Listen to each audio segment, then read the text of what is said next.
I mean, on YouTube.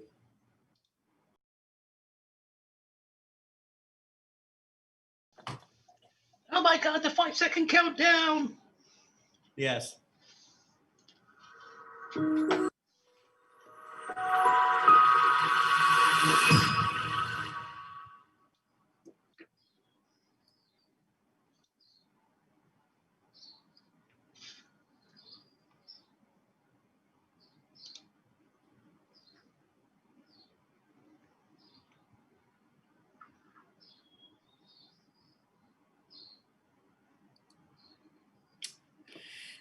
Hello, everybody. This is Scott Roberts with Explore Scientific, and you are here at the Global Star Party number 14. We are blending broadcasts today with Simon Tang, who's with me. And Simon's got a lineup of speakers. It's going to be really amazing. And it's all about visual astronomy. Is that right, Simon? So we're doing visual and outreach for this particular programming. And honestly, I think this is the first time anybody's attempted to do something as crazy as what we're doing today. So this could either go really great or horribly wrong. But I'm pretty confident this is going to be a lot of fun. So we have a lot of people who are already logging in to the live stream. And of course, if you guys are also logging in through the Explore Alliance network, you're literally seeing the same thing. So it makes no difference what side you're going on. We're going to monitor both ends of the chat from our side and the chat from the Explore Alliance side. So you guys don't have to pick which one you're going to watch. So you can either just stay with us for the entire event, or you can jump over to Explore Alliance, whatever you prefer. That's the whole point of this. I still don't understand how it works. So, you know, I'm it's working. It's working. It's all because of the magic of Simon Tang. So he's there you go. Yes, I give him all the credit. So, yeah. Well, great. So you've been planning this this program for a while, Simon? Yes, this has been planned for probably almost a week and a half now. In fact, we have blocks of programming that we do. So we try to do at least 2 in a month, unless there is a special event, which, you know, seldom happens from an astronomical standpoint. But the next one that we have coming up, we will have Rogelio doing a talk on his thing, as well as his new book that's coming out. And then obviously I'll have guests built around that too. And then an event probably happening hopefully in November is it's going to be an all-women cast. Unfortunately, I will be hosting it, and I'm, you know, not really a girl, but, you know, we'll get away with it. I'll probably dress up in drag or something. Dress up in drag. Yeah. So then we'll have just basically all girls. It's an all girls night, essentially, because we want to bring emphasis on this hobby is not just for one type of person. It's for anybody of all ages. And I couldn't care if you're a male, female, or an alien from outer space. In fact, I'd like it if you're an alien from outer space, because you can take me with you. Yes. Well, that would also be another first, right? Yes, that would be another world first. So hopefully the program is going to go like this. We are going to have the first 2 hours. So we will do our regular scheduled talks. We have Daniel Mounsey, who obviously works at Woodland Hills Camera and Telescope as a resident telescope expert. Yes, I do have a barking dog in the background. And then we'll also have Kevin from Focus Astronomy, who is going to be talking about visual as well as outreach specifically. And of course, the way that outreach works now is it's not the same as it used to be. We don't have physical star parties at the moment because of the current situation. So this is why Scott essentially created all of this, and why we created the informational side of things. So you can kind of come to us for the hardcore nitty-gritty type stuff, or you can join along with the Explore Alliance and have a virtual star party, which, you know, even I'm actually involved in half the time, and my cat finally has joined us again. Right. Yeah, it's a little bit different from us for us to for the Global Star Party anyways to broadcast on a Saturday. Normally I would have done this on a Friday, But yesterday, I had a commitment with the Austin Astronomical Society, who was also broadcasting live. And so you're starting to see clubs embrace the technology that we have available to us today, and and to get greater reach than they ever had before. The Austin Astronomical Society has about 500 members. Their reach with a live broadcast has got to be into the thousands. So, Oh, probably without a doubt. right. And it's a great club. So if you live in the Texas area, especially in the Austin area, you got to join this club. They are all about educational outreach, and they have some brilliant people in there. So it's really, it was a lot of fun last night. It's kind of a shame that a lot of the astronomy clubs has suffered over the past few months, because not everybody has the access to that level of technology, and there's been good things and bad things about the way that COVID has kind of unfolded.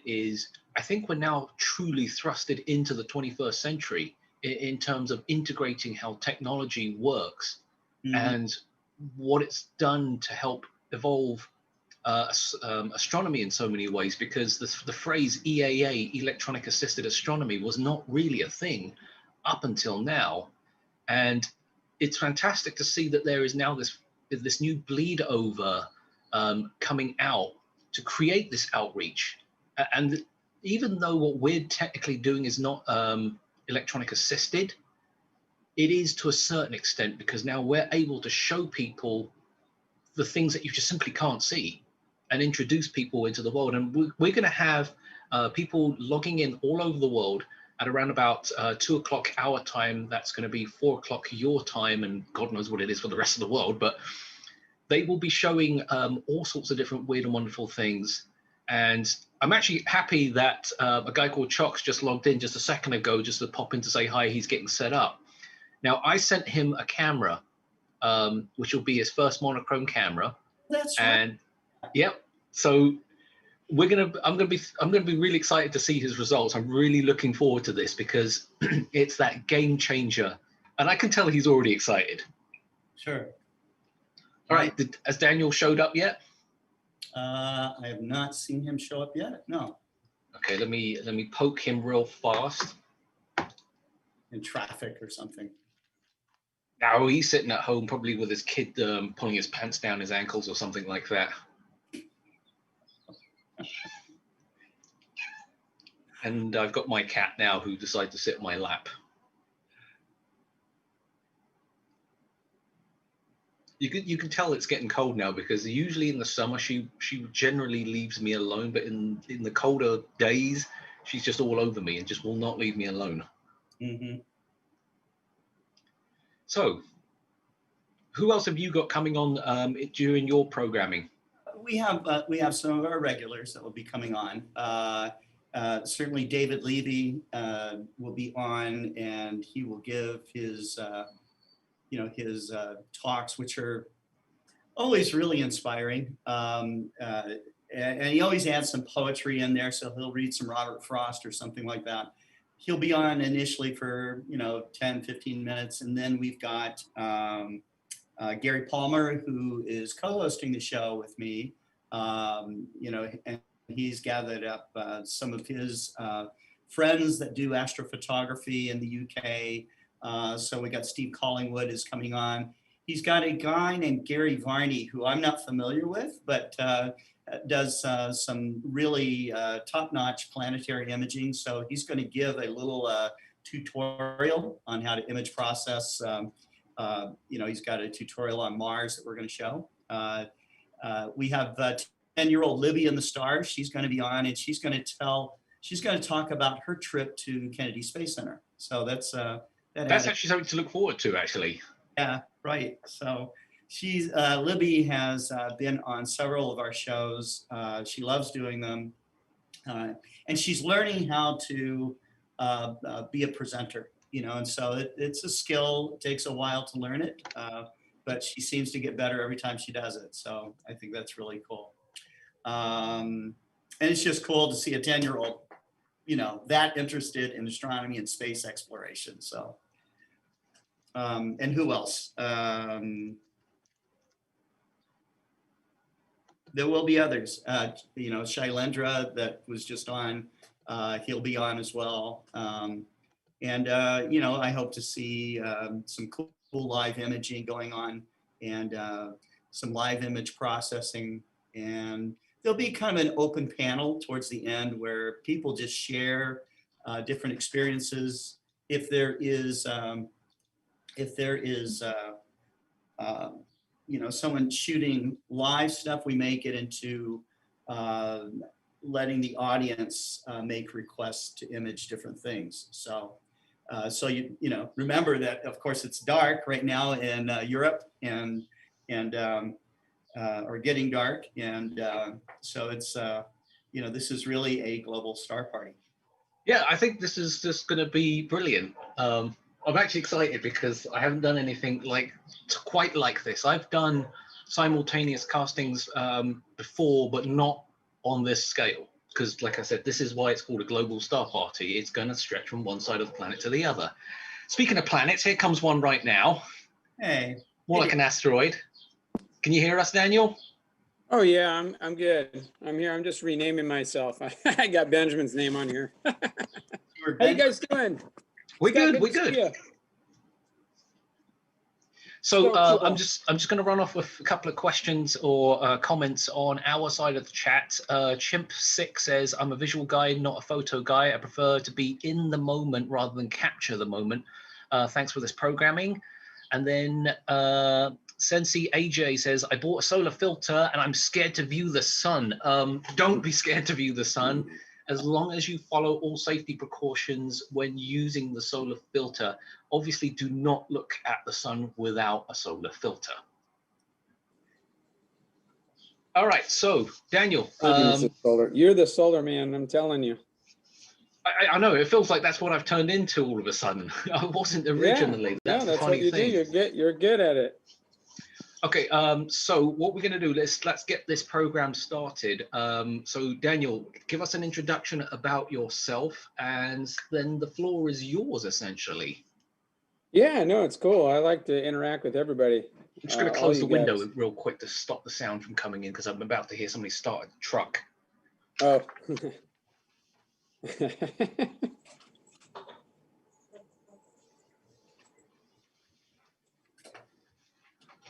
That's Sorry, cool. that will alleviate the neighbors who decide to have a party every second of this waking moment of the day. So, for those of you who don't know who Daniel is, again, he works at the store, Woodland Hills Camera and Telescope. He is essentially our resident expert when it comes down to it. His forte is visual specifically, and when I first met Daniel, I kind of did not know what to expect in terms of, is this guy just another salesperson or something like that? But in reality, everything from a visual standpoint, I've learned by pretty much hanging out with this guy. And there are things that I've started to see that I never would have noticed or paid attention to until I started hanging around with the group and having them doing their thing. So, Daniel, let's go into this. Ironic considering Scott Roberts is here, because he's a monument of history.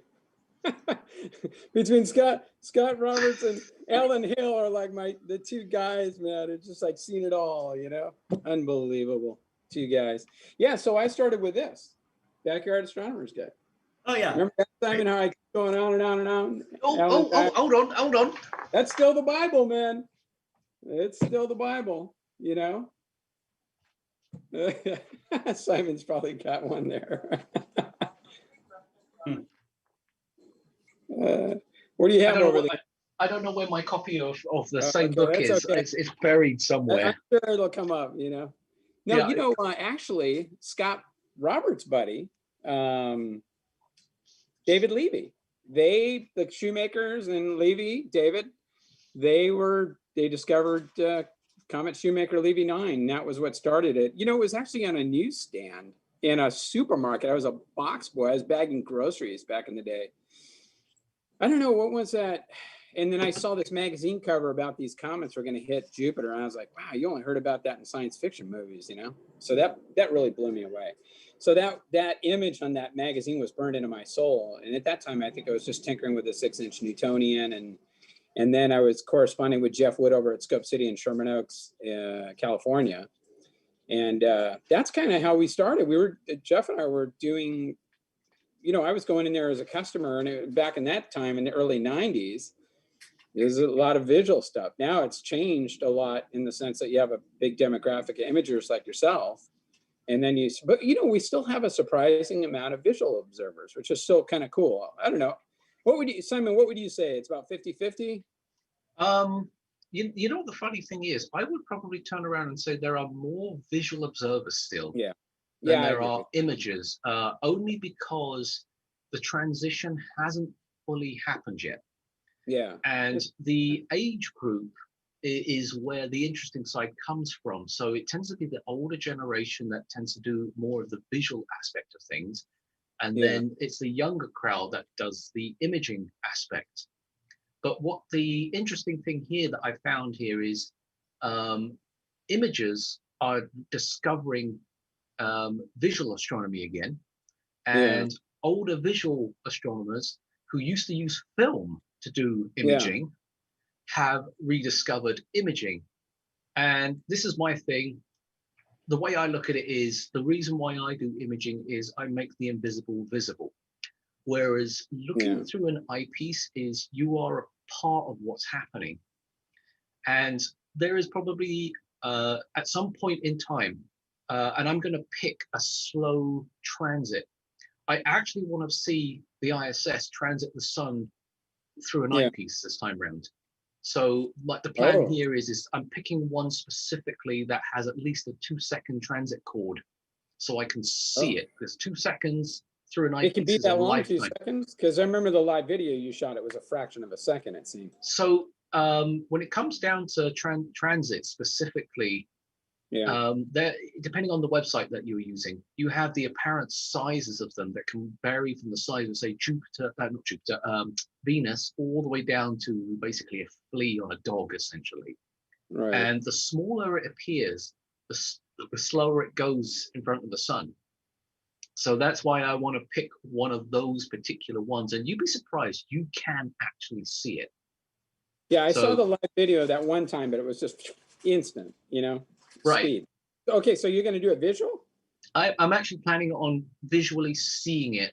And unfortunately, it's only an experience that is going to be for myself and no one else, because you can't just say, hey, how quick, come here and have a look, because it'll be gone by the time you do that. Yeah, you got to plan it. Well, we were, you know, we were fortunate, you know, when we were doing this, we were in SoCal. So we were fortunate to be in Los Angeles, where the seeing is actually good. And a lot of people that come into the store don't realize that Los Angeles has some of the most steady seeing in the country. Oh yeah. You know, and you get the onshore flow. That's why you know, for those that are watching and listening, what we were doing is viewing at Mount Pinos, which is like the place everybody goes. But the Vernon and the guys were like, you got to come over to Trump Flats, which is next to Mount Wilson. Now, my understanding is that apparently they were talking about plans of putting Palomar, you know, the 200-inch up there at some point. I don't know if that story is actually true, but that's what I heard. Anyway, if you take Angeles Crest Highway, you got to go past Mount Wilson 10 more miles to get to Trump Flats, which, by the way, I just went out there, but it was closed down. I posted it on Facebook, but it's shut down because of the fires right now. Right. So I don't know if it's open this week, but I went over there a couple of weeks ago. But anyway, the onshore flow from the Los Angeles basin is great, but up there you're at about 5,000 feet. So the elevation is really nice, and it gets you above that inversion layer. And that's where the scene conditions are good. And so for that reason, we were able, you know, to get beautiful views visually. Now, I sympathize with imagers in the sense that I know that some of the places throughout the United States, the scene is just horrible. And I don't think, you know, Simon, a lot of people, you know, when you mention scene, they always think you're talking about darkness. Oh yeah, that's a big misconception, because we have, the way we measure stuff is there's seeing and there's transparency. are the two critical factors in so many aspects of this. And when I say seeing, people think, well, there's no clouds in the sky, it's pitch black. What are you talking about? Yeah, that's the problem we've had. So trying to dispel that myth, and stuff. But for certain things, it's great. For planetary viewing, the city light is actually what I prefer. And the seeing conditions here are sensational. So, and May and August are like the two really ideal months. And theoretically, this is an interesting thing. The 60-inch at Mount Wilson is on the face, near the face of the mountain. The 100-inch is behind it. So in theory, the 100-inch scope loses about 0.2 to 0.3 arc seconds because the air, as it hits the face of the mountain, eddies over. So they get what's left over from it.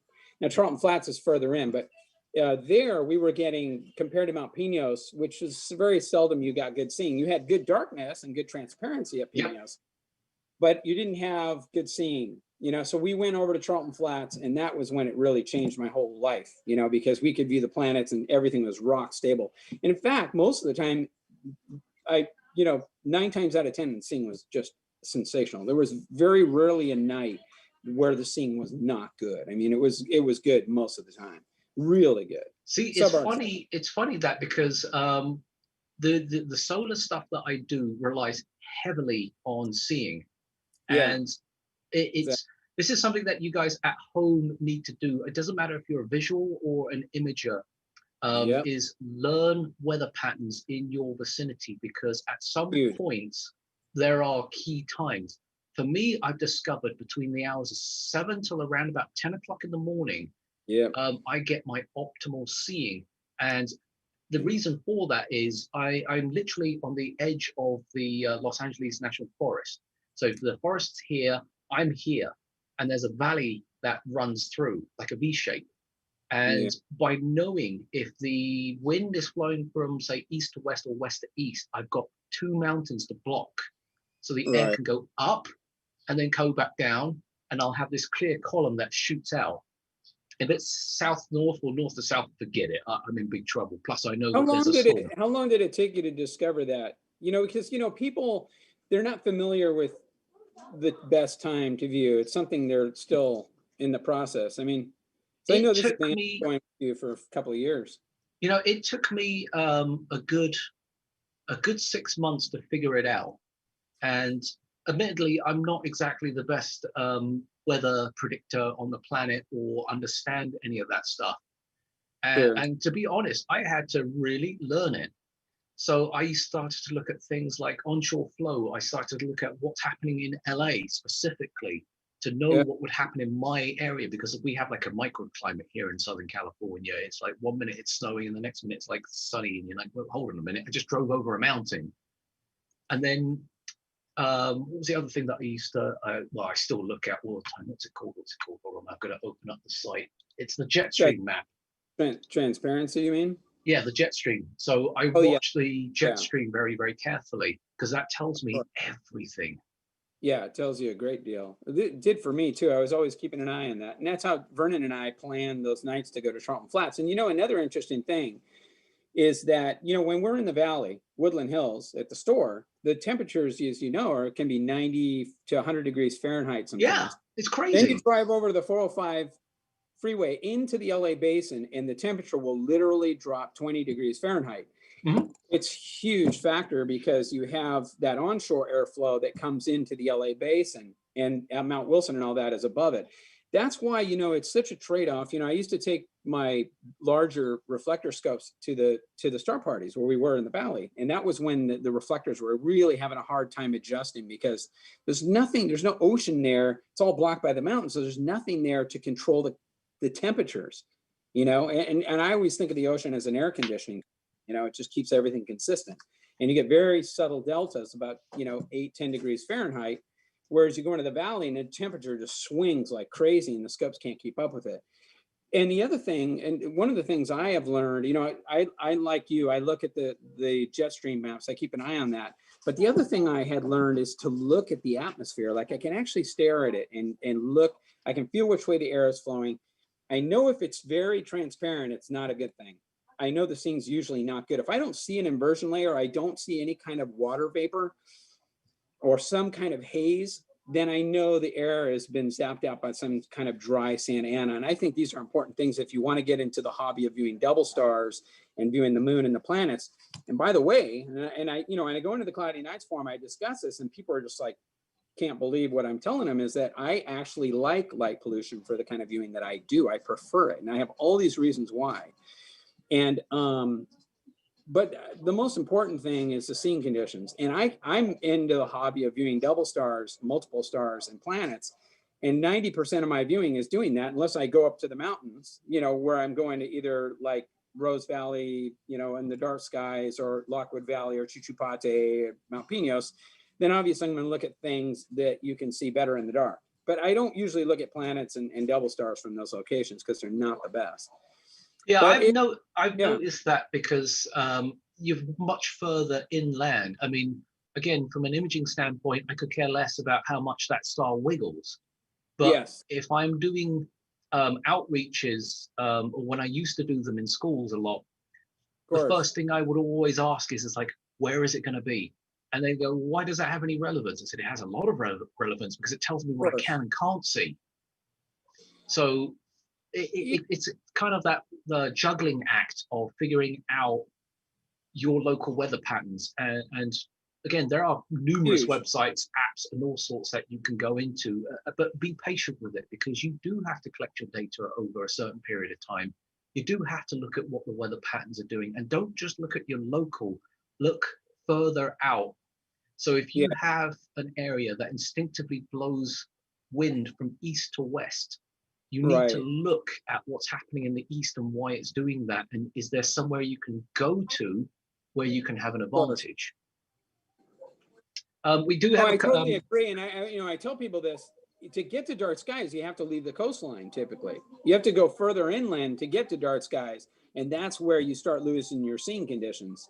You gain the transparency, but I have had some unusual, weird situations, like where I went to Joshua Tree, which is one of my favorite places to view deep sky. And I went there and it was rock stable. It was just weird. You get these freaky nights that end up being good, but typically that's not the case, Right. And then trade-off, to get dark skies, I'm going to compromise some of my seeing, but for DSOs, I can live with it. And most deep sky observers know that the seeing isn't typically great in dark sky locations, but you get the transparency you need to look at, extended objects, the big extended objects in the galaxies and stuff. It's cool.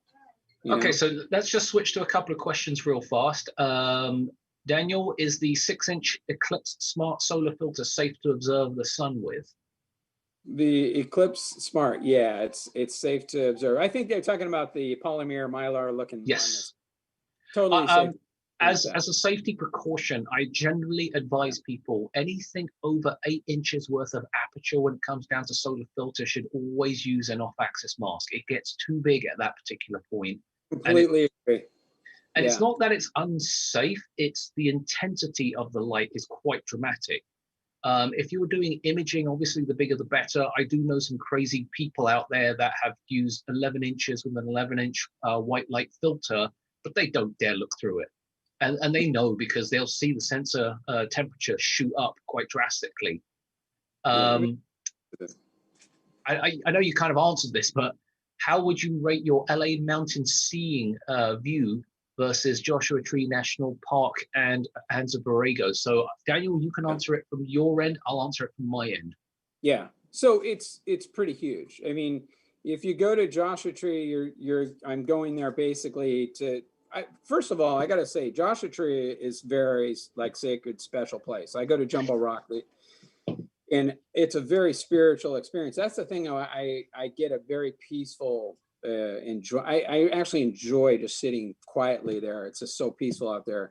But as far as seeing conditions, it's typically not as good. And then for imagers, there's lots of planes that travel through that, because they're coming into LAX, so they travel a lot through those skies.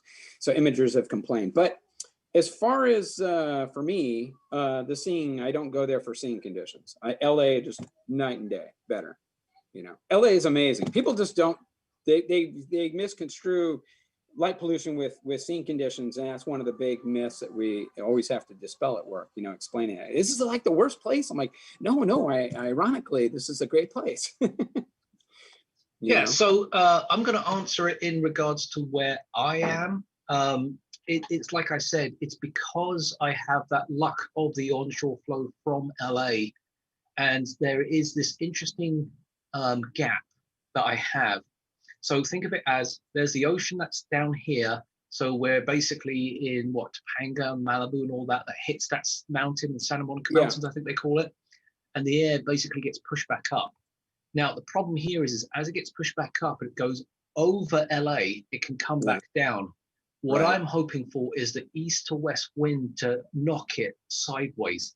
And because I sit inside of a valley, when it goes from east to west, it will go around, block that point, which gives me this steady column that runs through where I live.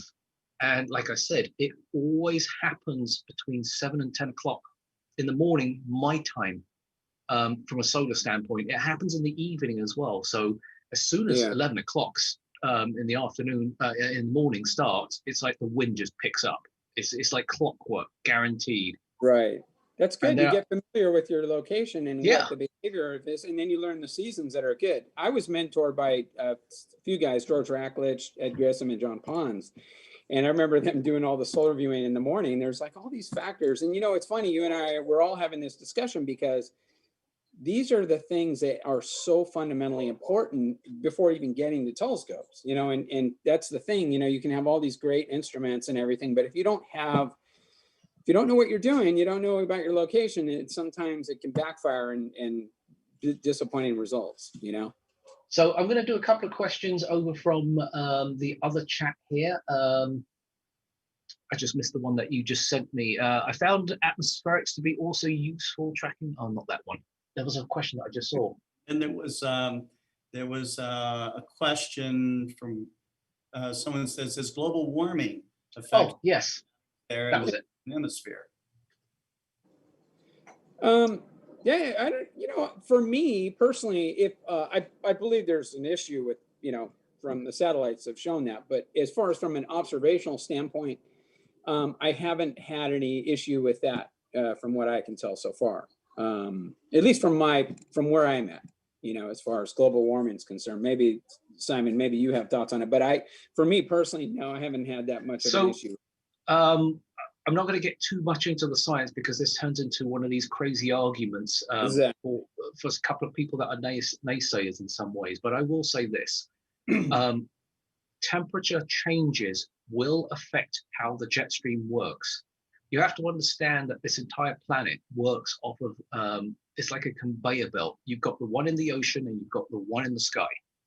If you disrupt either or, those weather patterns can actually shift. And the general consensus is that the Earth over the last 50 years has increased in temperature by 1 degree Celsius. Now, that's not measured in Fahrenheit, we're talking Celsius here. And how much of a dramatic change has that created? Well, it has actually had an impact. Does it impact seeing? Not really, because we are always chasing different locations to get that type of seeing. If the weather pattern changes, on the other hand, then that's a different story. But unless the ocean suddenly moved, somewhere like Charlton Flats, the chances are wouldn't really change drastically because you're so high up. Anyway, the whole point is to be above the inversion layer. That's the idea behind it. Get the transparency too, but the good that can't change. Yeah.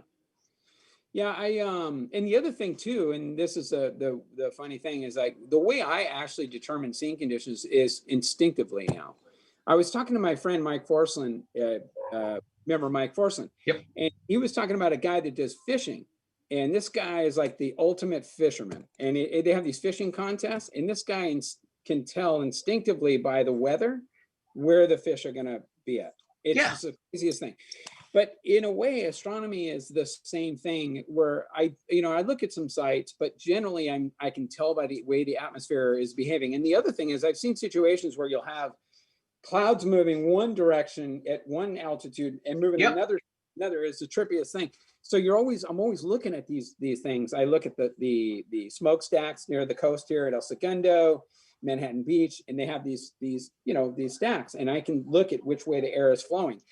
Ideal seeing for me is going to be where a prevailing wind that's moving from the southwest to the northeast. That's when the seeing is typically really ideal. If I don't have any jet stream, it's really ideal. I remember the month of May in 2011. I think it was 2011. I was viewing, I don't remember, I think 25 nights out of that month. Every one of those nights was amazing from my yard, every one of them. And I viewed like 25 nights that day. I remember it was being clear, and it was, it was very stable, but you do get a lot of moisture. So when you see a lot of dew on your telescope, that's usually indicative of good seeing. That means you're getting that onshore flow. Now, I've had situations where you get marine layer come in, and this is really a trip. When the marine layer comes in, it traps the heat in. So you have heat rising from the ground. It gets trapped underneath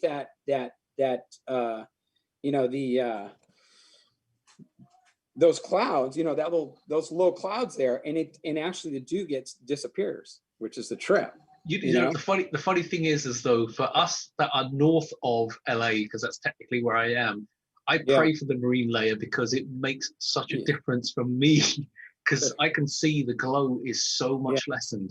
Oh yeah, it's crazy. I think that's why you hear these guys, or they're getting these ridiculous meter readings at Mount Pinos and Lockwood Valley sometimes. Don Penzak is always going on about that, but sometimes you do get those nights where it blocks it out. But it has been, I'm just used to viewing here. I've been viewing here for 28 years now. So I'm kind of familiar with my surroundings. But I remember I posted a picture of Jupiter in cloudy nights, and I said, pick the image A, B, and C of Jupiter that best describes what you typically see.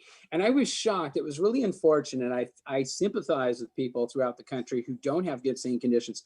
They were picking the worst image of Jupiter, like they could just barely see two belts, which is just crazy. I'm just like, wow, I sympathize. And I understand why people want to get into planetary imaging, because they can, get those fractions of a frame, and funny you mentioned planet. Here's the funny thing. I'm not going to turn around and say I'm the best planetary imager, not because I don't have the equipment or the patience for it in so many respects, but there is, to me, a huge difference between seeing it visually, but seeing a picture of it.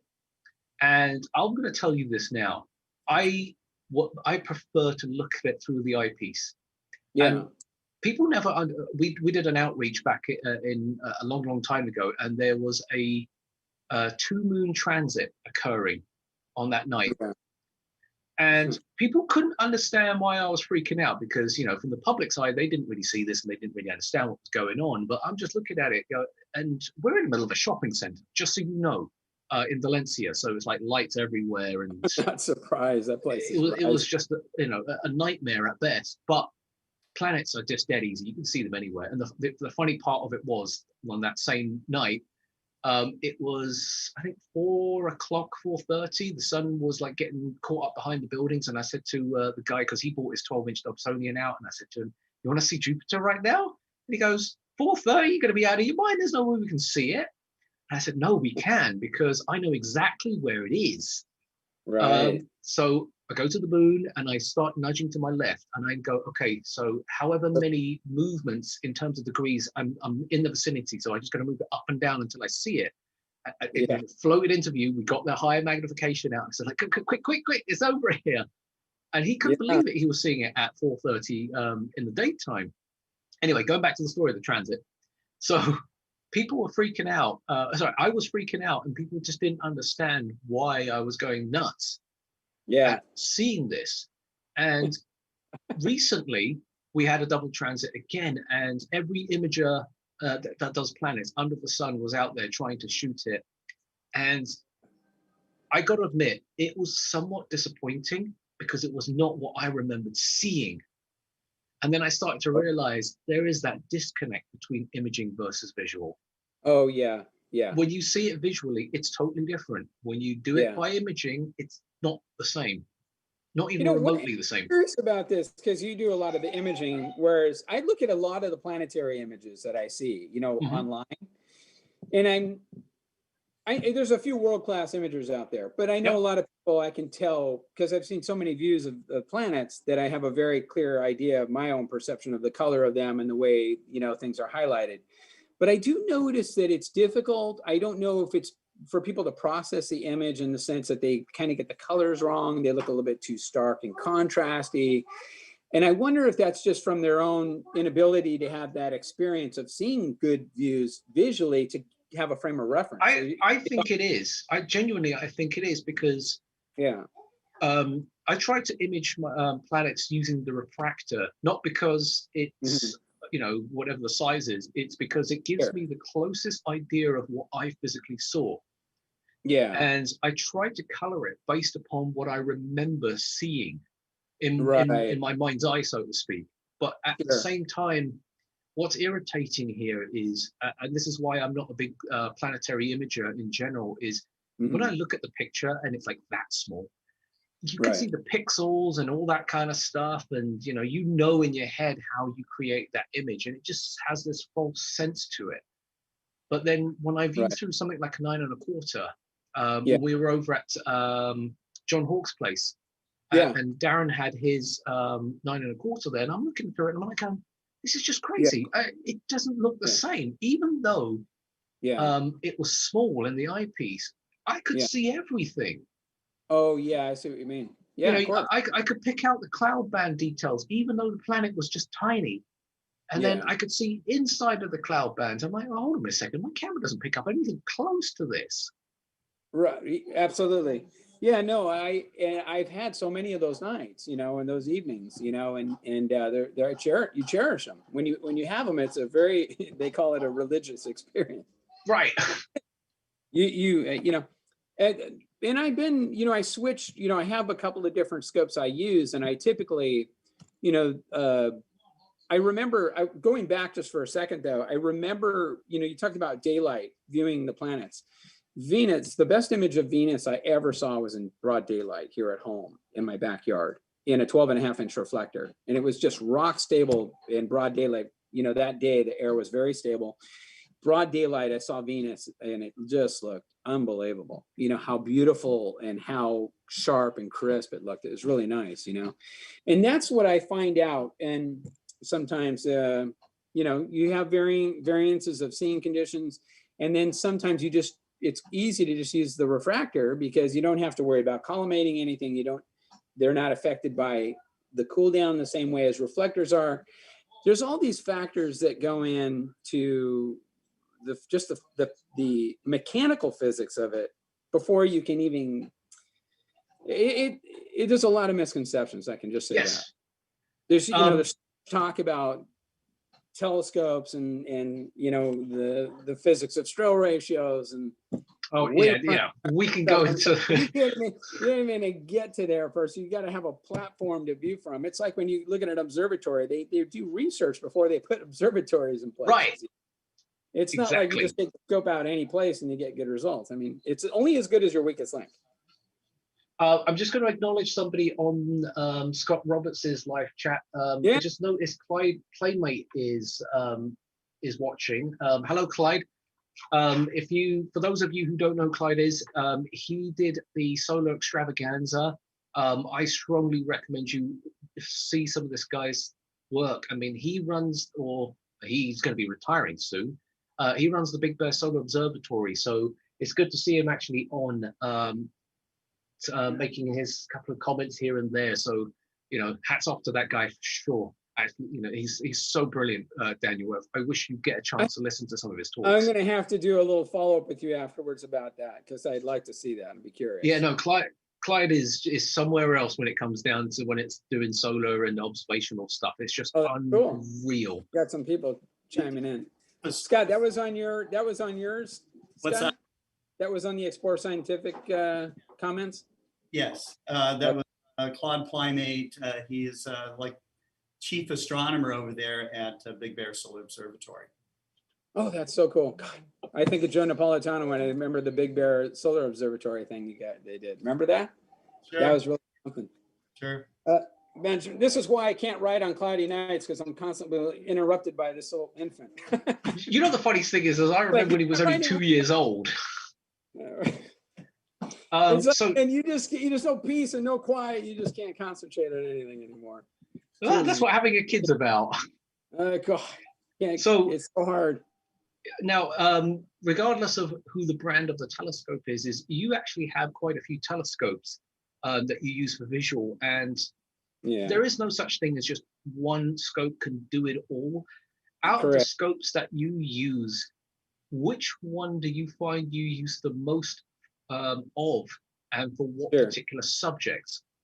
Yeah, I have a 6-inch fluorite Takahashi. That scope I use a lot because it's consistent, and that's a fluorite doublet f8 scope that I use, and I have that attached to my Tema mount.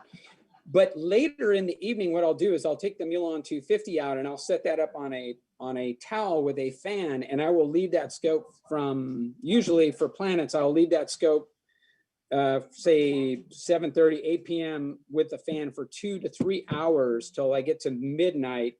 And at that point, that's when that scope will really perform to its like extreme, like, and I'm talking tack sharp. I'm not talking about like soft, scintillating images. I'm talking about razor sharp images.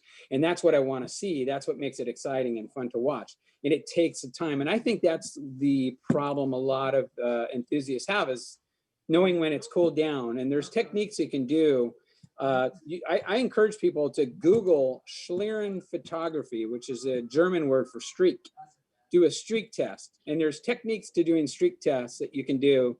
And that is one of the ways I learn about what's going on inside the optical tube, what is scene conditions, and what is like a boundary layer. There's all these things that you have to learn about. And the best way to learn it is through Schlieren photography. You can Google it on YouTube, SCHLIEREN, Schlieren photography. I encourage people to do this, because one of the difficulties I have is getting people to believe how much air moves. If you have just one slight, even your hand, anything will cause air to move. And all these things affect the images. And that's why when people come over, I'm like, please stand over here. Don't stand where the air is moving. I'm like very particular about this stuff, because it's the only way I'm going to see the images really still. And Schlieren photography is a really an amazing thing of being able to see that. And one of the ways you can do that is you take, just by coincidence, where it matters most, when you're looking at planets, you have the illumination of Mars or Jupiter or Saturn. They actually produce the perfect amount of background illumination that you need to perform the test. And what you can do is you can get a sight tube with a pinhole, drop it into your diagonal. And if you get the right distance in there, what will happen, if you don't give your head the right distance, you won't see the illumination. But what will happen is you will see a crystal clear image of everything going on against a background. And there's ways of doing it with the Fresnel patterns of star tests where you look through an eyepiece, but that's not as clear as doing a real Schlieren test where you point the scope at a planet, you put a sight tube in there, and you need that in there to keep your eye dead center and get the right distance, and you'll see this beautiful tack sharp illumination of light. And you can see scene conditions, you can see boundary layers, you can see the most subtle movement going on inside your tube. And it's a real powerful tool, and it helps you learn what's going on inside your telescope and in the atmosphere as well.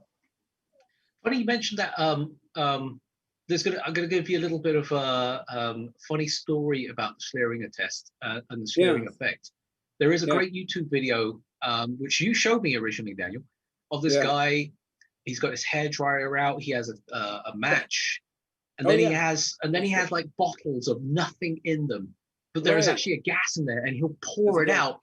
And you see the gas pour out, and people just say, "Oh, that's just it looks like hell." And then you see the real image. There's nothing there. It's completely there's nothing there. But so this really is a bit of a sidetrack. So when the guy discovered the Schlieringer test or the Schlieringer effect, they thought it was a gateway to the paranormal world and seeing into it. So when you see these stories about energy aura radiating off of people. And seeing all these weird things, it's because they're experiencing the Schlieringer effect, not realizing that's what it is. This is actually true. This is actually a true story. It's an invisible ocean. It is an invisible ocean. And that's sometimes what we're viewing in. Right, and sometimes I do that on purpose when I'm doing imaging on planets, as I will deep Yeah. focus, and I will sit there and watch it to see what it Yeah. does. And if it ripples like a maniac, I'm like, oh, forget it. I'm not even going to waste my time, because it is a waste of time. Yeah, it's very hard to have very still air, and that's the goal. It's like, you know, your environment, your atmosphere, the concrete, the water heaters, the hoods of cars. You know, when I used to come home from work, I would look on the hoods of the cars or the windows to see if there was dew on them. And that was one of the, you know, the signs that would tell me, hey, I might have a pretty still night here, you know. And these are all factors that affect the views. So if I don't have that, I can't get to the optics, you know. That's the next step, is getting good telescopes, good optics, and to get that performance. And these are things that pertain mostly to double star viewing in planets, which is what I spend a majority of my time doing. So if you're into deep sky, you know, if you have good seeing, great, but you know, it's just get to dark skies and get some transparency for deep sky. You know, Scott's been all over the country. I mean, he knows better probably than anybody. I mean, Scott's been in way more star parties than I've ever been in my life. So I'm sure he could school me on that, you know, on the deep sky location. You guys are, all the things you're bringing up happen all over the country and actually all over the world. You know, there are microclimates that happen. There are places that are more conducive to good seeing conditions, like you know, the Florida Keys are incredible. Yeah. You know, I was explaining about the laminar airflow effect over Mauna Kea, you know, these kinds of things where you can have bad seeing almost anywhere, but you know, sometimes it does take a place that is geographically conducive to have sub-arc second seeing, you know. Yeah, and you've been going to the Winter Star Party for long time here, Scott. Yeah, ridiculous. You know, so if anybody's got experience, I mean, Scott's got a ton of experience with this stuff too, you know, and it is true. And Scott, you know, the temperatures, I've researched the Winter Star Party. You just get those very subtle deltas. And so you get these people with these open tube Newtonians with these mirrors that are, you know, thick mirrors, and they're able to perform because the mirror's not chasing the climate, you know, chasing the temperatures is badly, you know. Daniel, you probably remember Don Parker, who was of course, he was a mentor to everybody. So he had built an eyepiece out of a microfiche lens on his 16-inch Newtonian. He says, I'm going to show you something that you should be able to see. And we were looking at Mars at this time, and he had his 16-inch telescope at something like 2,000 or 3,000 magnification. Right. 2,000 or 3,000. Okay. 50 power per inch or 60 power per inch. We're talking way over 100 power per inch. Okay. And Mars looked like it was punched out of the sky. It was, you know, I could see. Don Parker was he was the godfather, man. Yeah, that dude did things that he was constantly being unheard of, you know, of breaking the rules somehow. But he just had great optics in his Newtonian. Look at Carlos Hernandez was talking so much about him, you know. Yeah, Carlos Hernandez was, you know, Don Parker was such an important, influential, you know, person. Right. That's so cool. I've experienced sub-arc second seeing, I don't know, 10 times in my life, something like that, you know. Most of us get to, you know, see the sky when, you know, in 1 or 2 arc seconds where it's, I mean, and that's really fine, you know, that's excellent. What is one of the most memorable deep sky places that you've observed? I'm curious, that you could think of. Something that really spiritually moved you, a dark sky location or something. Can you remember something that stands out? That would have to be a toss up between Yosemite and Bryce Canyon. Yeah. I was at a very high mountain, maybe over 12,000 feet in the Yosemite region. And that's still seared in my brain. Of course, Monica, I spent 3 successive nights in a row at 14,000 feet, and that was just blowing. Cerro Tololo, seeing the large and small Magellanic clouds there, and the Milky Way. Oh, I'm jealous already. Yeah. When you So get down there, they tell you right off the top, oh, you're from the Northern Hemisphere. You guys don't have a Milky Way. We have the Milky Way. Right, the center of it too, right?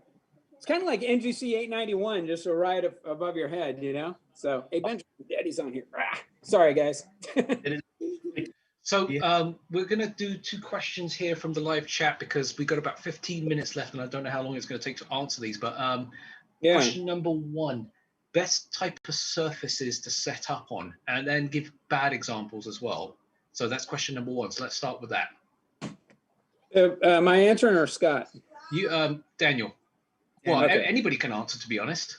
Yeah, of course. I mean, I'd be curious to have Scott share his opinions, but I will just say, hey, Kevin, I would just say this, that, you know, grass is an ideal, you know, it doesn't radiate the same way that concrete does. So, you know, the atmosphere is radiating heat as, you know, as the sun goes down. So, definitely grass, but if you have too much moisture and you have dew going all over the place, that's one of the things you get more water vapor and stuff coming from it. But typically I'm viewing over concrete or grass, but my scene conditions are good. So I can get away with some pretty good stuff because I don't have these crazy deltas of my, you know, temperature deltas. So I'm good. So what's the worst surface now? Well, the concrete, honestly, in the valley is like the worst I've dealt with. We were at Oak Park. When we were at Oak Park, it was ridiculous. I mean, it was just like heat coming off the ground constantly. So I didn't bother bringing my Milan 250 out there. It couldn't do anything. It was like looking at a blobby planet. It was just like people go through it, they're like, hey, I want to see through one of these. And I bring it up there and it's like, can't do anything with it. And it's just like you can see this boiling heat just coming off. I think Oak Park's one of the worst places in the valley. That's one of the worst places. Oh, yeah. And ironically, where our star parties were. You know? I think one of the worst surfaces that I've ever dealt with is sand, specifically. Yeah. And I don't mean dirt. I mean sand. If it's been baking out in the desert and then you go and plonk a telescope on there, yeah. For some strange reason, I get all sorts of weird and wonderful problems from being on top of it. And what I end up having to do is I actually, if I go to like questionable places that I have a lot of dust, I will bring a big piece of carpet out with me that I roll over the sand or the dirt or whatever it is. And it does genuinely help. Totally. Hold on one sec. That's right. The other question is going to be when Daniel comes back is about acclimation. A lot of people don't actually understand what acclimation is. I don't know if you caught what I just said there, Daniel. I did. I think that is the huge thing. One of the things that Kevin and I follow Cloudy Nights a lot. So Kevin and I are always, you know, Kevin and I talk a lot. We talk like every few days. Kevin and I will have very lengthy conversations. But I think one of the biggest problems that we is dealing with is getting people to realize that their scopes are not acclimated the way they think they are. There's ways of detecting that. And Schlieren is one of the ways that you can tell. And I go on about Schmidt-Cassegrains and these heat spikes that emanate from the light baffle. And that's why I tell people if they have a Schmidt-Cassegrain, you know, remove the visual back from it and let the light baffle, you know, adjust, because you get a lot of heat in the tube and they store heat, you know, and that's the biggest problem with scopes. So they're not cooled down. And it's another myth with refractors. Refractors, I know it's going to sound hard for many to believe, but refractors take just as long as Schmidt-Cassegrains or Newtonians to cool, if not longer. But people will tell you refractors cool fast, but it's really not what's happening. If I were to take an infrared thermometer and I were to point it at a baffle inside of a refractor, it'll be hot inside, just like it is inside of a baffle of a Cassegrain. But it's because of the way that light is traversed through the refractor tube, and light is being bent and brought to a single point. And it's not disturbed because it's not being bounced back and forth off reflective surfaces the way it is in a Cassegrain or a Newtonian reflector, where you have body, you know, Newtonian, particularly with Dobbs, you have your own body heat going through the light path. So it's like, you know, flying from LA to New York, you know, you fly more times, you're more susceptible to experiencing turbulence. You know, it's the odds. And I always envision what's going on inside of a tube. If it's not acclimated, it's not going to perform. And people think they're acclimated, but a lot of times they're not, you know. So that's one of the things we battle on Cloudy Nights, is trying to get people to believe. They think their scopes are cool, and most times they're not. It's just very sensitive. So. Okay, so another question. I think I'm going to have Scott answer this one, because the fact that he mentions I have a 102 refractor might be a dead giveaway what he owns. Says he has a 17 millimeter plus saw and a 2x Barlow for planets. I mainly chase clusters and nebulas. Would I get better viewing with a 32 millimeter eyepiece? Oh, okay. Well, that I think has a lot to do with how dark your sky is. Some people do the calculation of where they just look at exit pupil coming out of the eyepiece and do that little calculation. But something you have to remember is that if you're doing deep sky imaging or observing, that you need to find that fine line of where contrast is now being pushed back and making that deep sky object pop out while keeping the largest exit pupil that you can. Also, you need to be in dark enough skies where your eyes can actually dilate, okay, to accept an exit pupil. So it's real important to have lots of medium range, medium power eyepieces to get the best possible views. So you can't just say, oh yeah, buy a 32, buy a 10, get a Barlow. Those are standard answers for beginners because they don't know what to buy yet. Okay, but you get into it. I don't know, how many eyepieces do you have, Daniel, in your collection? Countless. Exactly. So it's like, for a visual observer, The same way, like a painter, you're going to have lots of colors, and you're going to be experimenting with things constantly to evoke the best possible views through your telescope. And so there's no magic eyepiece out there. People think that there are. There are performance eyepieces for sure. Manufacturers can make them as good as that design can be, but it's really still a combination of the sky, your scope, and your eyes. Okay, and so that's why there are all these different brands, all these different models, and so. I always use the golf club analogy, because we get that question, Scott, all the time. I just say it's like saying there's one perfect golf club. There isn't. You have different golf clubs for different distances and different, a putter and a driver and a whatever. Oh, I mean, you can get really complicated because one set of golf clubs may not be good for, say, you, but is great for me. We can go. It does entirely depend on what you're going to be doing and how you utilize it. I'm just going to quickly introduce Kevin Legore. So for those of you who don't know who Kevin is, he does the outreach astronomy program known as Focus Astronomy. This guy is, I'm going to call him the king of outreach. He really, really is. There is nobody else out there that I know that puts as much effort in as Kevin does. So Kevin, just a quick introduction about yourself, and then we'll carry on with the programming. So as Simon, I guess, boldly stated, I don't know if I'd call myself the king of outreach, but outreach is kind of my thing. Some of you might know me from... Doesn't that make you the king? Yeah. Some of you probably know me from Skywatcher. I'm the product specialist. That's the day job, and the night job, and the weekend job, and the job. But on the side, I guess you could call my hobby is outreach. That's what I'm passionate about. I love sharing stuff with people. That is really my goal. So I created my own program called Focus Astronomy in 2011. And that goes out to public events, anywhere I can get astronomy into the hands of people.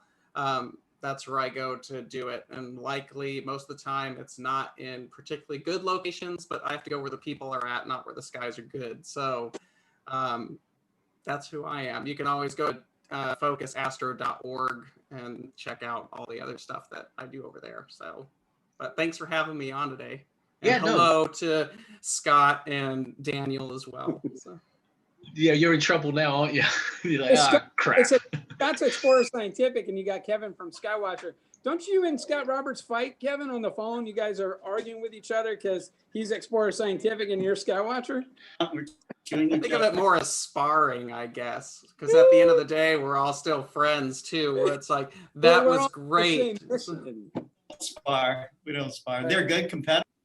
Skywatcher's competitor. So, and that's We keep good. each other on our feet. It moves the hobby forward. So Scott's very humble, man. The Godfather.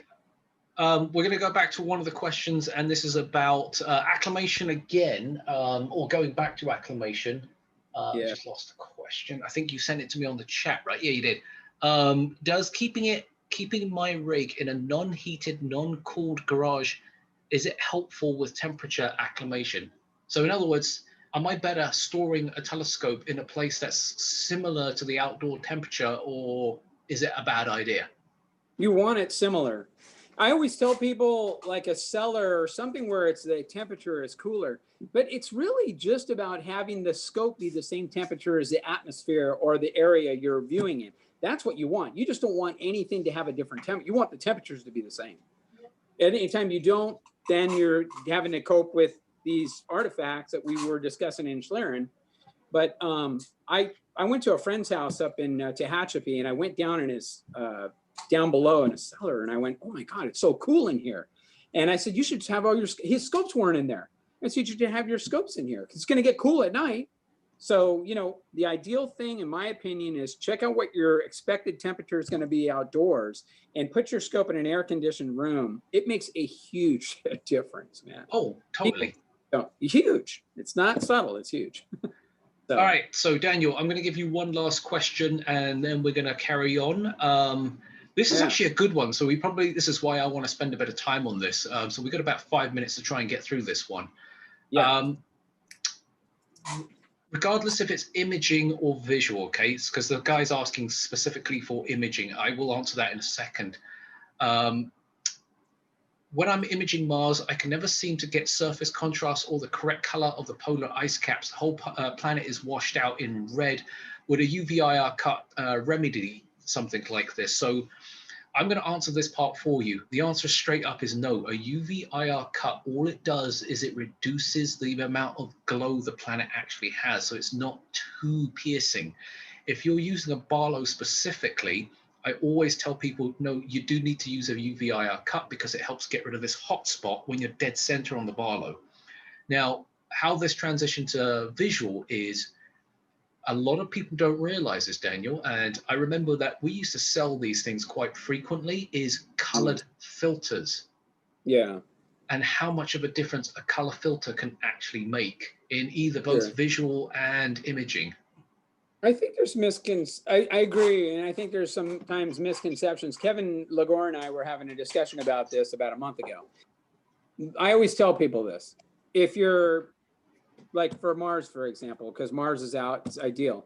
I always tell people you want to see the features to some reasonable degree first before the filters can accentuate them. And I always tell, light blue for the polar caps of Mars, or the, a 21 Ratten or a 23, which is like an orange red, is nice for Mars. I think the biggest problem with filters is that the colors are so stark, deep, and it would be nice if companies, Vernon Scope did that. They made the colors more subtle so that when you looked at them, you got accentuated some of these features without making the planet look like you were looking through a filter.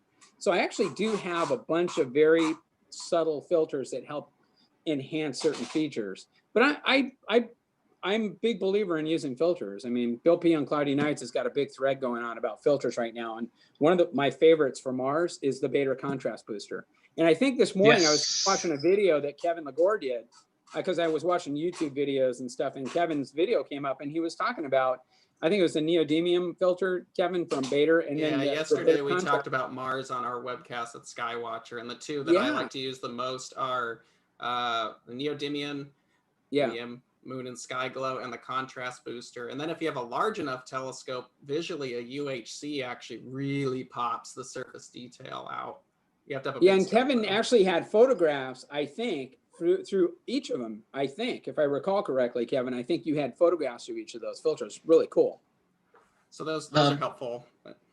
So going back to the imaging aspect of this, this is ironic. When you're doing planetary imaging, oddly enough, it's still just as good to shoot monochrome but use RGB colors. And when I create the luminance layers, I don't actually use a clear luminance layer. I use the filter that actually gives you the most amount of performance on the planet. And ironically, red happens to be the actual one for Mars. And if you have an issue with color balance and getting the polar ice caps to look right, then I strongly suggest is to look into doing monochrome image with RGB filters. You'll find you can control it a lot better. My assumption here is your polar caps come out yellow, which is what most people experience when they're doing imaging of Mars. That's what tends to happen. It's not because you're seeing yellow. It's not because of that. It's because that's the light that gets diffracted and filtered out. Remember, the sky's blue for a reason. So that blue light is being cancelled out as it passes through our atmosphere. So we don't see as much of it as we would like to. Hence why it has this yellowish tinge to it when you image. It's not really a flaw or a mistake. If you shoot RGB in monochrome with astro imaging for planets, it's way better than trying to do one-shot color. One-shot color is just like quick and easy. IR pass filter is a good one to use too if you're shooting monochrome, because it cuts a lot of the extra spectrum out. I know I use orange red filters sometimes on double stars. I have these very subtle tones of orangey red colors that help kind of cancel out some of the seeing, at least visually. From a visual standpoint, filters can be used in that regard, to help with some of the seeing conditions. But it's a trade-off, because if you get too deep in the colors, you change everything the way it looks. So. Yes, that's right.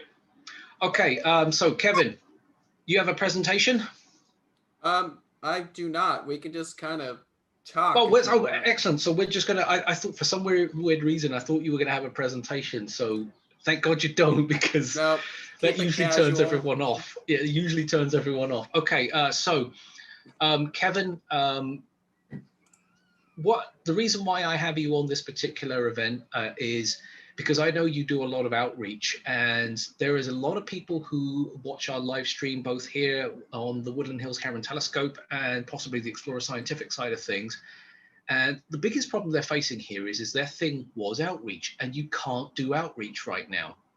So what are the things that you're doing in terms of outreach, whether it be either electronically done?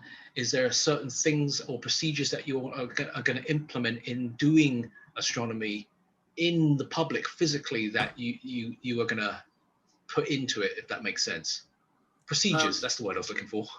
Yeah, COVID's made everything really interesting. I normally see about 30,000 people a year doing my events, and that has basically tanked because I can't see anybody. So to get around that, I've started doing virtual star parties. So if you have cameras and stuff like that, I've started to, I'll go on my website and social media and I'll announce, hey, on Friday, blah, blah, blah. We're going to be doing a virtual event. And basically how that works is I hook a camera up to one of the scopes in the library, essentially. And I pick an observing list, and usually about a dozen objects, and kind of through the hour and a half that I normally run it, we go through that, and I go through a lot of the details of those particular objects. And I like to actually pick objects from, basic up to the advanced. So that way, I don't believe outreach stops at just beginners. I've gone out to star parties with lists of objects to look at, and have shown even experienced observers targets that they might have missed or haven't bothered to look at. So I like to do that, but virtual star parties have been something I've been doing, and that's worked pretty well. I haven't done any lately because we've had smoke, and I'm in Arizona, so we're just finishing up monsoon season. So between weather and all the other fun stuff that's been going on, I haven't really been in the position to do my virtual events. But Evan, I thought we were supposed to have all the smoke, man. Well, I don't know. You're Well, all we're about giving the him jet all of ours. stream, It so just all blew over to you, man. pretty much. So But is it clear? It's clear up north, right? it's clear right now. Yeah. Okay. For you, we're clear. I think. I don't think we have much smoke now. I mean, do you think that we're actually going to get back into a situation, at least in 2021, certainly not the rest of this year, that the precautions we're going to have to take for doing outreach is going to be completely different? I mean, just having somebody handle an eyepiece is also going to become problematic. Yeah. It's gonna be interesting because at first, everyone's like, oh, it's almost over, we're gonna get through it. It's like, it's not just like a light switch where it's on and off. We're gonna have to, because everyone's gonna be reserved about it as well. No one's gonna want to rush into it. I have several large events that I'm a part of out here in Arizona, like the Tucson Festival of Books that takes place on the University of Arizona campus. We have 120,000 people at that event.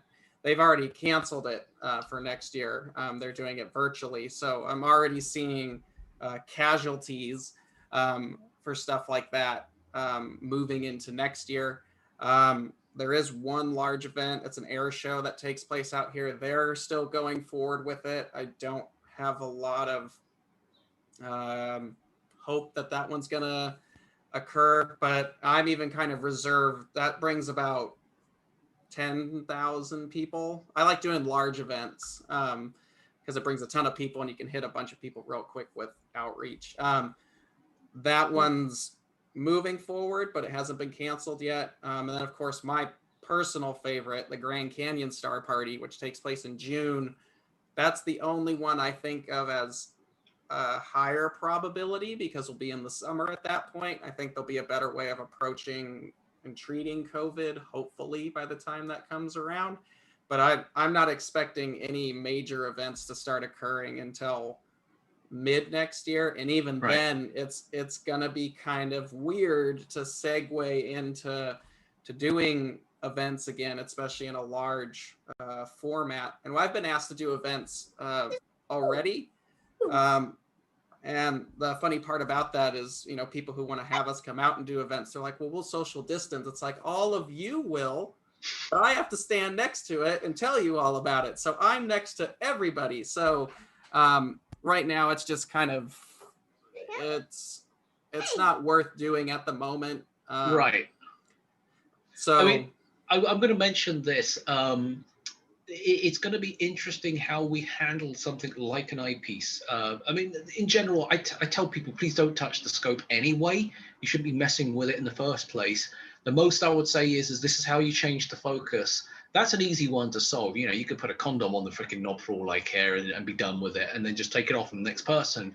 But it's the eyepieces that make me nervous. And Scott, I'm not trying to create a sales pitch here for you, but the point being here is the idea that you've created a waterproof eyepiece, and you've demoed this countless times, means that something like the eyepieces from Explorer Scientific, I can actually just wipe down and be safe, because there are eyepieces that I own. You cannot get those suckers wet, otherwise you ruin them. You can submerge them in a bath of alcohol, okay? So you can absolutely disinfect them.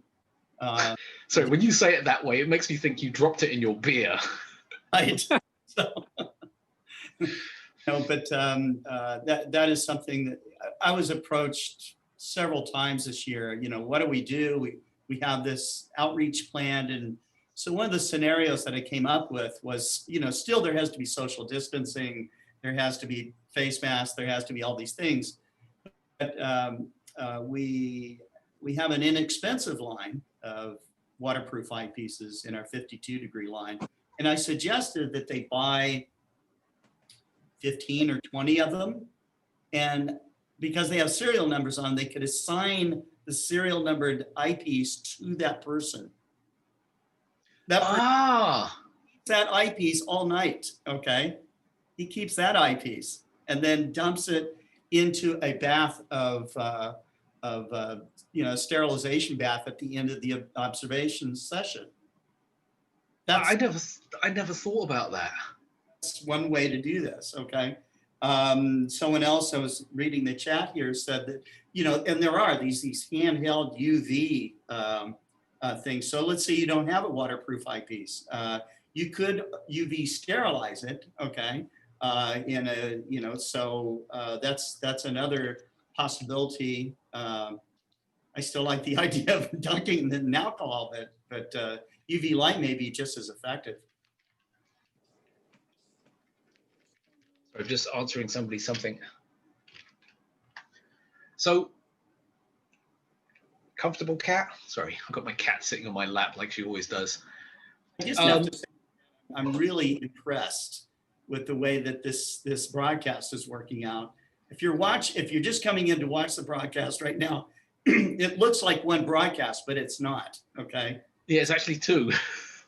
Broadcasting with this system to a YouTube channel. Okay.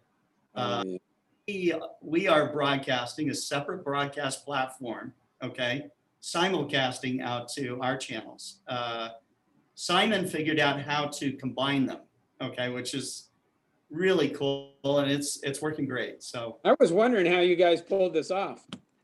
The only thing, everybody in America is becoming an expert at this, because that's pretty much how we all got to live now, That's true. Pretty much. That's true. So somebody's asking, and I'm going to ask this question to you, Kevin, because I know you leave a lot of stuff outside. Is the Telegizmo covers a good idea or not? I would like to leave my rig all set up, but leaving it outside in the elements during the day scares me. I have a Paramount MX with a C14 decked out with feather touch focusers. It's been outside for a month and a half. The mount's been out there for 3 months. I'm not going to tell you where I live, because that's where I live. But I have the Telegizmo 365 covers. I have the tripod cover, and then I have the larger cover for the scope on top. And it's been out there all monsoon season. I have a friend out here who lives by the 365 cover, like, religiously. Wait, does he live inside of it? He could. But he used to have an AP 1100 and a Mulan 250 that's under there. And he has no observatory. He just uses the 365s. So if you are going to get a cover, the 365 is the way to go. Those are awesome. They are more expensive, but they're the only cover I would get at this point, because they're... Kevin's motto is scopes are meant to be used. And when I look at Kevin's scopes at Star Parties, I'm like, wow, man, Kevin takes it to the next level, Hilarious. I got to admit, I'm the same way, because... You are, yeah, that's fine. It's meant to be used. Right, because when people get and see my stuff, they go, what the hell have you done to it? It looks like you dragged it through a bush, and I was like, well, no, because I use a damn thing, Yeah, right. There's a difference between use and abuse. Yes.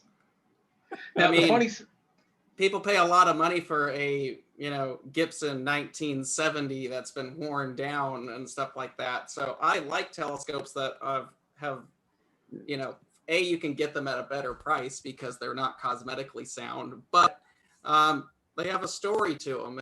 I've seen a lot of people who have very high-end refractors that are immaculate, and it's like, I've never used it. It's like, right. What? It's like, why? Why would you do such a thing? Put it outside. Use it. All my scopes live in the Arizona sun. But for resale value, but I don't really... So the interesting thing here is I've had the EQ8 RH Pro now for almost a year now, and it has literally lived permanently outside under the 365 cover. I've only just brought it back in because I had to run out and use it, which I forgot the damn counterweight over, which, well, that's another story. And I'm actually going to be disassembling it again to check how much dirt, or if any dirt, has gotten inside of it. I did remove the dovetail saddle, and I was really stunned at there was no dust inside of the shaft, bearing in mind that this is one of the most exposed areas of the actual scope. So now there is a round metal plate where the clutch pad actually is. That's going to come off next. And if I see any sign of dirt in there, I have a measurement or a gauge on that. And I'm going to turn around and suspect that I'm not going to find anything in there. If anything, I'll probably find a spider that figured out how to get in. But, the thing is, don't be afraid to leave this stuff out there. And it's really funny that I watch people get super paranoid with their Yeah. scopes. And I I'm said, yeah, OCD. but you just left it outside for 6 hours while you were observing. What's the difference?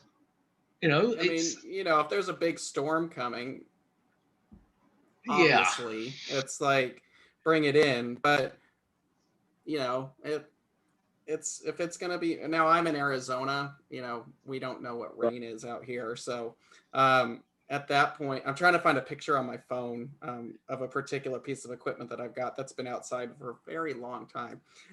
There is a customer of ours who he has never bought anything indoors. Just so you know, his setup is probably close to $40,000 to $50,000. He has never bought it inside. He barely covers it.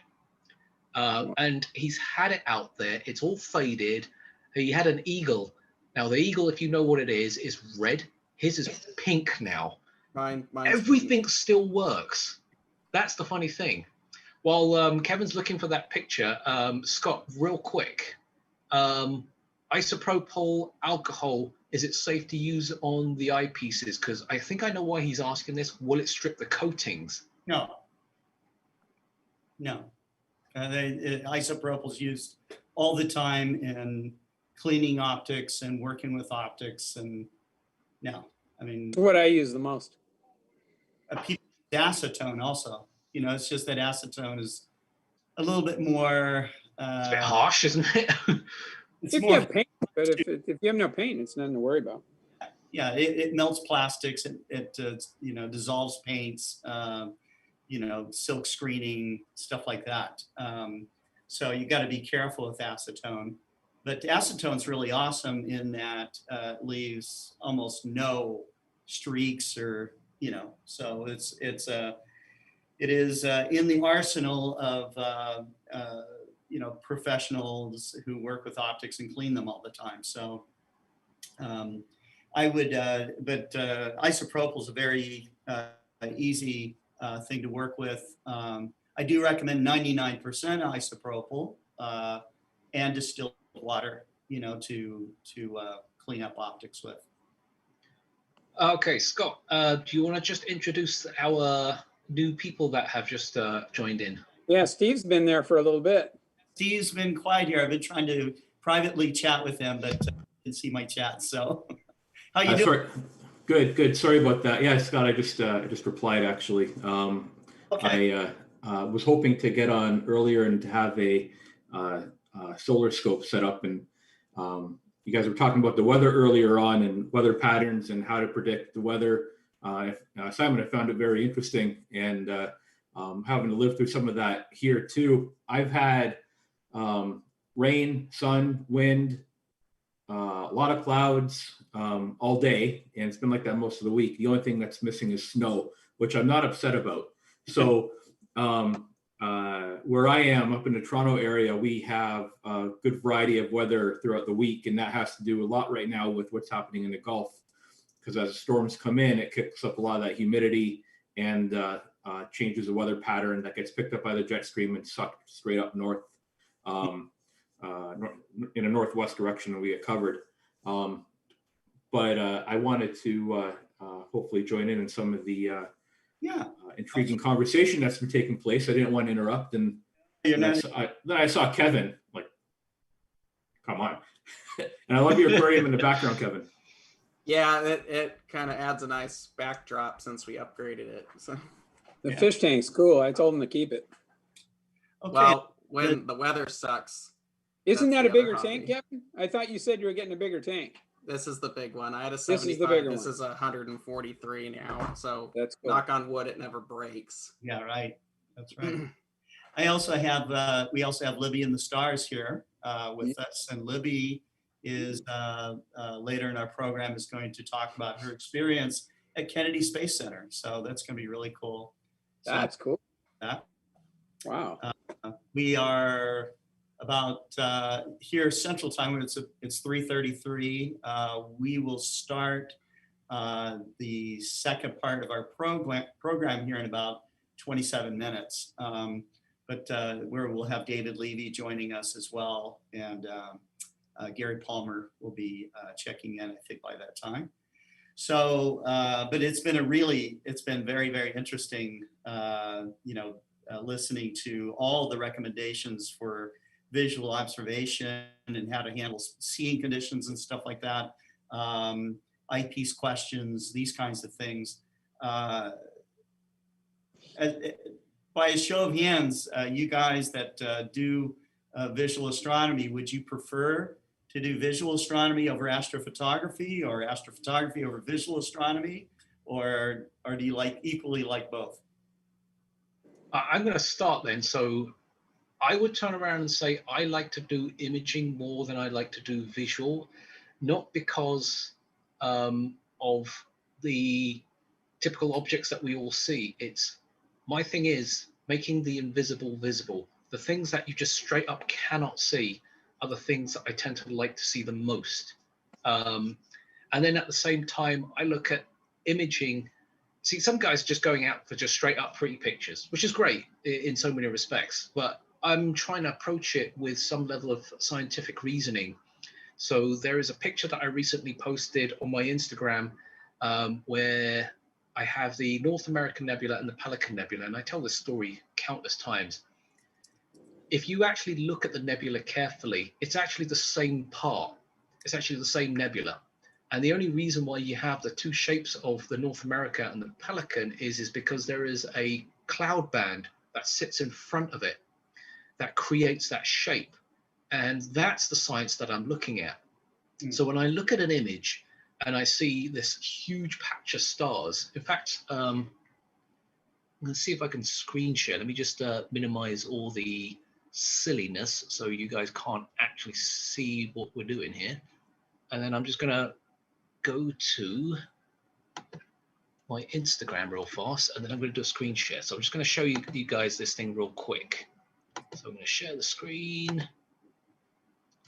So the picture that I'm going to show you here is this one.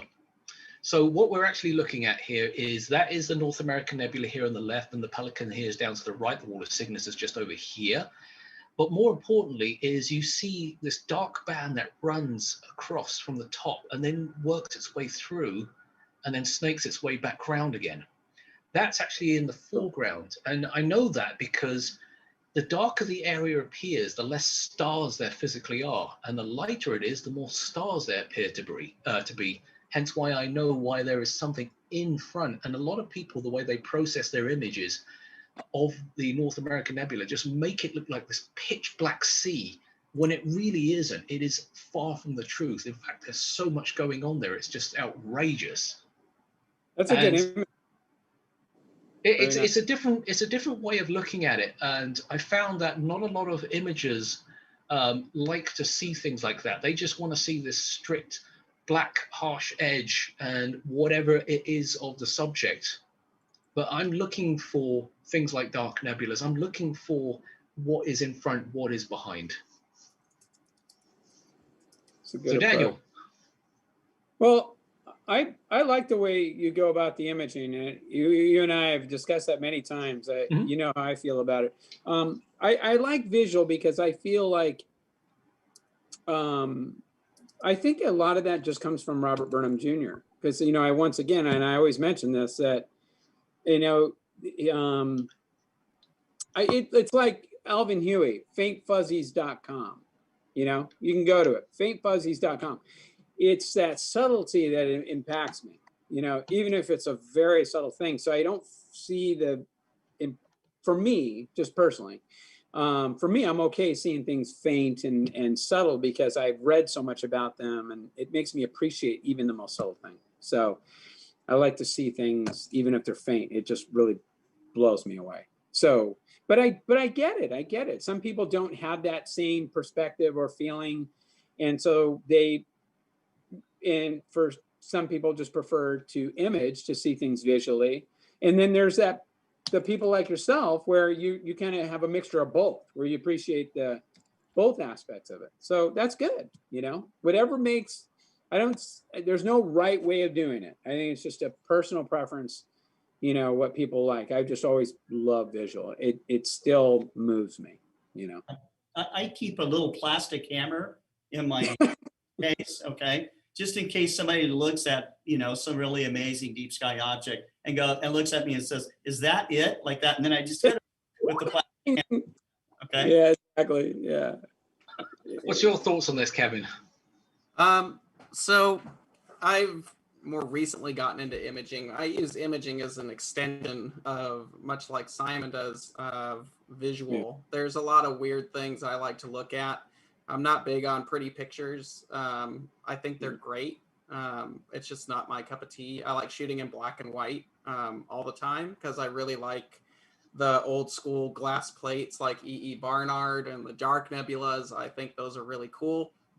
I think it's more about looking at the structure of the object rather than, all these exotic colors. But that's just my take on it. And like Daniel said, there's no wrong way of approaching it. It's just, that's how it is. I think as I've gotten older, there was a gentleman at a star party out here in Arizona several years ago explaining this really well. And it's kind of stuck with me. And the experience between astrophotography and visual is very different. And what I try to get people to really pin is the word experience. When you're out shooting images in the evening, that's awesome. When I'm imaging, it's generally remote. I program it. I go to bed. I have 2 kids. I don't have time to stay up all night. So I let it do the work, but it's not the same experience. And visual is very cool because you are actually, you're kind of enveloped in the experience. It's not just, oh, I saw this. It's like, what was the temperature of the night? The crisp night air was really nice. Especially out here in the desert, there's so many different sounds and feels and scents that you get off just from the atmosphere. And a lot of that, when I'm out observing, I can flash back to some of the most memorable events I've been out viewing. And it's not just, oh, that object in that 30-inch was like amazing. It's like I can remember the whole ambiance of that moment as a experience altogether. So that's always fun. But the way this gentleman put it was, it's a lot like going to the Louvre in France and seeing the Mona Lisa. We've all seen the picture of the Mona Lisa in a book or on the internet thousands of times, but it's a whole different thing to make the trek to France, go to the Louvre and actually see it in person. And that experience is what that's all about. So there's definitely room for both to exist. But the experiences are very different from one another. So I really appreciate both of them simultaneously. It's just different flavors on how you want to do it. And they can complement one each other very nicely. But right now I'm more into a visual aspect. It's just, as Daniel and Simon and Scott and Steve can all relate to, things at work have been crazy in the telescope world. And I'm doing a lot of problem solving for customers all day. So at night, the way I can disconnect from that, is just kind of go out and look at Mars and not have to worry about, is the USB giving me trouble? Is the driver not working? Is the tracking off or whatever? I can just kind of literally unplug and go to it at that point. So we've got about 8 minutes left of the Woodland Hill side of things before we switch over to the actual Global Star Party. Going to ask you a couple of more questions, Kevin, before we let you run away from us. One of the biggest things that's, from a visual standpoint, that a lot of people have is, and it's more for outreach than anything else, I guess, they're so used to seeing planets, and we tend to ignore everything else. And when we're in a true dark sky site, the biggest problem that most of us have is doing nebulas. And I'm not going to talk about clusters just yet, because that's going to be a separate thing I'm going to ask you. But nebulas in general are just an absolute nightmare to view. But I remember seeing you at a star party in, where was it, Paramount Ranch in California. Mm-hmm. And I was looking through your scope and we were looking at the Swan. And I was like, well, hold on a minute. I can't believe I'm seeing this where I am. And the Paramount Ranch, it's a dark sky site, but it's not that dark. It's probably a 6 on the scale, if anything. So it's not so different for me. but it was just mind blowing seeing it. Yeah. I think a lot of that really has to do with understanding the site and understanding your equipment and what's capable of doing stuff. A lot of people, I've been to plenty of events where people are like, oh, you can't see that here. It's like, you could try. And if it doesn't show up, you could just change it instead of being like, it's not possible. Okay, well, I'm going to do it anyway. So, but yeah, the big thing is really understanding the environment and how your equipment's going to act. So Paramount Ranch was 5 minutes from my house when I lived in LA. It was right across the highway. So I've observed out there several times. I knew the site. I knew the gear I was working with. I knew what was obtainable from that location.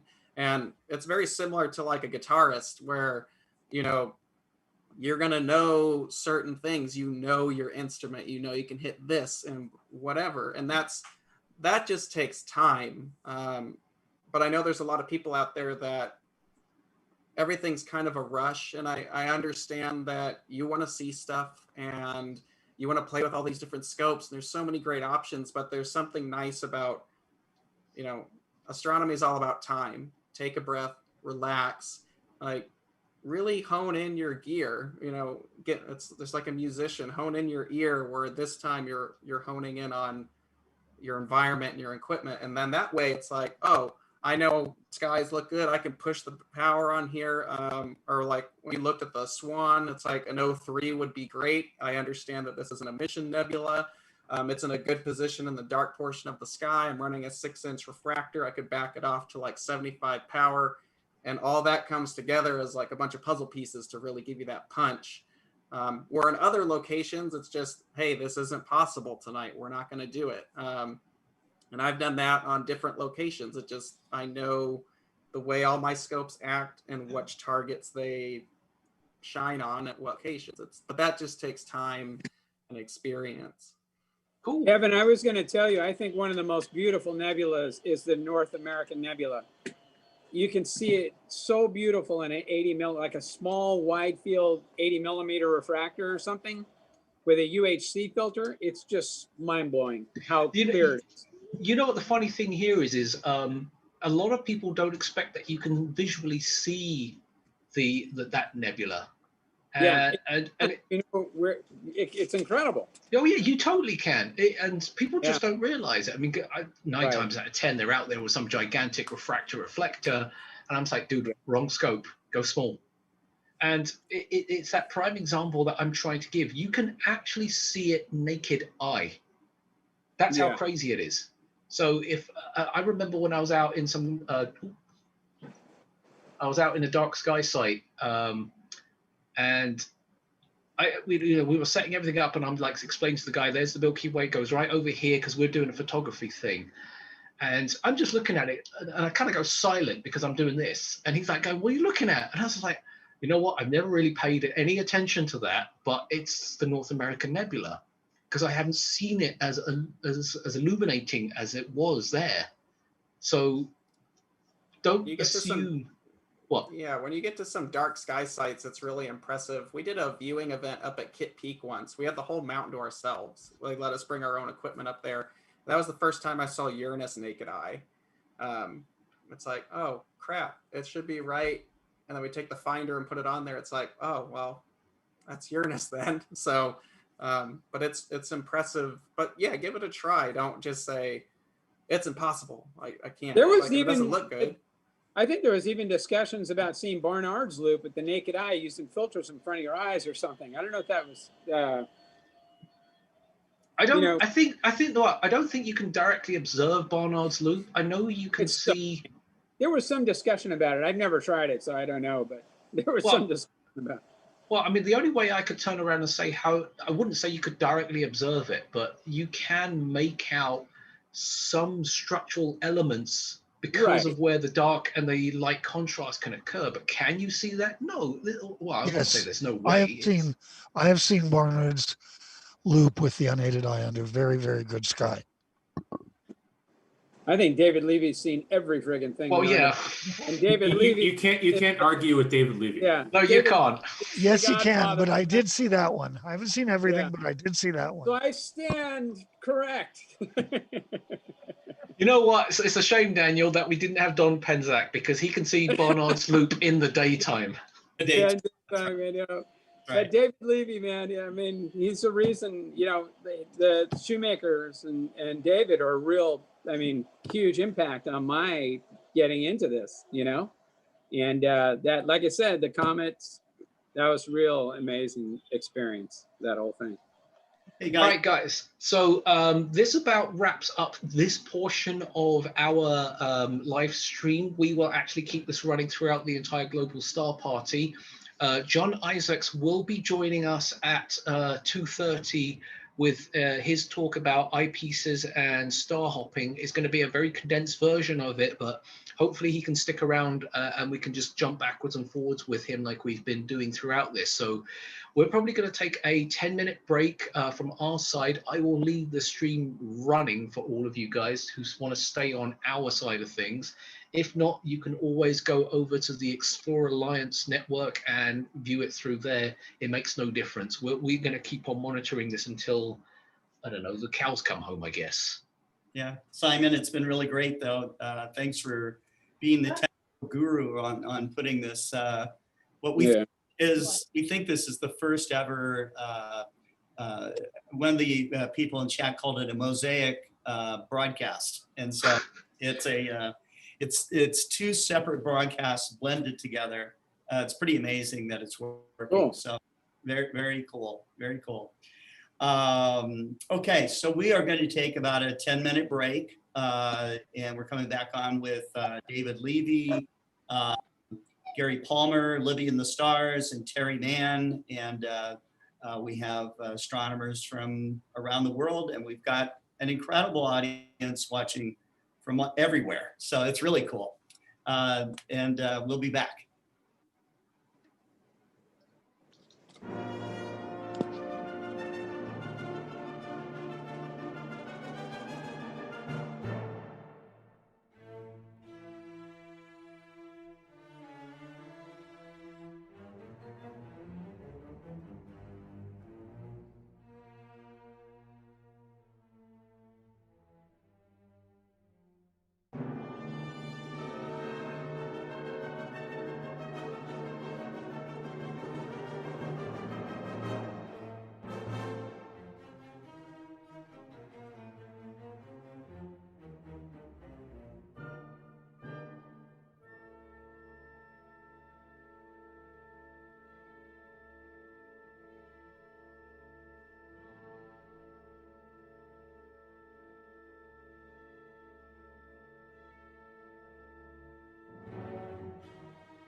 And I set up my telescope and I was able to have a wonderful, wonderful brief evening under the stars searching for comets. How long have I been searching for comets? I've been searching for comets since December the 17th, 1965. I wanted so badly. I didn't start searching for comets because I wanted to find a comet, although I did. But I wanted to do that because I thought this would be the best way for me to learn the sky. And I see the sky as a teacher, as a wonderful teacher, as I recommend all of you do as well. When I take the telescope, my telescope right here, and I point it up at the night sky, and I look through the eyepiece, and there are star patterns. Then I move to another field, and there are more star patterns, and then another, and another, and another, and there's star pattern after star pattern. And then a fuzzy spot comes in. Oh, I know that. That's Messier 13, one of my favorite objects. Wait a minute. And another part of the year, I'll be looking and I'll think, why is the sky just a wee bit brighter, a shade brighter over there? Turns out I'm looking in Orion at Barnard's Loop. And even with a telescope, I cannot see the whole thing, but I see a brightening that I can see as Barnard's Loop. Barnard was one of the great observers of all time. He actually got his start doing photography with an employer, and he spent a lot of his time in the darkroom. But at night, he would spend his time looking at the stars. And he discovered his first comet, and then someone announced an award that would be given of $200, which was quite a bit in the 19th century for the discovery of a new comet.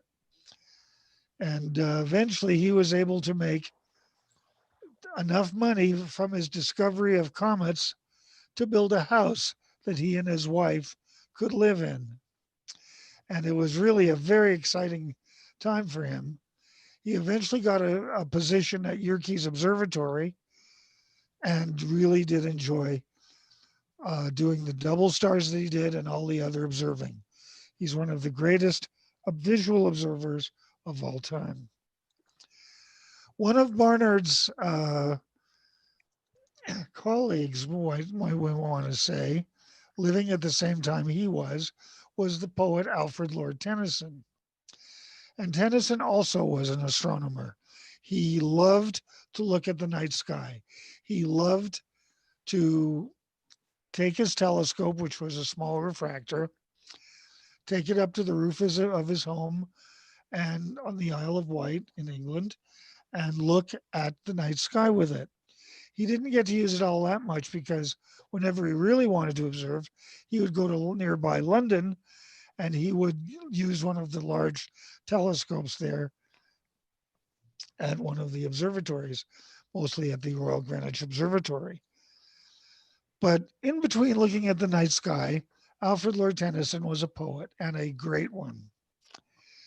He wrote a poem in 1850 called In Memoriam, and it was an elegy towards his best friend, Arthur Hallam, who had passed away from a stroke at the age of about 22. And In Memoriam was this poem that really studied nature, it studied the world, and studied the sky. And it's kind of interesting how he structures that. It's based around 3 years that pass since the death of his friend. And he talks about the discoveries and the progress in science that has happened over those 3 years until at the very end, he goes back to his friend's death. That friend of mine who lives in God, that God, whichever lives and loves, one God, one law, one element, and one far off divine event to which the whole creation moves.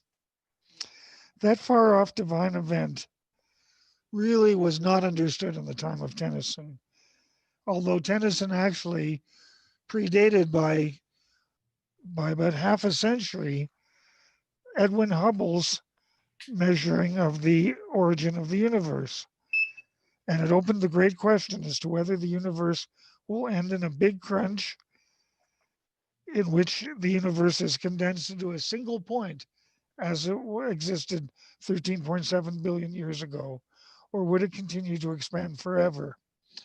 We now suspect, because if dark matter and dark energy are correct, that there is more than enough matter and energy so that the universe will indeed expand forever.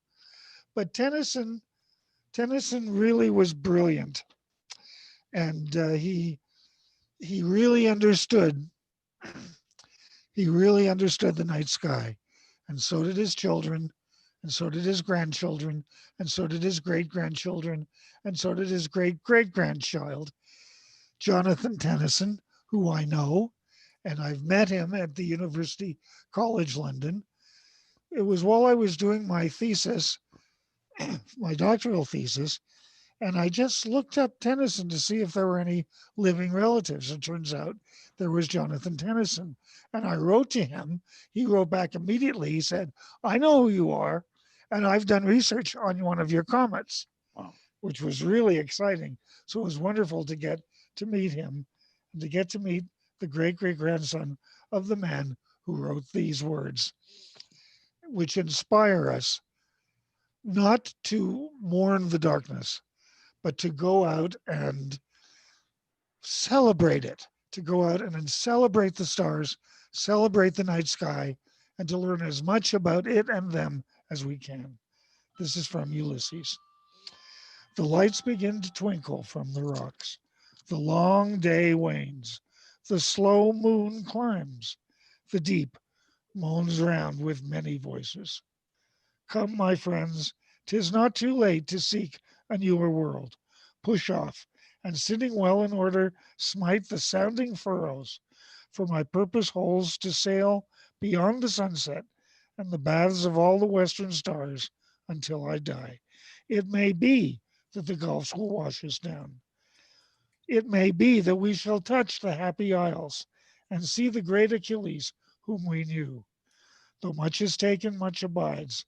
And though we are not now that strength which in old days moved earth and heaven, that which we are, we are. One equal temper of heroic hearts, made weak by time and fate, but strong in will to strive, to seek, to find, and not to yield. Back to you, Scotty. Well, thank you Wow. very much. Thank you. That's great. That's great. Well, the European edition, as we have called it, of the Global Star Party, although I guess we just have to call it Global Star Party because it's astronomers all over the world. But a big part of this is made possible by Gary Palmer, who has worked with me to build up attendance for and speakers and astronomers, astrophotographers for the people that are observing through Europe and even down south. We'll have to try to get some astronomers down in Africa because it's dark down there too right now. But Gary, I'm going to give you the stage for a little bit, and then we're going to bring on Libby and the Stars. Hi everyone, thanks Scott, thanks David for opening the Star Party from this side. It's always a pleasure and always gives us something to think about. Yeah, I can never come up with words anywhere close to what you seem to come up with on these shows. I can come up with lots of other things, but words is not a big thing with me, although I enjoy listening to them. Thanks to all the other guests for coming on this evening, or tonight now as it is over here. And I'm looking forward to seeing what everybody's got. And also say to people that they are welcome to join us. You know, we sort of mention this halfway through a show, but if people are out doing something or they've got a passion in this, you're welcome to come on the show and join us on any of these events. That's what this is all about, is bringing everybody together from whatever field of astronomy they're in, and what they enjoy doing. So I will hand you back over to Scott, and Scott is probably going to bring on Libby now, which is nice to have you on this show as well, Libby. Yes, that's great. Libby, are you all set to go? Okay, I think you're Yes. still. Sorry. Okay. Libby is still in 5th grade. Is that right? You're a 5th grader, 10 years old, and she is someone that absolutely loves all things to do with space exploration and astronomy. She has a couple of telescopes, and you've been observing Mars recently, I know. You wanted to talk about your experience at Kennedy Space Center. So that's very cool. And do you have any presentation you wanted to give? You want to share your screen? Yes. So I can't share my screen. I worked on the presentation on my iPad and I could not share it to my mom's computer because I was using her work email and that's the only email she has.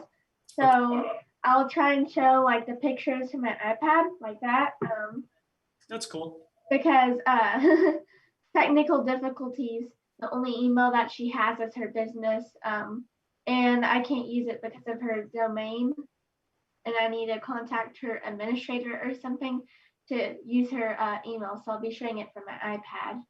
That's very fun. The sun's blurring.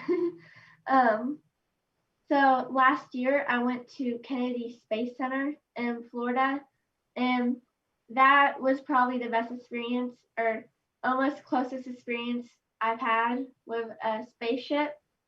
And here I have a picture. I went to go see a rocket launch while I was at Kennedy Space Center. And I was by the timer and I was looking and I didn't think that was going to happen. And that was just a fake timer for the launch. And you could see clouds in the background. We did not think it would go. Storms are coming in pretty bad. So here's a picture I took of how bad the storms were getting over the Olympus. Wow. And how did you feel about being at Kennedy Space Center, Libby? I thought, I was like, oh my gosh, I'm so excited. I was running around everywhere. And as living here in like Bentonville, kind of being close to Tornado Alley, I like love storms and everything, but apparently if there's something that can be canceled that I really want to go see, like if there's a space shuttle, there's like a launch going on and I want to see it and it's being canceled, I will like scream. I'm like, no, it didn't want to be canceled. So I started to take a picture in front of the Atlantis again, and it started raining on me, so you could currently see me running in the picture. So after that, we have moved inside, and I moved to the space shuttle exhibit around Atlantis, and there's a picture. I was just posing in front of a little picture while everyone was trying to get inside. There's a line, and sometimes whenever I'm in a museum and there's something huge, I kind of like trip a little bit. Like I'm looking up so much, I kind of trip a little bit. That's how I felt being around the Atlantis. It's just I was like, oh my gosh, I feel like I'm gonna trip. And then we have a picture of astronaut food. It's the real astronaut food. My friend at Space Camp, they had these little freeze-dried ice cream sandwiches, and I quickly learned that you can't actually take that up in space because of the crumbs. And then I had another moment where I was about to trip because I was looking up so much. Here are the boosters. One of the biggest parts, they have to be one of the strongest parts of the rocket or the space shuttle. Because if you don't, then there's no way that your rocket's gonna get to space. They had a little museum part where you could walk in and like play with like a little fake cockpit for kids to go and play in. And so I went in and my mom took this picture. I was looking at her like crazy. I was like, don't take pictures of me. She thought I was crazy. She was like, you're looking in there. She's like, that's for babies. Don't you want to be in the real thing? I So, was checking out all of the controls. Libby, what do you think is so inspirational about a place like Kennedy Space Center? What is Well, what do you think inspires kids about Kennedy Space Center? I think the part is that kids my age, we didn't grow up in a generation of people launching people to the moon, like NASA launching, and we don't really think of that being a great job anymore. And I think me being one of the kids to think that NASA's going to start again and it's starting again, it's fun because kids will know like, oh well, like, oh hey, we're going to have a museum about this generation and NASA launching. And I thought it was obviously cool because I wanted to be an astronaut ever since I was little, and seeing the stuff that astronauts get to experience and do was kind of crazy. I'm like, well, they get to do this and that. And kind of having that stuff out there for kids to walk in and play in is kind of like, oh my gosh, we're real astronauts. And one thing that we also talked about was the MQF, Mobile Quarantine Facility. And that's when they quarantined astronauts before they went to the moon because they did not know they had a disease. So here is Kennedy's Mobile Quarantine Facility. And they had one of those at Space Camp, and they let us actually walk through. It had like little glass barriers around. And I'm like, oh my gosh, we're like in our own mobile quarantine facility. Here is Mars Exploration Rover. I obviously don't think that's a real one, but it is a model which would be close to a real rover. And we were about to get on the bus to go to Kennedy launch, where they launched astronauts and satellites. And we were like, we're not gonna make it. We're not gonna make it. The storm's too bad. So it started raining really bad and it stopped. So it was kind of like a little bit soppy outside, and they took us on the bus. And we were like, we're not going to see it. Like, oh my gosh, we're not going to be able to see it. But once we got there, they were like, okay, the launch will go on. So I saw the launch and it was gorgeous. We had to have someone send photos to us because we did not realize how close the timing was to us. So the lady right next to us sent us her photos. I don't have them. I don't know if my mom has them on her phone, but it was definitely beautiful.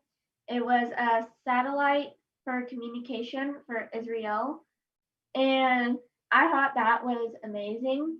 It was Falcon 9, I think, sending it up there, and it was glowing. It was kind of the like 7 o'clock when it launched, and it was glowing. Like it looked amazing in the sky because it's so pretty against the blue sky. And after that, we got some pictures around the rocket garden when it was kind of getting later into the day.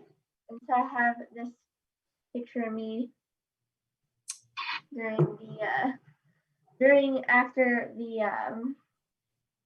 our rocket launch, and I was way more excited after that because during in the museum I was like, we're not gonna make it, but after that it was beautiful. I got to visit the rocket garden, and they had it was really pretty outside.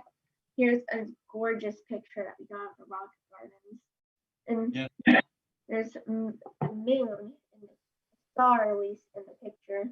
Not very bright because of all the clouds covering the storm. And then here we have a rocket. And I thought that was another moment where I almost tripped because it was so big. You're just kind of looking up to like take it all in. It's kind of like if a kid goes to aquarium and sees a giant whale, you're gonna kind of trip and be like, "Whoa, that's too big." Right. Mhm. I thought that was another part that's my favorite because along with the new rockets that NASA was building, they had the original design was just like that, and now then they went to the space shuttles, which the design of that was extremely different, and now they're going back to kind of their own rocket design that they had back launching the Apollo 11, and they're just adding some new safety features because we did have lots of fails and we kind of learned from them during the Apollo time, and they put too much of this chemical in there and it burnt a fire. That was tragic. And now they learned from that and they're putting more of another chemical in there. And now they're building more safety. So I was kind of thinking about that when I was walking in the rocket garden because the new space rocket was SLS has on the capsule where it carries the astronauts has a tiny missile on top of the capsule. So if there was any problems, they would start the missile and then head them back to Earth because the astronauts are the most important of the mission. It doesn't care about making it, it cares about the astronauts because if we can send them up there, we have to get them back safely. And I think that was one of the things I was thinking about when walking through the garden. But my experience after all was amazing. And I felt like that was the closest experience I've ever had. But that was amazing for me to be able to go there. And we were first planning to just go to the museum. And my grandma actually said, "Oh, hey, there's a rocket launch that day." And we were super excited. So we were lucky enough to get a trip to go see the rocket launch. And that was one of the best parts to seeing it. I was extremely happy, and I'm so glad that the weather didn't ruin everything. And I feel like that is like a lifelong experience. And we like to brag to my dad because he has done like almost everything in the world. And I said, I have seen a rocket launch before you. Libby, that's a great wrap up of your talk. I was reading some of the chats here, and someone asked me if you wanted to be an astronaut, and I wrote back that you were planning to be an astronaut in your future here. One of the comments was, it would be amazing to see in a few more years with my children watching the night sky and seeing the broadcast of Libby's first EVA as an astronaut. Do you with the danger of flying into space, because there is a danger of it, are you afraid of that? I mean, as you walked through that rocket park and were reflecting on the the survival of astronauts and the care that they give to survival in the astronauts, what are your thoughts on that? So my whole entire life, I have never ever been afraid of anything. Like, I love going on roller coasters, and it's like amazing for me to go on roller coasters. I'm like, oh my gosh, it's so much fun. Dangle me upside down. I'm having fun. No matter where I am, I'm having fun. Even if it's dangerous, I will be like, I'm happy that I can do it. And I always have looked on like the bright side. I'm like, hey, at least we tried and at least we learned from this lesson. So let's say I got on a roller coaster and it broke down. Hey, at least we tried. We learned from this lesson. I've never been like fearful of anything. But I am aware that some astronauts have had some issues while on board, and every astronaut will have issues on board. So, hey, we'll learn from that. All right. Well, thank you, Libby. It was a great program. Thank you very much. And we will go to our next speaker here. Gary, why don't you help me out a little bit and introduce some of the people here. Okay, so we have Steve Collingwood from Pulsar Observatories here in the UK. Andreas is in Sweden, and I've really enjoyed some of his informative imaging ways and problems that he comes around from his location. We have Gary Varney on, who we talked about this on the last Star Party when we asked people about image processing, what they would like to see, and everybody was, oh, can we see some image processing on Mars? And the issue I have here is really not getting good clear skies to image the planets. So we really do struggle. Do get it now and then, but just not on a regular basis. And Gary produces some excellent videos and images of the planets. Also runs his own group on anything to do with Luna, anything to do with the moon. So I thought it'd be nice to get Gary on and run us through that sort of thing. Great. Chox is in London. He's just getting into the imaging and just getting into all of the pitfalls and the good bits and the bad bits and whatever comes along in that area. Simon, we've had Simon on before. Normally he brings us the sun from California. This time he's been working on other parts of the show in the background and broadcasting some other bits earlier on.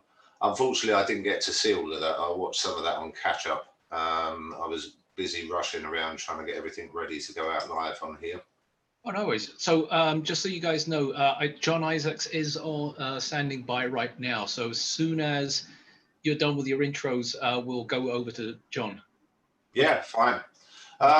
And most of the other people on here, we've already sort of run through. Scott introduced those.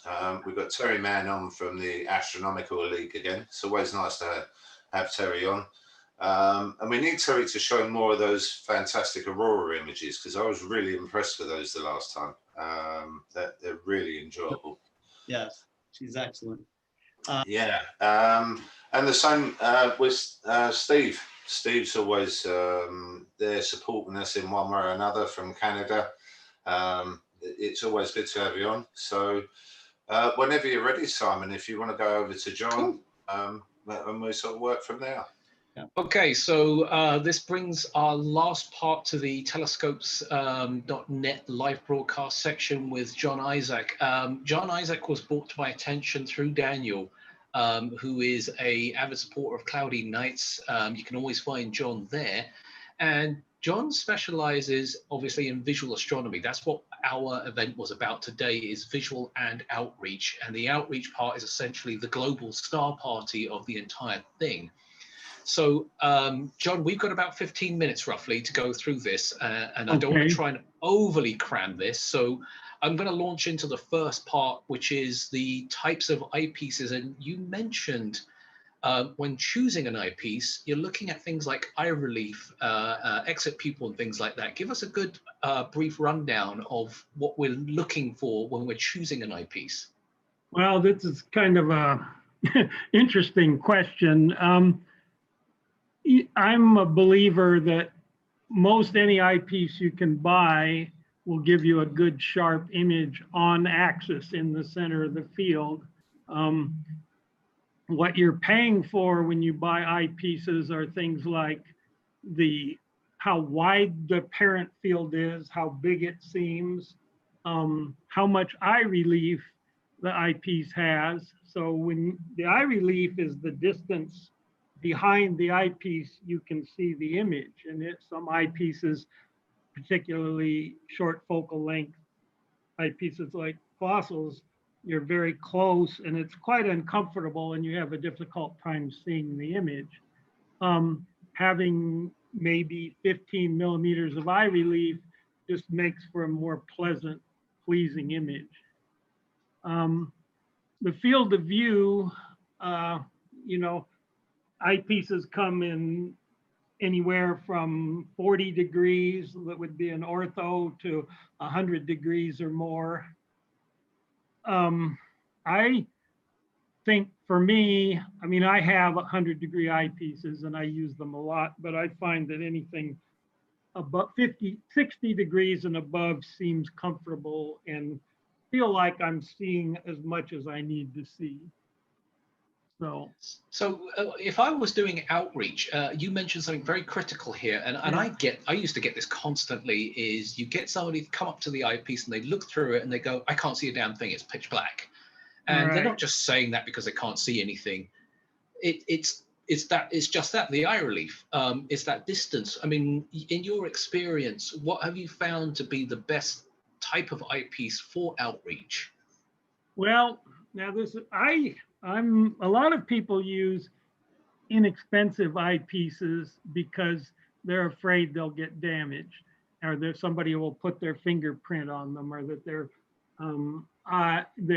you know, someone's from their eye makeup. But I use my good eyepieces. I have a set of Teleview eyepieces, and I use them because I think that anyone who is willing to look through my telescope deserves the best possible view I can provide. And I think those are the eyepieces that I choose for myself. So. Excellent. So the other thing here is, and we spoke about this very briefly, is looking for things. And I've mentioned this before, the actual skill of star hopping has slowly been lost over time. And this is not really a dig at any astro imagers out there. We kind of rely too heavily on software, plate solving, apps, and all that kind of stuff. But you know, the actual skill of star hopping has slowly kind of just disappeared. So what are some of the tips that you have when you're doing things like that? Because I know that you're an avid star hopper. Right. I mean, when I started, I realized that it was important to me to understand where in the sky whatever I was looking at was. I mean, it wasn't just looking at the object in the eyepiece, it was kind of knowing where that object was. And this is something that was important to me. It's not important to everyone, but I think it's a valuable thing. I look at the sky, I think of it as like a treasure map. And so you have all these hidden treasures out there. And if I can find them, I can walk out at the night. I can spend a couple days just looking at different things, you know, a couple nights actually, that I know. I'm not, you know, I wouldn't say I'm a pure Luddite in this regard. I rely heavily on Sky Safari. You know, this app, Sky Safari Pro, it goes on a tablet or a smartphone, and it provides you with the image of the sky at the very time you're looking, and in the exact orientation it is. And you can zoom in and out. You can see what the sky looks like, what you should be seeing. You can customize it so the stars you see are there. So it's almost like cheating in my way of thinking, because right. I mean, the thing is, though, I mean, Daniel was telling me that, you know, in star hopping, you don't just start with a narrow eyepiece, just go straight for it. Right. I mean, but you have a chart, you have something you want to find. I mean, I think basically it depends on the telescope you're using, but the three tools that I use would be a red dot finder or a telrad, which is you use to point to the general area of the sky. So you want to get within 4 or 5 degrees so you know where you're starting. Then I'll use a right angle correct image finder, which magnifies the view 8 to 10 times and provides a field of view of 5 to 7 degrees. And so now you're zoomed in. Under urban skies, you're now able to see a lot more stars where you might only see magnitude 4 or 4.5 from a backyard. With a magnifying finder, you can actually see probably magnitude 7 or 8, where you can actually see enough to guide yourself with. And so with the chart, knowing you identify, say, what I call the initial alignment guide star, I would point the scope at that star using the red dot finder. And then I know I have a path that I've developed in my mind going from identifiable stars in the field from the original star to the object. Now the object will probably not be visible in the finder. So it's all these is relative. So you have like waypoints and okay, I see this pair of stars.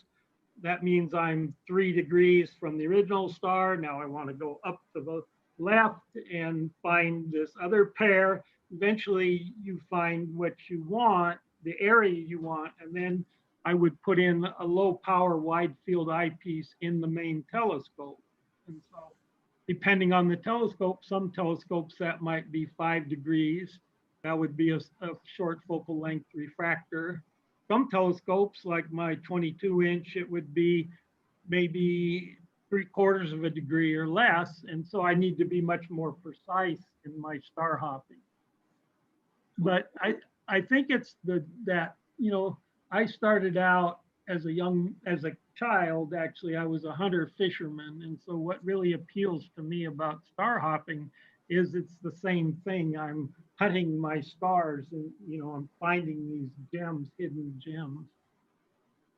I've got one quick question here for you, and then I know you got to go because you drove all the way from San Diego up to LA because you're actually here for an event. So I don't want to keep you forever, but just for you guys at home, we will be having John back to do an in-depth discussion with Daniel because these two guys are just going to backwards and forwards. It'd be so awesome listening to these guys. One question that I did get from somebody is, what is your thoughts on varifocal eyepieces?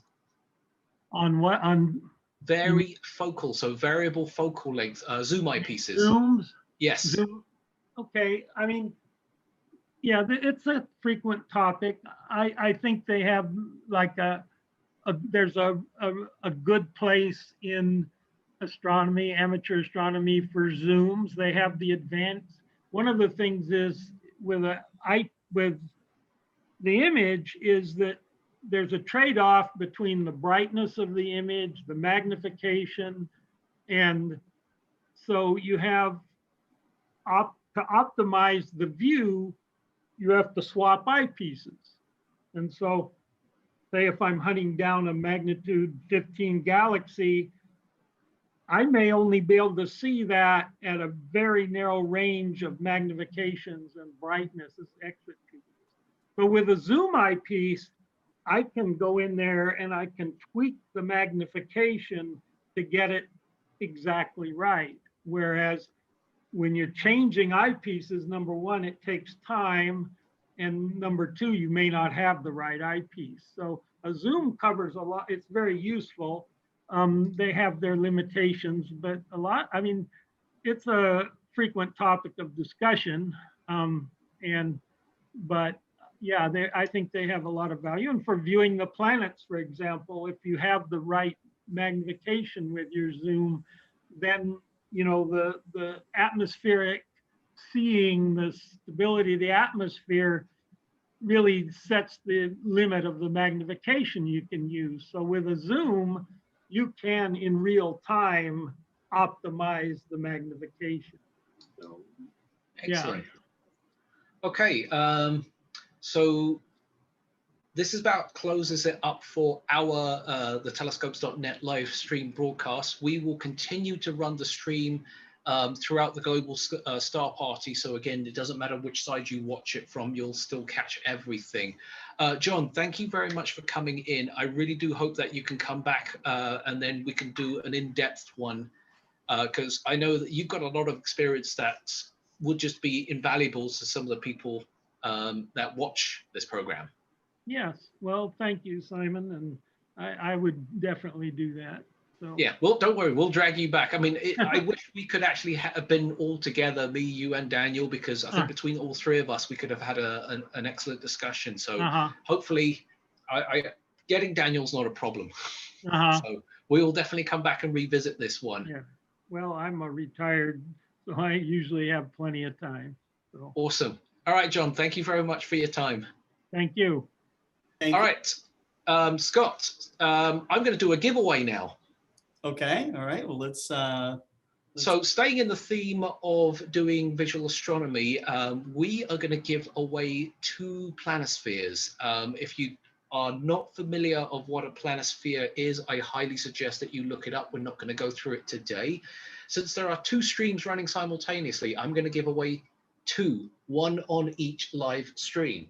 So one for our one for the telescopes.net and one during actually on the global star party.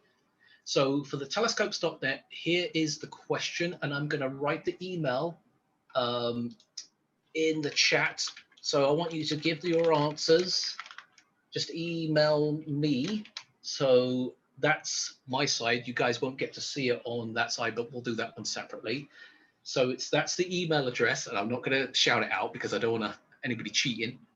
The question is, who were the 2 people that were on the live stream earlier? I only need their first names.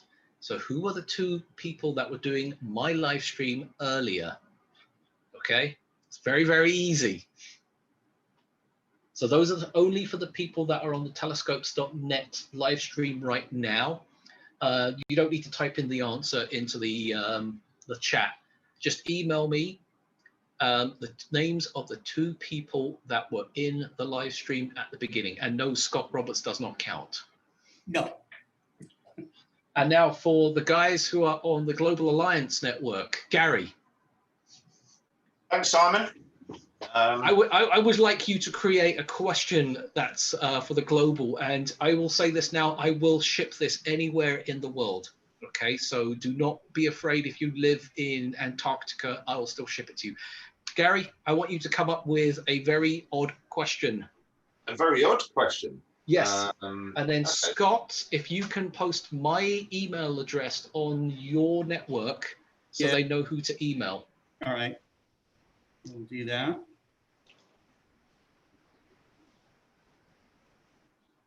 So go for your odd question then, Gary. What's the imaging spot circle on a FCD 102 Explore Scientific? Cool. That's an odd question. There you go.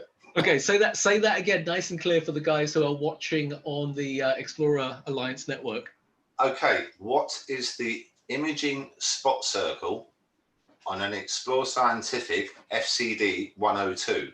And that's the inner imaging spot circle, not the external spot circle. So Richard Grace is saying unvignetted or not. Oh, or not, yeah. Not. No, unvignetted. So basically unvignetted, the inner spot circle, yeah, would be classed as unvignetted. That's what that means. Inner spot circle. Yeah. Is an unvignetted spot circle. Yeah. So those guys, you will answer, you will send me an email so I have 2 clear definitions, and then I will randomly pick a winner, and I will let you guys know via email. So you just give me your names and addresses and I will get those out to you. So I'm giving away 2 planispheres. Again, if you don't know what they are, I highly suggest you do some research about them because they are actually very, very useful for doing visual astronomy. All right, Scott. Okay. It's all you now. It's all me. Huh? I am now just a guest. want to thank you, Simon, for being a very, very important part of this program, and for doing the so-called mosaic broadcasting technique. You should patent that. And I definitely want to learn how to do it myself. So it's very cool that you're able to do it, and we'll try it again in the future. Okay. Oh yeah, totally. All I right. will say this. At some point when we get to Chocks, so for those of you who probably have been watching and following us, I did say I would ship him a monochrome camera as the life-changing moment, and he recently received it and he did image with it. And I'm looking forward to him listening to his experience, and for you guys to have the experience to see the difference on the level progression. And in all honesty, I am going to say this, Chocks, we've kind of accelerated your level of learning a little bit more than most people should. So just keep that in mind. If you find that you're struggling somewhere, we are throwing you in the deep end here. Okay, just be aware of that. Right. Yeah, very good. Very good. All right, the chair's back to you now, Scott. Thanks, Simon. Take care, man. No, I'm going to stay. I'm staying here, remember? Okay. All right. It's kind of, you're staying. Good. Yes. All right, Gary. We do have more door prizes from the Astronomical League. They are our official sponsor, okay, of the Global Star Party and the Explore Alliance for door prizes. And Terry Mann is a two-time former president. She is still on the executive staff of the Astronomical League, and so I'm going to bring her on, and we'll let her read off the former, or not the prior winners, okay, and the questions for this week's Global Star Party.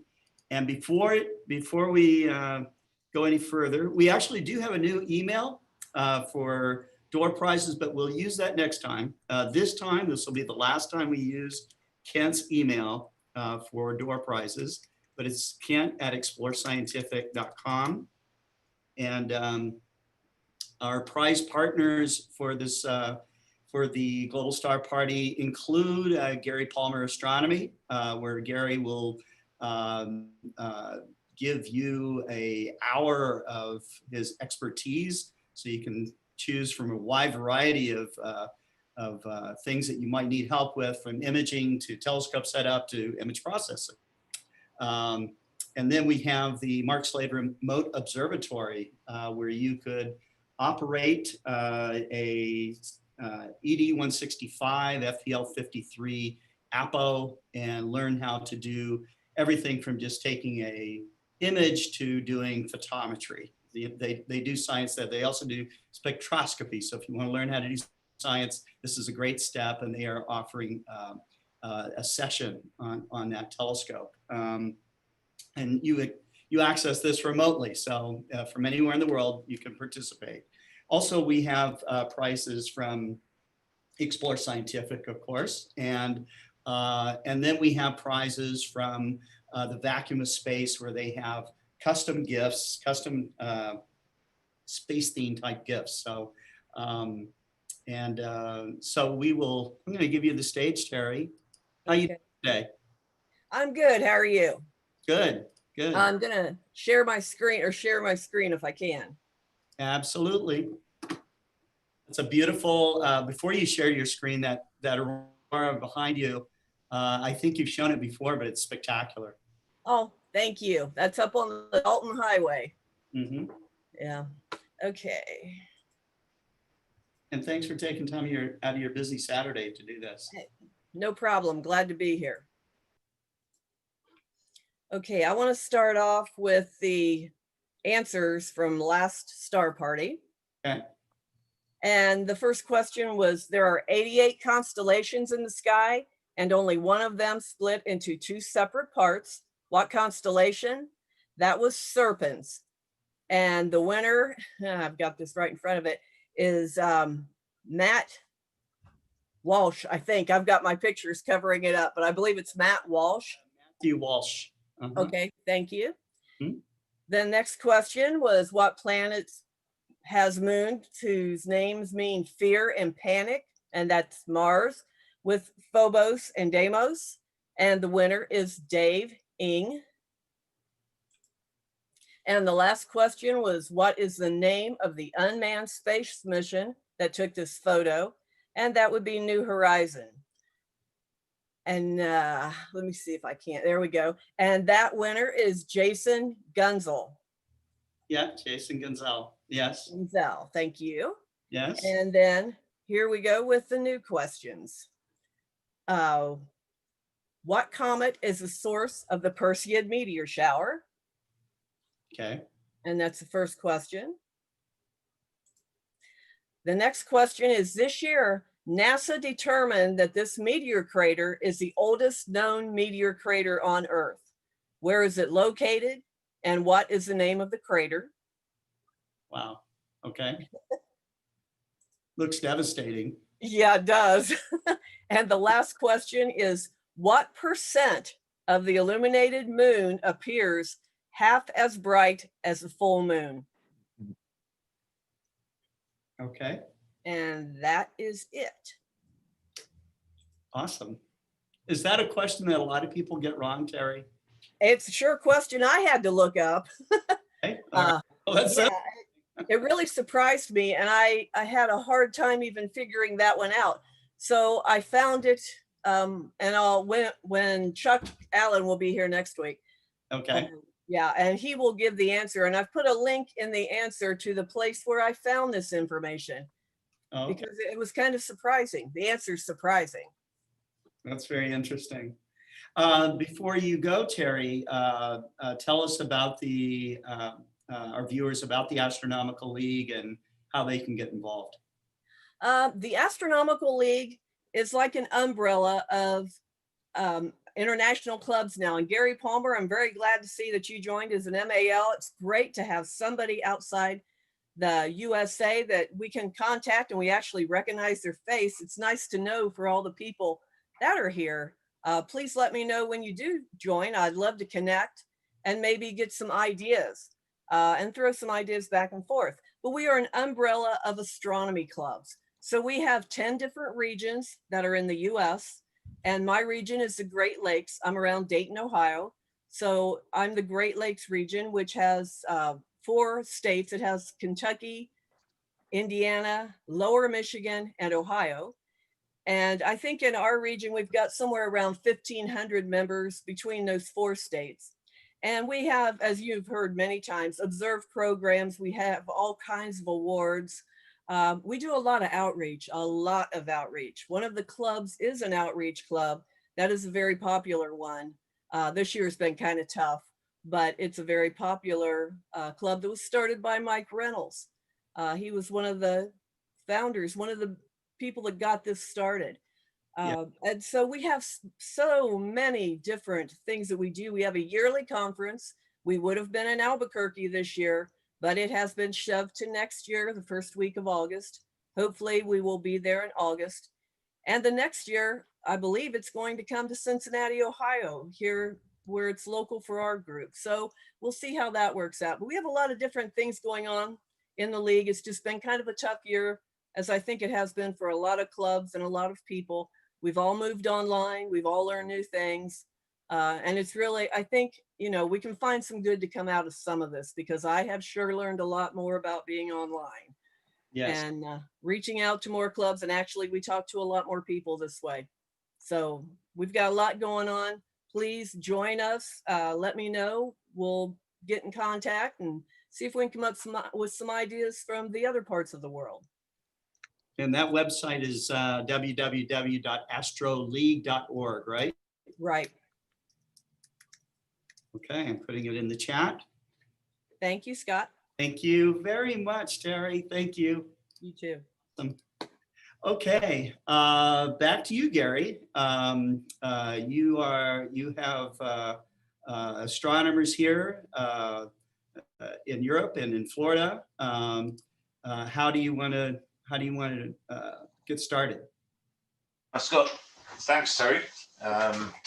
Always good to listen to the door prize winners and the questions that next come out, the next lot of questions. What I was going to do very quickly, because I know it's going to go cloudy, so I will share the screen here. We are actually imaging live while the event's on, so hopefully you can see that. M31 at the moment, coming in live. They're 3-minute images. And we'll get on to stack these, change a camera on this one again. Still on the FCD 102. We're just leaving it there. It's a little bit of high cloud. I can watch it coming through on the guide monitor at the moment. So just really going to leave it on that, probably so that in the next half an hour to an hour, we'll lose it. If I can get onto another target, I will in the meantime. But what I was going to do was switch over to Steve Collingwood, because he's not actually going to be on that long. So I thought we'd jump over to Steve, and then he can go off and have a beer and do whatever he likes to do after the show. Gin and tonic, mate. Gin and tonic.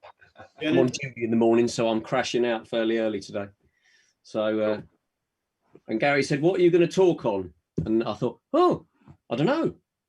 So I thought I'd throw a few things out there and see how it goes. Firstly, of course, Libby should absolutely, you live in an era where you can be an astronaut. Sadly, I always wanted to be an astronaut, but NASA stopped sending monkeys into space some time ago. So, you'll have to do it for us. But you can always buy a ticket on the next SpaceX rocket going up. That's true. Yeah, you don't work in the astronomy trade, do you? Buying tickets.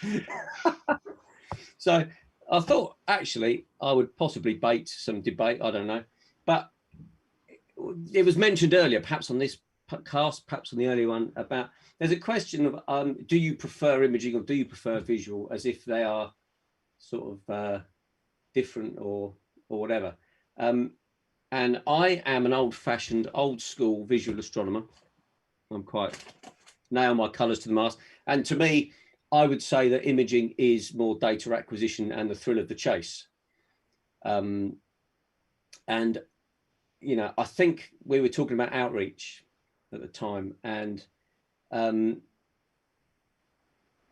used to do a fair bit of outreach, not so much now because of the pandemic, etc. But there's that wonderful thing where, as seasoned, in inverted commas, astronomers, observers, imagers, whatever, we sort of have a tendency to disappear up our own backsides with the gear and the stuff, because the people we talk to about it are mainly other amateur astronomers, and you know, it generally spirals. And actually, when we're out doing outreach, it's so easy to overlook the fact that you can still turn what you can't see into an inspiring discussion.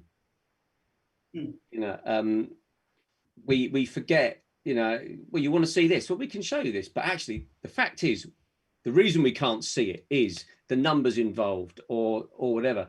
And actually a lot of people get into astronomy through the host of an outreach event or the host of a telescope on the sidewalk. It doesn't really matter about what scope they've got. And we always sort of try and go for bigger and better, or computerized or not, or whatever. But we also forget what you can do with a very basic little telescope. And I like small refractors. And how many people started with a 60mm Sears refractor or a Tasco refractor? There you go, 50mm. That's probably F13. This is here. Let me show. I'll come on with you here.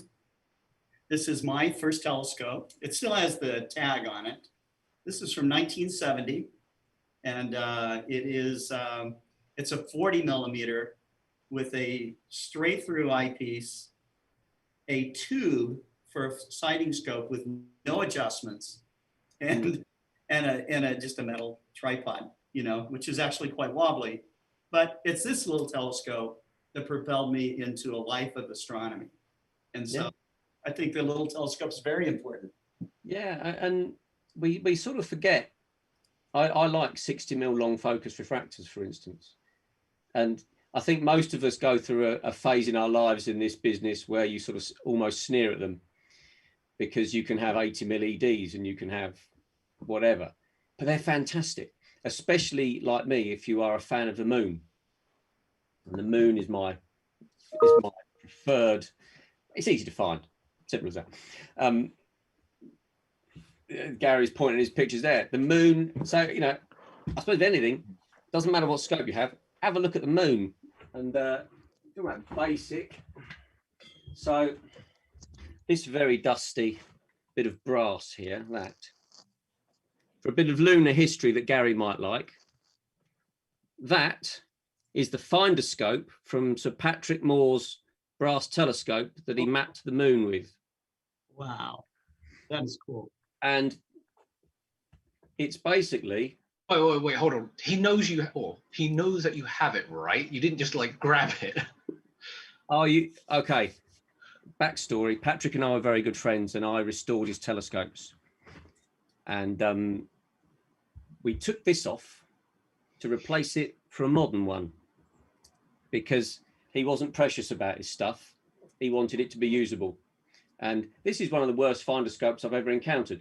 But this is basically 2 bits of clear glass just to stop the rain getting in and a nail in a brass tube. It's not lensed. Not lensed. Okay. No, not lensed at all. Right. But it, you know, basic kit, but like Scott's tube, it works. You know, and he mapped the moon with a 73 mil f13 refractor with 75-year-old glass in it without coatings on.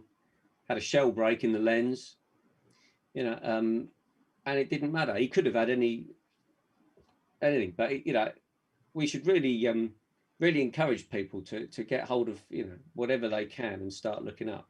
And it's more about the way we do that than the equipment we use to do it. You know, there's one thing I should really say for people getting into doing astronomy in general is it's better to try and look through a telescope first than it is to flick through a book or look on the internet, because I think one of the biggest problems here is you see too many NASA photos and instantly in your head, that's what your vision of whatever it is. And you look through the eyepiece for the first time thinking, oh, great, I get to see the Orion Nebula. And they go, is that it?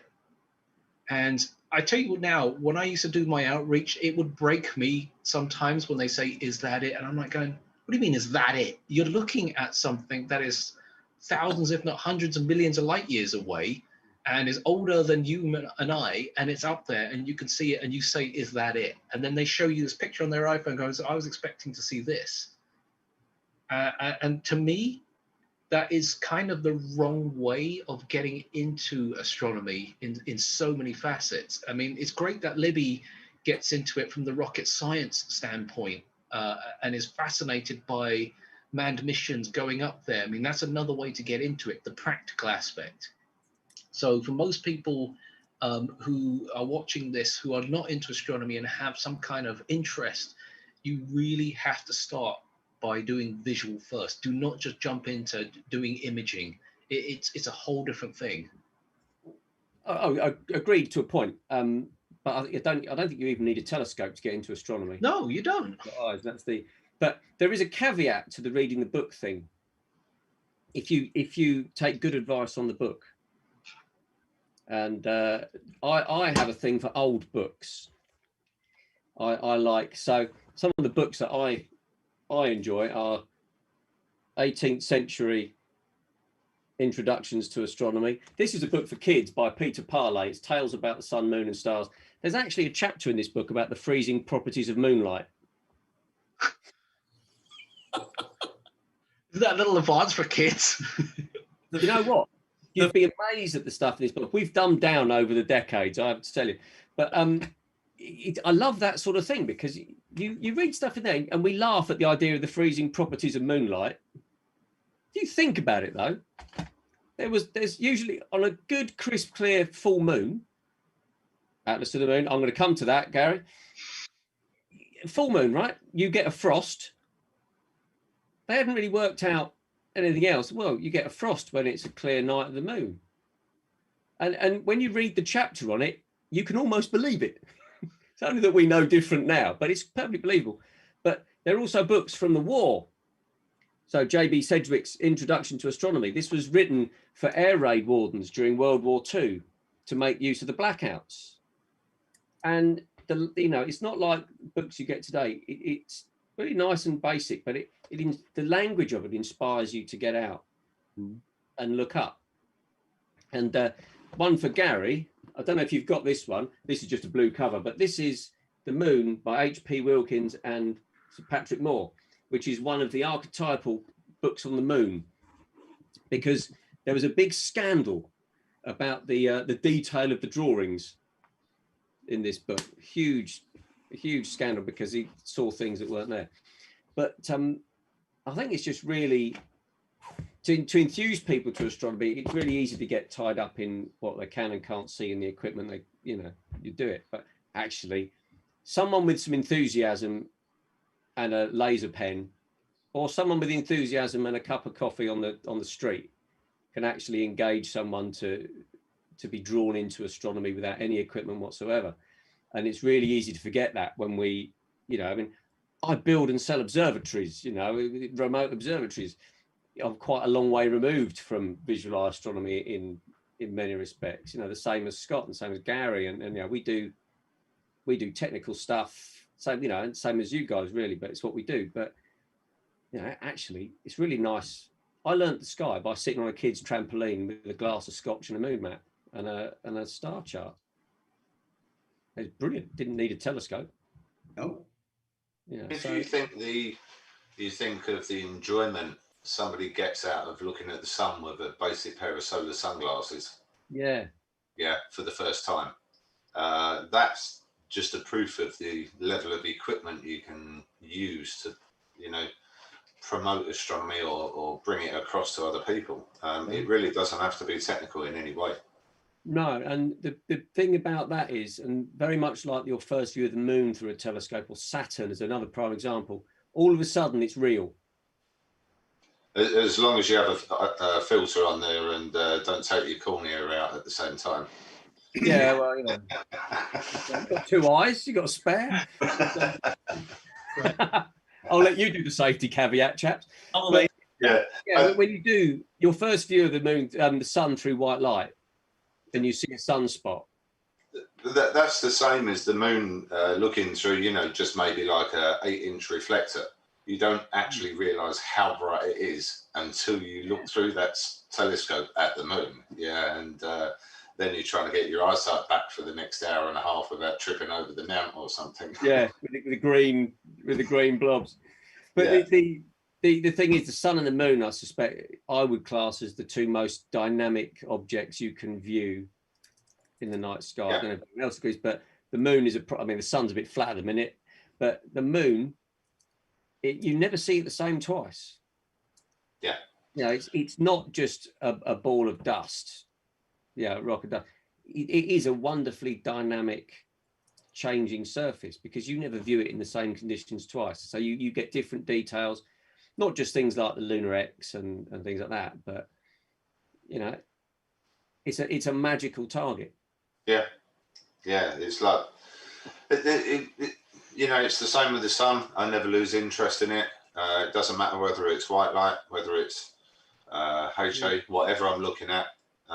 It still holds that there, and it's great to get out and not look at everything that's online about it and see what's there. That challenge of the chase again. You see a prominence there and it's like, I'm going to have that today.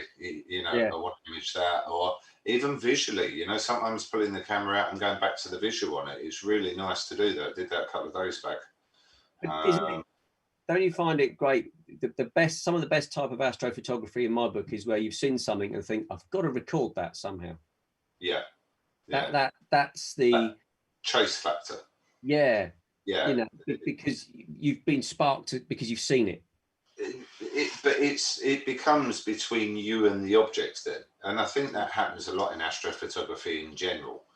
You could take an image like this tonight of M31. I've imaged it 1,000 times, And, 5% of those will come out a lot better than a lot of the others, because it will be dependent on the camera, the seeing conditions, any number of factors, even errors I might put in, that I didn't, the last time. So it will be a different image. There will be other structures in there that I might see because of, those changes of equipment. So it doesn't get boring, but also doing lots and lots and lots of these, the technology now allows me at the end of the season to put them all together. So while I can put out one image of, say, an hour, I can now get 40, 50, 60 hours of this target from all different cameras and all different equipment, and put that together and collate a really good image. And of course, it's very rare for you to photograph M31. I'm quite pleased you've done that. But it's that season for it at the moment, and here I will lose that. I'm on the side of a mountain, so for me to collate that data, I try each time I come out to get an hour's worth of data on it before I move on. Other targets like M45, this high cloud we're getting at the moment, it's been a real pain to get it. You keep getting the expanded stars. I can get the nebula, lovely, but to actually get the stars nice with the equipment with the high cloud running through is really, really hard. And that's why you need like an FCD 102, mate. Yeah, that's it. I think that's the telescope. But and that's why you're playing around with a lot of the different equipment. But I think technology does make life so easy these days. It really does. But you lose something there. I do think there's a magical edge that you lose. Do you find, I mean, in one respect, you could argue that Scott had one of the best starts instrumentation wise, because a 40mm refractor is not prone to seeing conditions. No, at all, really. It's perfectly stable. It's portable. You can put it on your windowsill, or you can put it on the car bonnet, or you can take it out and about with you, and you can grab those few moments between the clouds, or and you're not waiting for it to cool down to settle. You're not checking the collimation on it. You're not aligning a mount. No, nothing. You're viewing. It's a visceral, tactile experience. Yeah. I think as well, with the price of equipment, it's come down so much now, hasn't it? When you look at the average price of even a standard SCT, it's so cheap now compared to what it used to be, that it's made it accessible to everybody. And then everybody is sort of jumping past those basic areas of having telescopes like what Scott had, I had, you had, and other people have. So you miss that experience there. And you can quite often jump into a big pool of problems by going too far too quick, or what we call aperture fever, going and getting your 11 or 12 inch Meade, or Celestron or whatever, getting it out the box. And, the first problem you're going to get hit with is collimation. That's without actually lifting it onto its tripod, and that's the thing. So you're already in a whole host of different issues there that, collimation for some people is going to take them forever to learn. It's something that they will never, ever learn. Other people get it straight away. Other people are just not interested. And that's where the refractor kicks in, because we like refractors. Yeah. Then do you think it's a similar thing with imaging, isn't it? It's a bit of a wormhole. I'm sure Simon, would have found as well. Certainly I have. You start getting into imaging, so you get a camera, and then you get a camera. You think, I'm having real trouble tracking accurately. Oh, you need to auto guide. Oh, okay. So then you get an auto guider, and then you've got to learn PhD, and then you get to the point where, I'm not really getting the results. So someone says you need a mono camera. So then you get a mono camera, and then someone says, well, what you need with a mono camera is some filters. Well, then you need a filter wheel, and before you know it, you're down the rabbit hole. Yeah, that's it. I'm there. Can I make a comment? Can I make a comment to that? Yeah, go for it. As a dealer, I don't see a problem with any of that argument. No, I agree. No, but you know what? As a dealer, I want to weigh in here because I deal with customers on a regular basis. I'm sure Simon, you probably have similar conversations with customers and people as well. Is that they get that wow factor from seeing other people's images, and they wanting to jump right into it. And there really isn't any issue with telling someone, hey, modest equipment can get you some really, really good results, right? Just by trying out. And it's something it's as simple as even taking your your phone, right? And just pointing it and taking a picture. And Simon, to your point earlier in your broadcast, saying just seeing what you can't see. Sometimes that is just enough to satisfy someone's curiosity, or what's the word I'm looking for? I don't want to sound like I'm regurgitating stuff, but Gary, that's a great picture. It's just the equipment that's available now is so low cost, and the results you can get out of it, right? And to be able to see what you can't see is a big thing. And sure, you can go right down that rabbit hole, and you can spend a ton of money if you really wanted to. The thing is that I found, see my observatory, you'll see a ton of money. But and my pictures really aren't any better than they were when I started out getting more serious into it. So it's something that gets missed a lot. You can say that almost with any hobby too. I know some fantastic woodworkers that have tools that are been handed down to them that shouldn't be working anymore, that have chisels that have been sharpened a million times, right? It's taking that equipment you have and really taking it to the next level and making a craft out of it. And I think that's the part that gets missed a lot, is making that craft out of what you have. No, it's totally right. It's interesting from a retailer's perspective, that when somebody does come into the store, at least for me, I have to understand one major factor when it comes down to astronomy, because we obviously sell cameras, as in like regular photographic cameras versus telescopes. But usually when a customer comes in and they say, I want to do X, Y, and Z, I try to lead them, in such a fashion where I say, look, don't blow your money right off the bat and buy the biggest thing off the shelf. Because what they do is they miss and don't absorb the learning curve in the correct way. So, from your point, Steve, if somebody comes in and says, I want a full-on imaging system and I want to be able to do blah, blah, blah, blah, blah, and then here you go selling off-axis guiders, filter wheels, and this, that, and the other, this poor guy now has to learn every facet of the technical side of things in one foul swoop. Whereas I tell everybody... Right.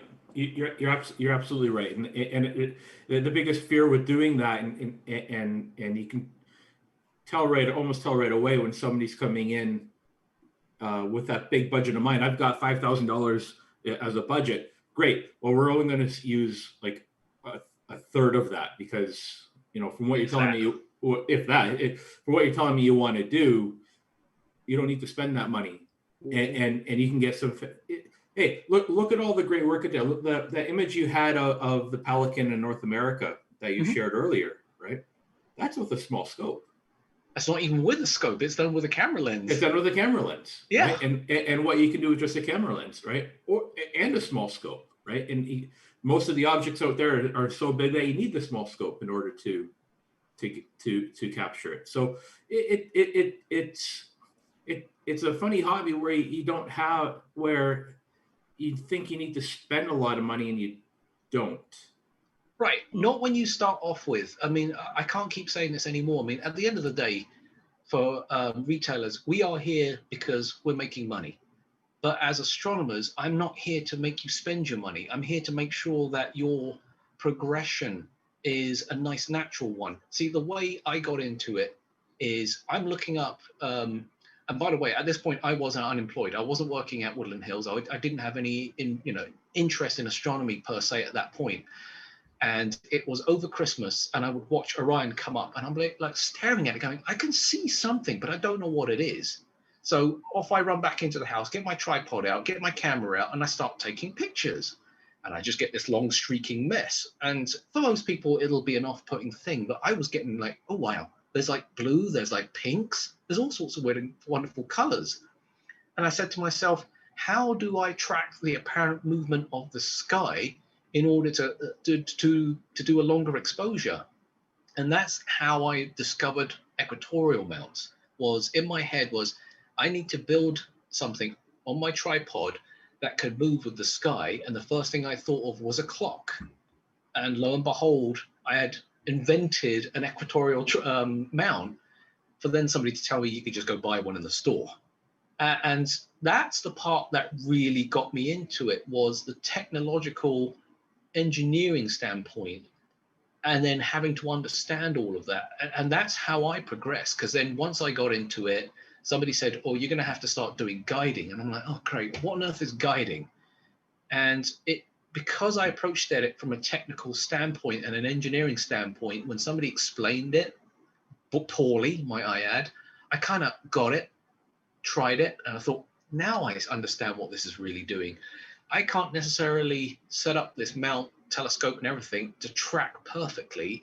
I need something to cheat and go with it. But can you imagine if, let's just say we get Libby, because she'd be a prime example. Let's just say we all gave her all of our equipment to her tomorrow. She's just literally, her head's going to blow up because she's not going to know what end of the stick to grab, because there's just going to be so much stuff. I don't know if you've done any imaging yet before, Libby, but based upon what you're doing. She just turned in an iPhone image of it was Saturn. So oh, great. She's starting to take some of the first steps in astrophotography, and the smartphone's a great way to go. Yeah. And yep. The problem here is like, it would be overwhelming for somebody to have all of these things that we deal with on a regular basis. And it's not, and to me, it's what puts everybody off. The misinformation that a sales standpoint can give, and a lot of misinformation on the internet. If there's anything I can say, and for anybody who's watching out there to take home on this, do not just run out and buy a telescope and think that you're going to take pictures like we do in day one. I was just going to say this, Simon, you cannot buy yourself a magazine cover. No. Yeah, No. there is no way that you can do that. You can spend, $5,000-$6,000 on the equipment. You can spend a fortune on a week with me. Can be no wiser. And you're still, you're still going to be needing that learning process to run through this, to get that. And with a bit of luck, in a few months' time or whatever, you will get your APOD, but it's not going to come easy, and you're going to have to put so much work into that. And I think one of the biggest things as well is why I love YouTube. It's really good for looking up information. There's a video on nearly every aspect of astronomy now. There's also a lot of misleading information there. And you follow down some of these paths with the processing, and there's bits missing or settings not shown there or different other things. And that can put people off. Some people can't watch it on video. They like to read it out of books. So you're going to be there buying all these different books in and sort of working from there. But it is one thing that a lot of money doesn't buy you that image or that magazine cover. You really got to put a little bit of effort and time into it. I think there's, so Simon and Sue, I worked in telescope retail for many years at a company called Telescope House in London. And actually there's one other reason why you don't sell, if someone comes in with 5,000 as a budget, you don't load them up, which is a bit heartless in one respect, but it's not in a retailer's interest, if you're really into it, to actually sell them that stuff and have them. Don't tell my boss that, because she'll disagree with you every step of the way. It is about good customer service, because it's not in our interest to load someone up with equipment they can't use, so that sets them up for disappointment on the first night and a learning curve that brings them back into the shop with problems for weeks and weeks and weeks, and they end up disillusioned. Yeah. If you sell them the right thing. As we have said many a time, I wonder how many telescopes around the world are in the closet or underneath the bed because within the first, couple of weeks, people got disillusioned with, trying to set them up, them not working, this, that, and the other. Gary, there were times in my professional career, which Scott will understand, but I won't repeat, I think, that we hoped that was the case. Yeah. There were certain products would arrive and you think, like, that stays under the bed. That's just the reality of it, isn't it? Yeah. Anyway, I really appreciate your talk tonight, Steve, but we're coming up on the half hour, and as Scott said, we're going to need to go to a break very soon. So 10-minute break. I've got tardigrades grades that are aching to be seen to our audience here. So we'll take 10 minutes. We'll come back. And Gary, you can bring up, I think you were going to bring on Gary Varney. Yeah. We have a video I've got queued up for him, and then we'll get to everyone else here too, including Andreas and Shailendra, and who else is with us here? I think that's it. So, yeah. Steve, I find your knowledge of antique telescopes and antique astronomy books very interesting, and I hope that we can think about having you on to do like a little 5 or 10 minute segment on something really cool that you know about in astronomical history. So with the books that you have, or maybe some antique equipment that you own. So. Might have to do some more reading for that, because that 10 minutes is going to be a long time there to fill that section. Yeah, and to be honest, I've got to find books with pictures and large print. You know what, Steve? I might actually drag you into one of our live streams to talk about some of the books, because that's actually one of the topics that I do want to cover is astronomy books. So I will probably drag you into that. Yeah, I don't know a great deal about them. I just buy them when I find them, and that's the whole thing. You're one of these guys that have those cool things. You and Daniel would probably have a field day together. I like the language of them. So, but no, it's good. Steve Collingwood. Speaking of books, I happen to know I have the only 21st century lunar atlas that is signed by both authors. The only one on the planet. Well played. That's pretty cool. I'm trying to think if I can match that. Yeah, I think you already beat everybody with Patrick Moore's Finder Scope. Oh, that's tip of the iceberg, mate. I've got an original 1969 moon map from the original parchment presses before they copied them. Oh, no way. Yeah, he gave it to me years and years ago. It's framed in my hallway, and I wouldn't let him sign it because I wasn't brought up to let people scribble on nice things. What's it's the Clark scope that's over here, isn't it, Steve, that came over from yours? What's that? The Clark scope, I think it is, isn't it? The brass one? The brass one's at Broadhurst, Clarkson and Fuller. I can't remember what it is. I know it's up in one of the rooms, standing up there. Oh, what, in my place? No, over here, the one that came over when we did the London trip. The one that the one when we did that road trip with Alan Trado and Steve. Yeah. That was just one that I don't know what it is. I think it's I found it and restored it and then passed it. I know it's about 200 years old anyway. I looked it up. It's, I didn't really think that much of it. But no, we'll have to get it up and running one night and get a camera on the back of it. Yeah, still it works nice visually on the moon. So I've got a 3-inch f16, a 3-inch f13 brass one that is one that the last one I did for Broadhurst Clarkson, and I've also got a 4-inch f16 brass refractor on a 7-foot tripod. And this must be. I think this is 6-foot tripod. Must be. I know I have to kneel down to actually look up at the moon. The best view of Saturn I ever had through anything. Patrick Moore had a 5-inch Cook. Yeah. And he was convinced it was a triplet, but it was a doublet.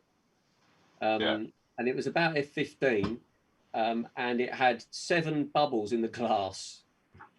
But this thing was the sharpest view of Saturn I've ever seen.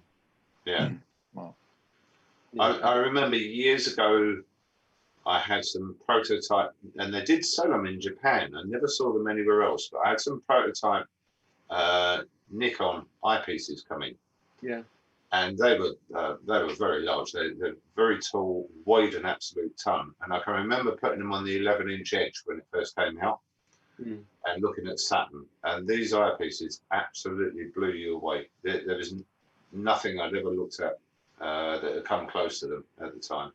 Yeah. And they never launched them over here. No, I had about 8 or 9 of them, yeah, that were on prototype over here to try out and look at and use for different things. And I will never forget that view of Saturn through those eyepieces on that particular telescope. That's what a good view does, doesn't it?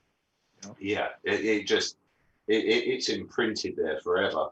I mean, the Cassini division was just like nothing I'd seen before, and also being stable. Yeah.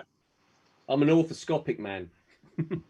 1970s Circle T Japanese orthoscopics all the time. Cool. Field of view the size of a matchstick. Right, I'm going to grab a quick drink while we're on this break, and I will be back shortly. Right, well, I'm off. I'll catch you later. All right, thanks for that, Steve. Really appreciate Thank you, that. Steve. Always good fun. Enjoy. Yeah, will do. I'll catch up with you soon. All the best, Steve. Cheers, mate. I'll see you later. What you're watching right now is a live view through my microscope that sits on my desk. And this is just one of many tardigrades that are in a drop of water right now. So I thought maybe you had film of the dust bunnies on my camera. no, this is a live dust bunny right here. Yeah, That's pretty cool. there's some more you can see.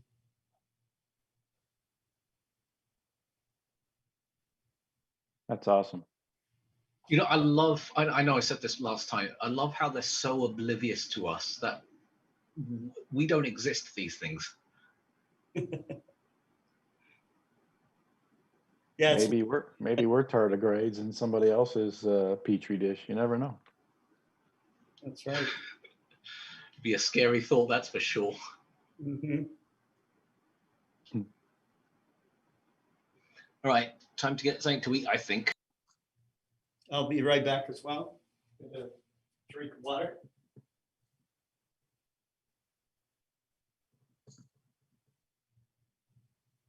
Be back in a minute.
Excuse me.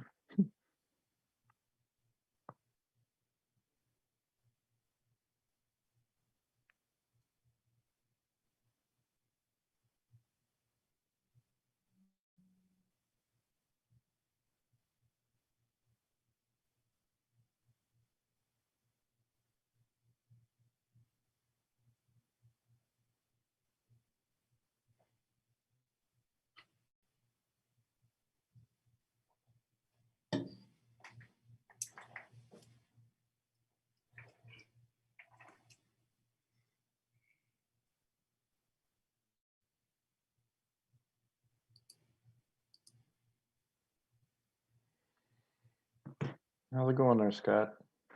I'm fine. How you doing, Gary? Good, good. So the little video I sent earlier was Yeah, I have it. came out pretty good. Perfect. I Yeah. threw that together earlier. So Oh, great. it helps to show, instead of taking an hour like I did on NASA TV the other day to go over lunar processing, I condensed this down to 6 minutes.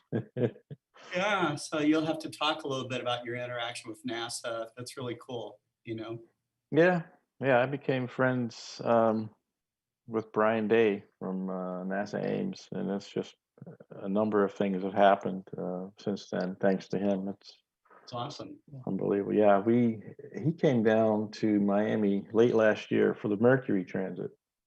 Mm-hmm. And he asked me, he said, we'd like for you to be on the roof with us at the Frost Museum in Miami Beach for the Mercury transit. And I was like, huh? So, yeah, that was an honor to be there. And I probably had 500-600 people come up and look through my scope pre-COVID at the transit. And that was most rewarding experience to see the look on people's faces just going, that's Mercury? Right. Wow. It was fun. And then there's Gary Palmer. And then there's Gary Palmer. That's right. That's right. What's going on, buddy? Hi, mate. We've known each other quite a long time online. Never met in person, but Almost too long, it seems like. Yeah, I've so got to come out there where it's warmer. Yeah. I mean, if you're ever in South Florida, man, we got to go out and tip a few back. Yeah. It's definitely one of those things that needs to be done. We're entering winter rather rapidly here. I think they're threatening the first snow in Scotland. Oh, darn. Over the weekend. So, yeah. Snow is why I live in South Florida. I got tired of it. 1984, I says I'm done, and I've been here ever since. Yeah, I actually moved 7 years ago now, out of London down this way, more for the dark skies than anything else. That was the main reason. But the weather is a challenge, I must say. Yeah, so it's summer here. I mean, we got that hurricane that went right underneath us, thankfully. Yeah. And that's kind of why the skies were a little iffy last night, but oh well. It's funny because you drop into hurricane season, but then we get the remnants of those normally about 10 days later. So they skip up the coast of the US quite often. Yeah, I aim my cans in your direction, so make sure it goes. Yeah. And as soon as they jump on the jet stream, that's the conveyor belt over, and they're here. And a couple of years when you've had sort of 2, 3, 4 coming on the trot, we've had, the remnants of the storms come through. But the last few that have been floating around have shot straight up. They've gone up above us, sort of through Iceland and out that way. But lucky. It looks like we've got the remnants of something at the moment. Yeah, I mean, my latitude here is good for most of the year, but there is a period which we're in right now, which is kind of iffy. But I'm jonesing for some clear skies. I really want to drop my 3X Barlow and go after something planetary or lunar. Yeah, I've had a couple of looks at Mars, but using the large equipment has just not been a go. And that actually been imaging with refractors and getting some reasonable results for this artist, you know. Nice. You just make do with what you can. Yep. But yeah, a couple of times I've set up the big scopes and, you know, the high stuff's come in and you have a quick look on the refractor first, and then all of a sudden it's not there, you know. Yeah. So Goes over the falls pretty quick. yeah, the solar's been exactly the same this year. Not only has it been quiet on the sun, we're having the problems of actually getting the image. That's the key. Yeah. Well, everybody, we're back at this point, and Gary, I'm going to let you introduce Gary. Okay. We have video here, but I thought it would be nice to have Like a little first. you know, a little bit of background about Gary Varney and what he is, he's all about. I've seen this video I have has some amazing imagery of Mars, and so it's going to be really cool. Thank you. Yeah. Right. Yeah. After our last star party, we were talking about planetary imaging. I've known Gary online for years and years now. We go back quite a long way. Always trading different pieces of information and different things about imaging and all sorts of things. And over the years, I've watched Gary's imaging, very similar like mine, get better and better, and then worse for a bit, and then better. And then as worse again. everybody else's does. And I've also seen, you know, quite a few of the videos that Gary's put together. So I thought it'd be ideal to get Gary on the show. And also, Gary's a massive fan of anything to do with the moon. So any form of lunar visual, lunar imaging, and so on. So it seemed quite fitting to have you on. So if you want to tell us a little bit about yourself, please, Gary, that'd be really good. Thank you. Thank you. It's an honor to be here, especially with David Levy earlier. I'm still pinching myself on that one. Yeah, I've been interested in the night sky since I was very young. The moon, as Gary had just mentioned, yeah, it's so bright and intense. It cuts through a lot of seeing that the planets, you know, just won't cooperate with. But earlier too, I was mentioning, showing the picture of my 21st atlas of the moon, and I happen to have the only one on the planet that's been signed by both authors, which is very special to me. I met with them both in person, and they were more than happy to sign this book. And actually, when I met with Chuck Wood, it was when he retired the LPOD series. And I said, Chuck, I'd like to kind of carry the torch on the lunar in some fashion. And that's when I put together the Amateur Astronomy Selenology Project on Facebook. So there are a few other groups that do, you know, similar things, but we're torchbearers for the master. Chuck's a really great guy, man. I enjoyed, my brothers and I had lunch with him, and they were even both impressed. It's like, man, this was really fun. And Chuck had a good time too. He enjoyed chatting with us. Yeah, as Gary has mentioned, yeah, I mean, I look at some of my earlier images and I laugh, but I use those as leverage to keep raising my bar. That's what it's all about. Yeah, that's I think every image, certainly when you do astrophotography, is a challenge to try and rise above the last image that you took and come up with new ways of doing that. Yeah, the learning curve. It starts out as a brick wall, but it eventually flattens a little, but it's enjoyable. It's fun to learn things related to imaging, whether it's solar. I mean, you excel. I'm amazed at some of your solar images. I know you stare at the sun a lot too, but we won't go there. but to share an image with somebody, I mean, you know, I did a lot of visual when I first started, and it's like, these are amazing views. I need to be able to share this with people. So I stuck my toe in the water of astrophotography, and I fell into the deep end. And it's been an experience, an enjoyable experience to Cool. do that. Yeah. So we'll get Scott to line up the video you prepared for us, which I'm really looking forward to. I did Yeah. watch some of it earlier, and I want to watch it again. Yeah, it's kind of like if you remember the Evelyn Wood speed reading, this is going to be a very abbreviated look at how I do planetary imaging, but it's an art form, you know. Like I mentioned, I was live during the International Moon event, observed the moon event on NASA TV, and I said, you know, astrophotography is an art form, just like you could have the same vista and two artists, you know, with canvas painting the same view, and you're going to get two very different results. Astrophotography is the same way. Each person has their own eye for what they're looking at. So, you know, some people will maybe over sharpen an image, some will under sharpen, but that's, you know, they have their own preference. So there's no one set way to do this.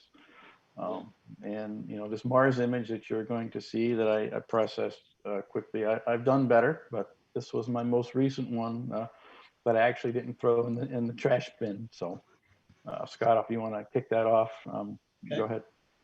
All right, well, let me just start sharing my screen a little bit here, and I've got this video queued up, so here we go.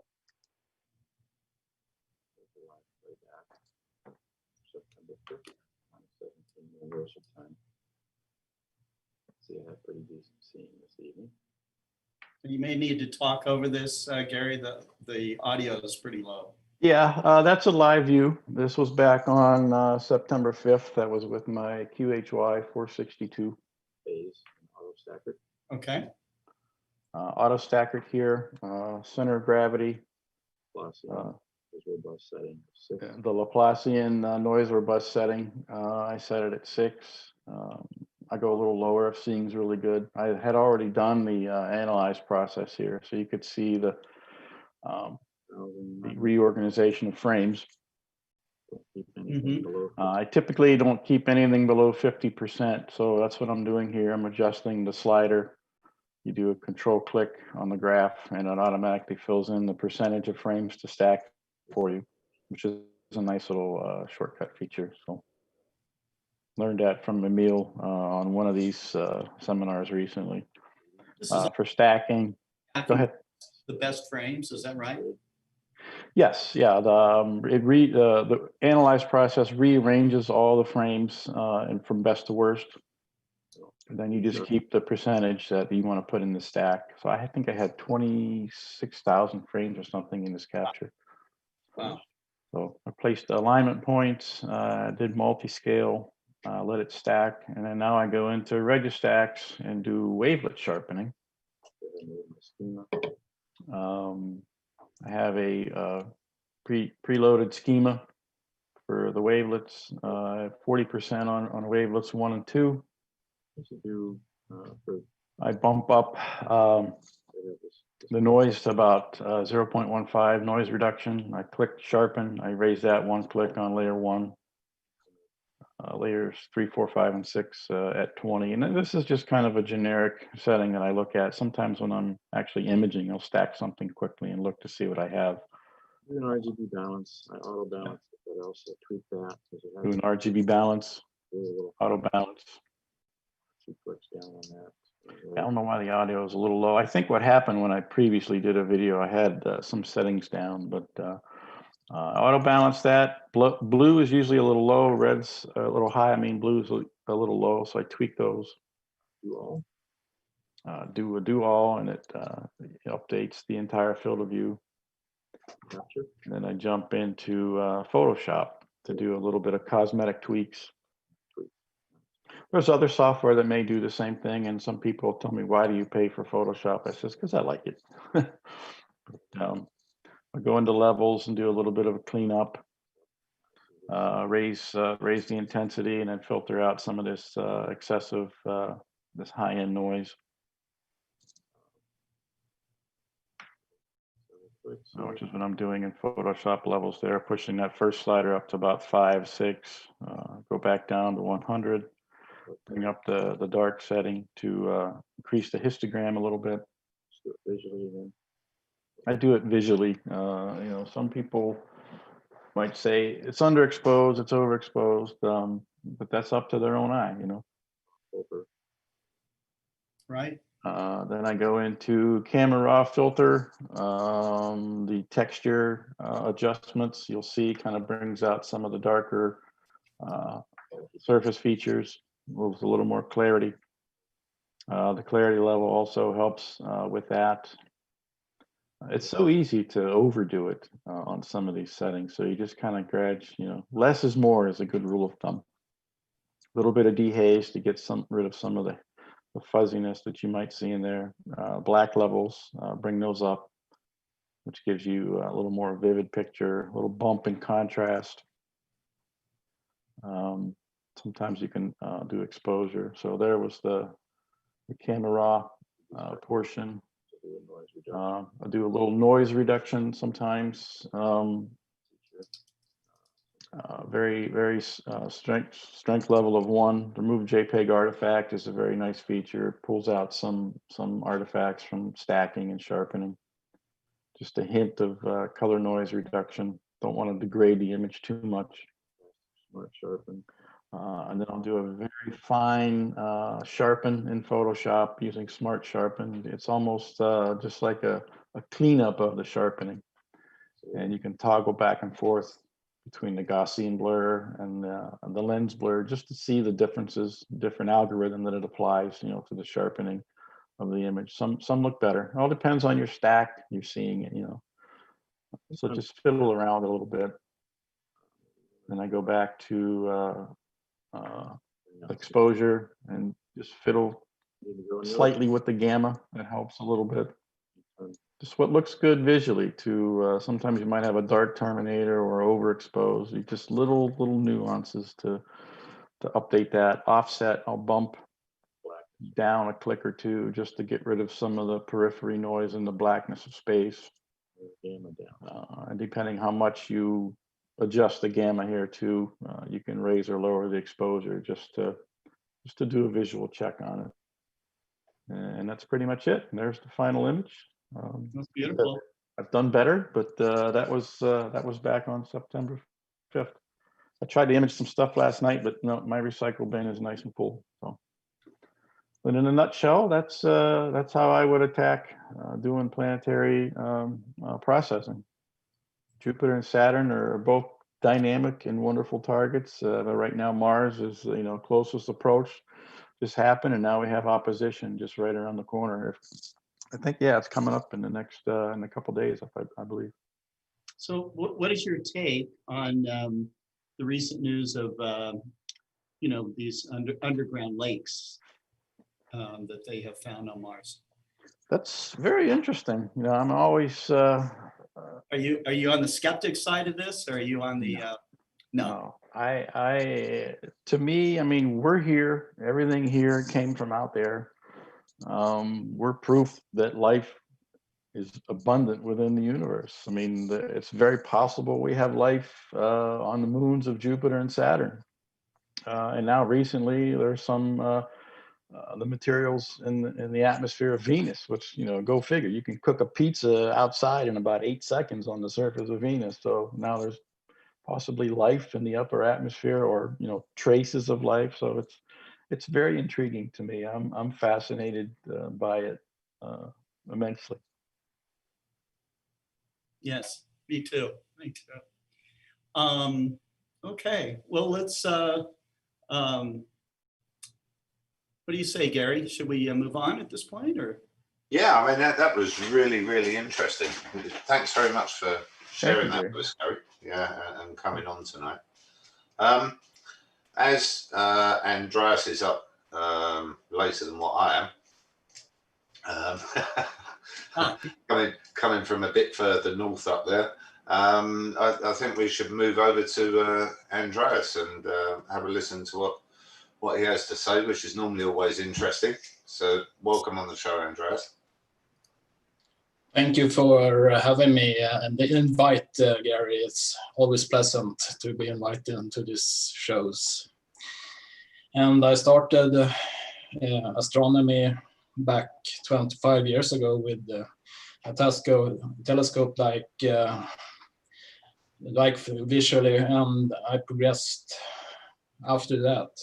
So I've seen the long journey of just as visual, and just recently in 2018 I started to do some simple moon photography, and then I progressed with some planetary and also deep space photography. So I have seen the whole from the beginning with a small telescope, and even a solar telescope back in 28 years or so. So I have seen the sky as a visual observer, and then I have learned and progressed and learned how the sky works, and also learned equipment, and also understanding what I'm doing all after that. So tonight I'm going to share you with some latest picture, and some I think you are interested in how I do some tweaking with my pictures. So I'm going to share some pictures and some tweaking, some of my latest moon photography, and also some recent picture. I used a narrowband filter with my hyperstar system. So that is one I'm going to share. So I'm going to share my screen now.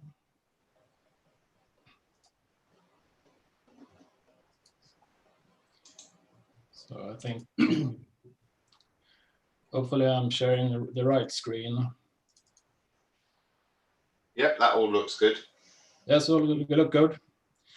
Yeah, we're starting with the California Nebula, NGC 1499. I shot from a week ago. So this is just 1 hour and 10 minutes with the Hyperstar.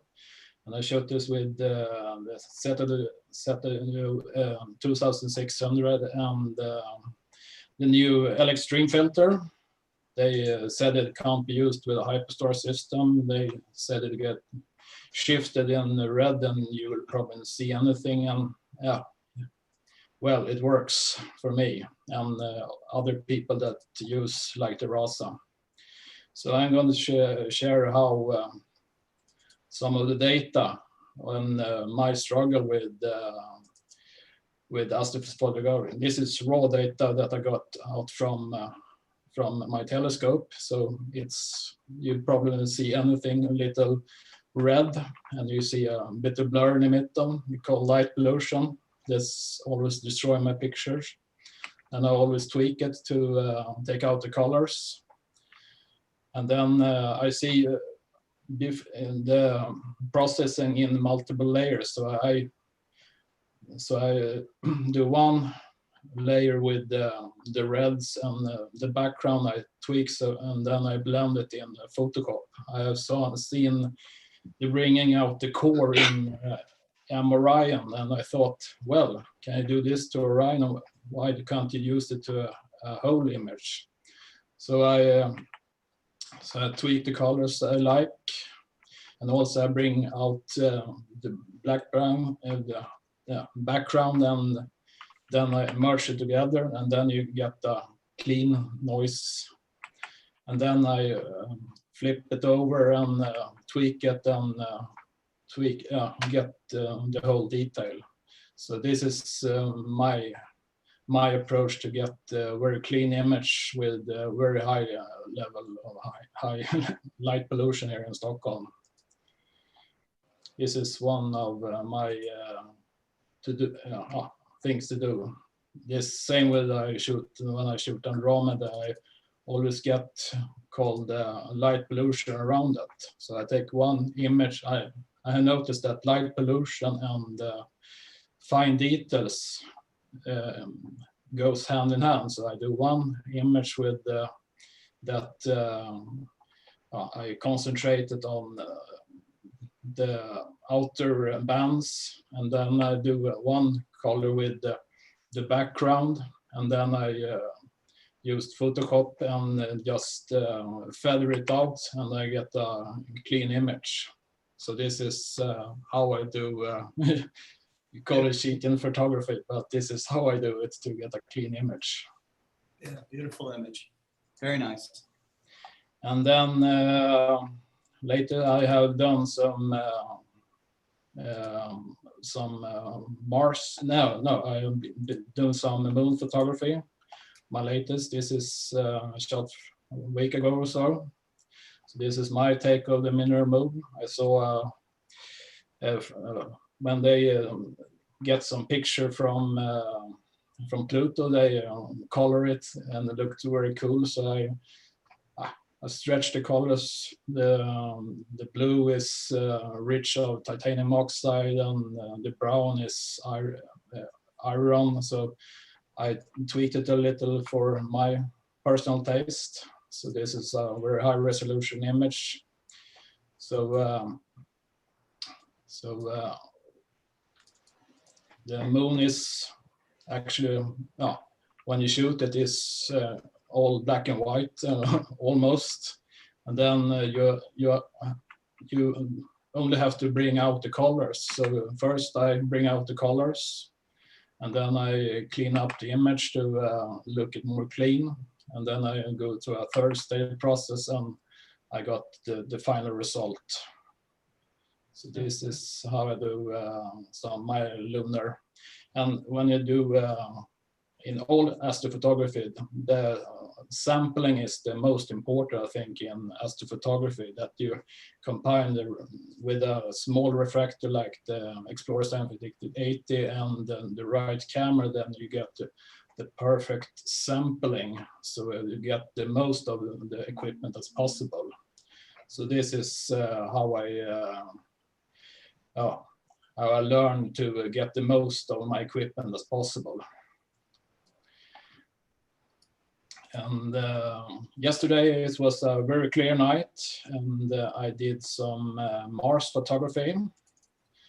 So I can probably share, this is some raw data from Mars. This is the red channel. So this is this is the raw data coming out from Mars when I shoot with the red filter. And then I do each filter. So each filter should look all the same: red, green, and blue. The blue only shows the clouds and the such stuff on the Mars. Then you combine it to a color image, and then I process them, and then I bring out a colorful image. You can also see the called Elysium Mons. It's a little volcano. It's only you only know if you're looking for it, it's there. So this is my latest, the closest best Mars photography I think I got. And all my photography I do with I tweak it with Lightroom.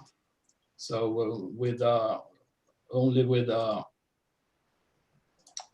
so the raw stacked data from like a sun image come into Lightroom like this. It's doesn't look really disappointing. It's look, and then I just tweak it in Lightroom, and then I got the sun image.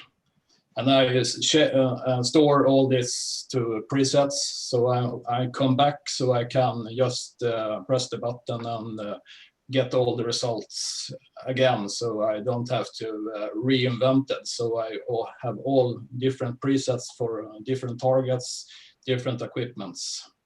So this is how I do some of my astrophotography. And then when I start astrophotography, I write down in a book with settings how I should point my legs with a tripod, with balancing. So everything is measured, so I can very easily set up the system with almost precise polar alignment. And then I'm done for imaging the session. So I shoot from one balcony to the south. The most of the time is Bortle 8. If I pointed the scope to my north, is Bortle 9. So this over the city core. So I have different settings with my tripods. And I have only different settings, what equipment I'm using. If I'm using the AVX or the CDX, I have different settings, and all the equipment I have measurements, so I can just put it on the scope and then I'm ready to go. So this is a little how I do astrophotography in Stockholm. And then it's very possible to, in the spring, I also shot the American chain. It's the M89, and this is this you can see small galaxies is shooting to heavy light pollution. So this is my first done that. So I also measured that I shot one target. It's called IC 3382. It's 349 million light years away. So you can do astrophotography and get really great results even in the city. So this is how I do it, how I learn, how I progressed, and always progressing. I reinvented, I rethink, and I'm still learning.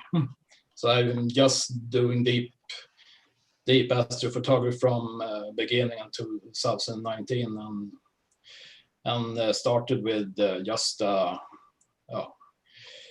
piggyback on my Celestron, and bought an AVX and then a CDX and then a Celestron HD and a Hyperstar system. And I figure out what filter that works best, and all still progressing how how I should improve myself all the time. What can I do better? So this is little me doing astrophotography in Stockholm. It's very good. Very, very, very good. Some nice images there. And I also look at, those Bortle 9 skies. I used to live in London, so it was very, very similar. Light pollution everywhere, and all sorts of other problems. Even air pollution causing lots of problems with distortion in images. But you work ways around those problems. Yeah, that's the key. Yeah, that's the key, is to always to how can I improve it? How can I get rid of the light pollution? How can I improve myself? So this is my new take, to clean up the image with all the light pollution around it that I use. Dual exposures, and then I blend it in together and use the stars, and then I use different takes to different kind of objects. You can't probably do this to every, so I have tried this to some image, and it has worked out really great. Yeah, it is just a learning experience, I think, for each person. Every person is learning. It doesn't matter how long you've been doing it, you'll see something new, something in equipment or software comes along. And also when you get new equipment, it's another learning process. And it takes you quite a bit of time to get used to that piece of equipment and then start to produce images.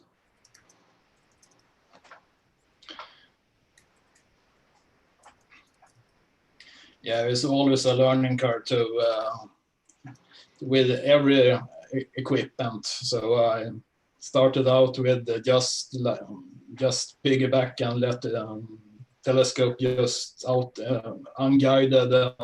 Then I progressed and buying an AVX and put my little refractor on and figure out what I'm doing. I probably do everything wrong. I have made every mistake astrophotography can do, but this is the best way to learn astrophotography, do everything wrong, because then you learn something when you're progressing. And I can see myself improving all the time. So this is how I learn from my own mistakes. We call them schoolboy errors here. School children's errors, schoolboy errors. Yeah, that we make while we're actually imaging or capturing or different things like that. You know, and everybody does these things.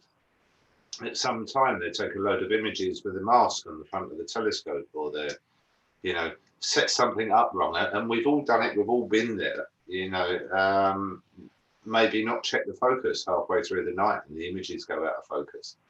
All of those sorts of things, and you end up throwing all of this data in the bin, really.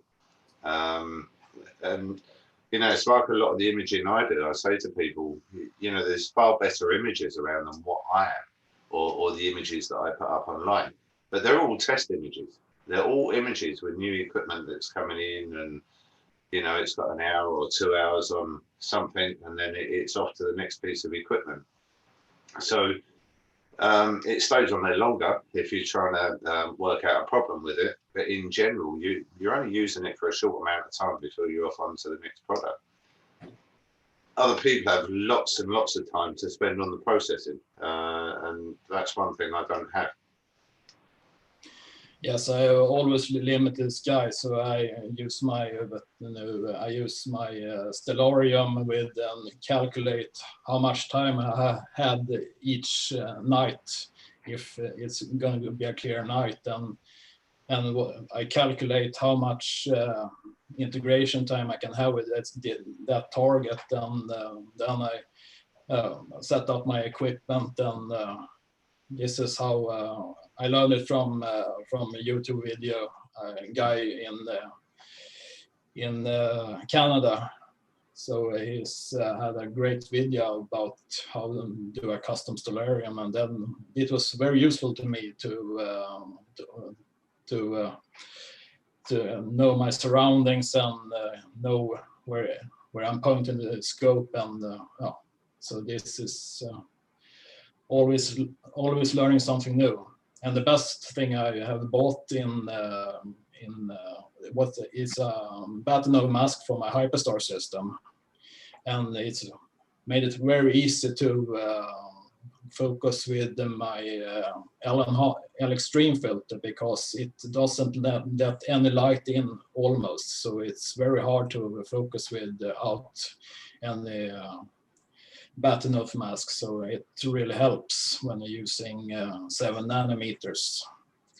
Somebody say you can't use that kind of equipment, that you call a shift in the spectrum, but I've seen people use like Rasas and Hyperstar with just Optolong Extreme, and they get good results, and there's a lot of debate on if you can use this equipment, and apparently I can use it. It's same as the L-enhanced filter, and when you have a limited sky like me, I stick to a one-shot color camera, and I shoot some narrowband, some broadband. I try different type of filter. Often I shoot with Optolong's filter. When I shoot planetary, I shoot like better RGB filter. So I try out different kind and what works best for me. It's really nice when somebody says that shouldn't work and you actually get it working. That's one of the best things in astronomy. I get that quite often with different things. This camera shouldn't work on that, and you're producing images out of it. I think if you look at the California nebula, it's all HA, and if I shouldn't get any result, it was purely black. I get 1 minute exposure, I could see the California nebula, so I getting results.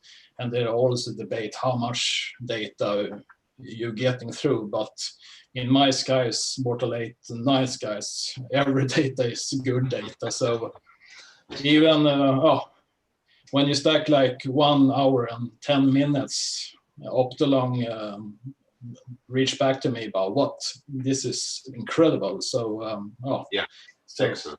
then this was shoot between clouds, and the clouds come in before, so I had only 1.5 hours, and it was so it always limited to my bad weather, like in the UK, I presume. Yeah. You know, Gary, it's interesting how he's mentioning about any of these broadband filters that things aren't possible. A lot of people don't seem to understand what a filter actually does and why it does what it does. For somebody to turn around and say, shooting with a RASA or something like the L-enhanced filter, I've looked at so many different graphs and transmission light charts, and I see that it lets in this band of light. And for somebody to say something as odd as that is kind of like mind-blowing. I think a lot of this is down to the optical systems, and a lot of people, and we see it certainly with some of the latest cameras that are coming out at the moment, where you're getting things like they create off-axis light because of the intensity of the light coming through, say F2 in the F2 area, and that's quite common. So, you know, things like the California Nebula is quite a dark area to image. You know, the filter will bring that out quite well, but maybe if that filter went on to say Orion M42, that area where you've got some really bright stars, you might start to see the problem with that off-axis light coming into the images, where it's so intense it's bouncing around in the actual chamber between the camera and the filter itself. Right. Yeah, and I've witnessed that countless times. Yeah. We've got that at the moment. We've got an issue with one of the latest cameras where we're getting off-axis light even on a refractor. So that is a coatings issue between and a spacing issue between the actual filter and the camera sensor itself, or the camera's front window. That's on you know, quite a simple target like M45, yeah, Pleiades. So these things happen. And then it just takes a lot of work to come up with the cure for it. So sometimes manufacturers don't really know how it's going to perform, and err on the side of caution and just say, well, it shouldn't really work on that, bearing those sorts of things in mind. Yeah. Again, that's why I like to look at some of these transmission charts. And what I hate is when they advertise simulated light transmission. It drives me crazy. Especially when the filters are £400 or £500 a filter. Yeah. Yeah. Give me some real numbers, please. Yeah. Speaking of which, sorry to transition for you like this, but so a while ago I said I was going to get Chox a camera, and I finally shipped it to him, and I believe you got some filters as well for it. So I'm actually like itching to see what he's done. I did see the Iris Nebula because you did send me that previously, and you obviously there's a story for that. So I'll let you tell the story, Chox.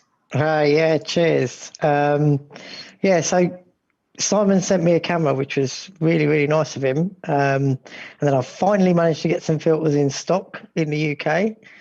So I managed to get the ZWO filter set of the SHO N7Ns, I think, and the electronic filter wheel mini.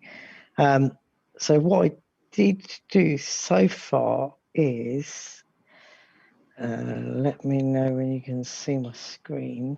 Yeah, we see it. All right, so this was a stack of 6, I think. Yeah, 6. So this is a stack of 6 on the HA filter that was taken. And this is an individual image that I've just taken. And now the clouds have come in, as you can see, of Sadir. Yeah, Seda. There we go. Again, it's a little bit streaky, but the guiding kept dropping because the clouds kept coming in. Right. So, but you know, you can already see that level of detail that I've never seen in an individual image that I've had from a normal DSLR. So there's the kit that I've got sitting outside at the moment, which is trying to image. It's Explore Scientific DAR. A bit closer look. with a 50mm guide scope. And there's the camera with the field wheel. Then the power down the bottom. So how does this compare to So, your DSLR shots? if we go to, which one's it gone to? Not that one. Could be that one. Is that it? No. I've got too many windows open. Give me a minute. The story of our lives, right? So yeah, so there's M51 through the standard DSLR, and that was M27 you saw on the screen a second ago, and I don't know why. It's this is what I've got from the monochrome so far. This is 9 HAs at 5 minutes, 5 03s at 5 minutes, and 4 SAs at 5 minutes, because that's all that sort of came out. And then I've just been playing with it because I still don't really know how to edit, and I've swapped PCs, so I haven't got any of my software. But this is just levels and curves. So now, have you tried to shoot individual image? Have you tried to shoot the elephant trunk on DSLR before? Yes. So let me get. Let's I want to see this, because this is the part where, like I said, the change and the dramatic difference. Again, I know we put you under accelerated learning here, but I really wanted you to see the big difference. Oh, geez. So there's the difference. So that's from the DSLR. That was about 2 hours worth of data. Same processes used, but just about see the elephant trunk there. Yeah, and this is with a lot less. And look at the detail, especially in this one that I've managed to get. The detail in the middle just looks really nice, and it so much punchier is the word, I think. I mean, obviously, when it comes down to processing, the techniques that you're going to end up learning for processing is, there's going to be so many. You're essentially doing what is known as SHO, which is the Hubble palette. So it's sulfur 2, hydrogen alpha, and oxygen 3. You don't have to follow that method. You can do whatever version you want. But yeah, so that's what I've been looking up different nebulas now, because as you said, I sent you the Iris Nebula, and it didn't really come out very well. It was the wrong type of nebula to shoot, I now know. So I've been looking up the right types of nebula. I was hoping to get M27, but it's just not at the right place for me to get today. There is a difference between reflection nebulas and the other one I've just forgotten the name of already now. Help me out there, Gary. What's the other name for the types of nebula? Emission, that was the word. Yeah, so there's a difference between a reflection and an emission nebula. So you're looking for emission nebulas in general. And it's good that you started with SADA. I mean, it should be almost straight up for you for where you are. That is basically what we refer to as the hydrogen alpha playground. When you get longer than 5 minute exposures, I mean, you've really got to dial in your system at this point. But when you dial it in and you start doing 10 minutes and you start really upping some of the settings and then like stretching that histogram, the stuff that you see up there is just mind-boggling. Yeah, so even with the settings, so I've gone without the box settings at the moment that come with the ZWO. I just pick the high dynamic range for now. And then I'll tweak that as I go along and see how it goes, really. I've read up a few articles, and they've sort of suggested to turn the game down to 0 when you've got a lot of light pollution. But if I'm honest, if you look at those elephant trunk ones, that was with my neighbour with his 2 floodlights on in his garden. And didn't make a blind bit of difference to the So image. that, really. right, so that's the beautiful thing about the hydrogen alpha filters. So the one that you're using is a 7 nanometer filter. They're not as strict as say a 5 or a 3, but it's kind of neither here nor there. So what's really happening here is even though your neighbor has a floodlight, regardless of what the flood is, if it doesn't actually have any transmission in the hydrogen alpha line, it won't be seen. That's why this works so incredibly well. In fact, even in a full moon, you can image with hydrogen alpha. I mean, obviously don't get too close to the moon because that light will penetrate through the filter at some point, but you'll be so shocked that you can do this almost whenever you want now, full moon or not. Yeah, I mean, I didn't realise he had the lights on because I was in the front room, and then it's only when I went to the kitchen I thought, "What the hell's that light?" And I went out and I thought, "Oh no, he's got his lights on." And then I looked at my image and I thought, "Oh, I'm pretty sure it hasn't made any difference to it." So I went back and checked, and then he turned his lights off, and then I checked the images, and there was no difference between any of them. So certain filters are more amazing. susceptible. Oxygen 3 you're going to find is probably one of the hardest ones to image through. Sulfur 2, you literally see nothing half the time, just purely because Sulfur 2 is one of those bands that just doesn't have a lot in them anyway. There are a couple of objects that come up brilliantly with S2. Again, you will learn that over time. Yeah, because initially I assumed that you do an hour of each, and you know they would show you. And then when I saw the output, I thought, did I do something wrong on the oxygen and the sulfur ones? Because like there's nothing but stars in the picture, and as much as I stretched it, it didn't give me anything looking like that. You know. You roughly need 2.5 times sulfur 2 to yes. HA. Yeah, so you need 2.5 times more data, yeah, to equal the same. That it may be a little bit less on the 7 nanometer filter, but as a general rule, to see detail, there are some targets that you generally see a little bit more in sulfur 2. But the other thing that will affect it is gain, and you know, there's a multitude of information out there from everybody. Everybody has a different idea on what you should do and what you shouldn't do, and this, that, and the other. But using zero gain on it is going to turn that to 4 times the amount of data that you're going to need.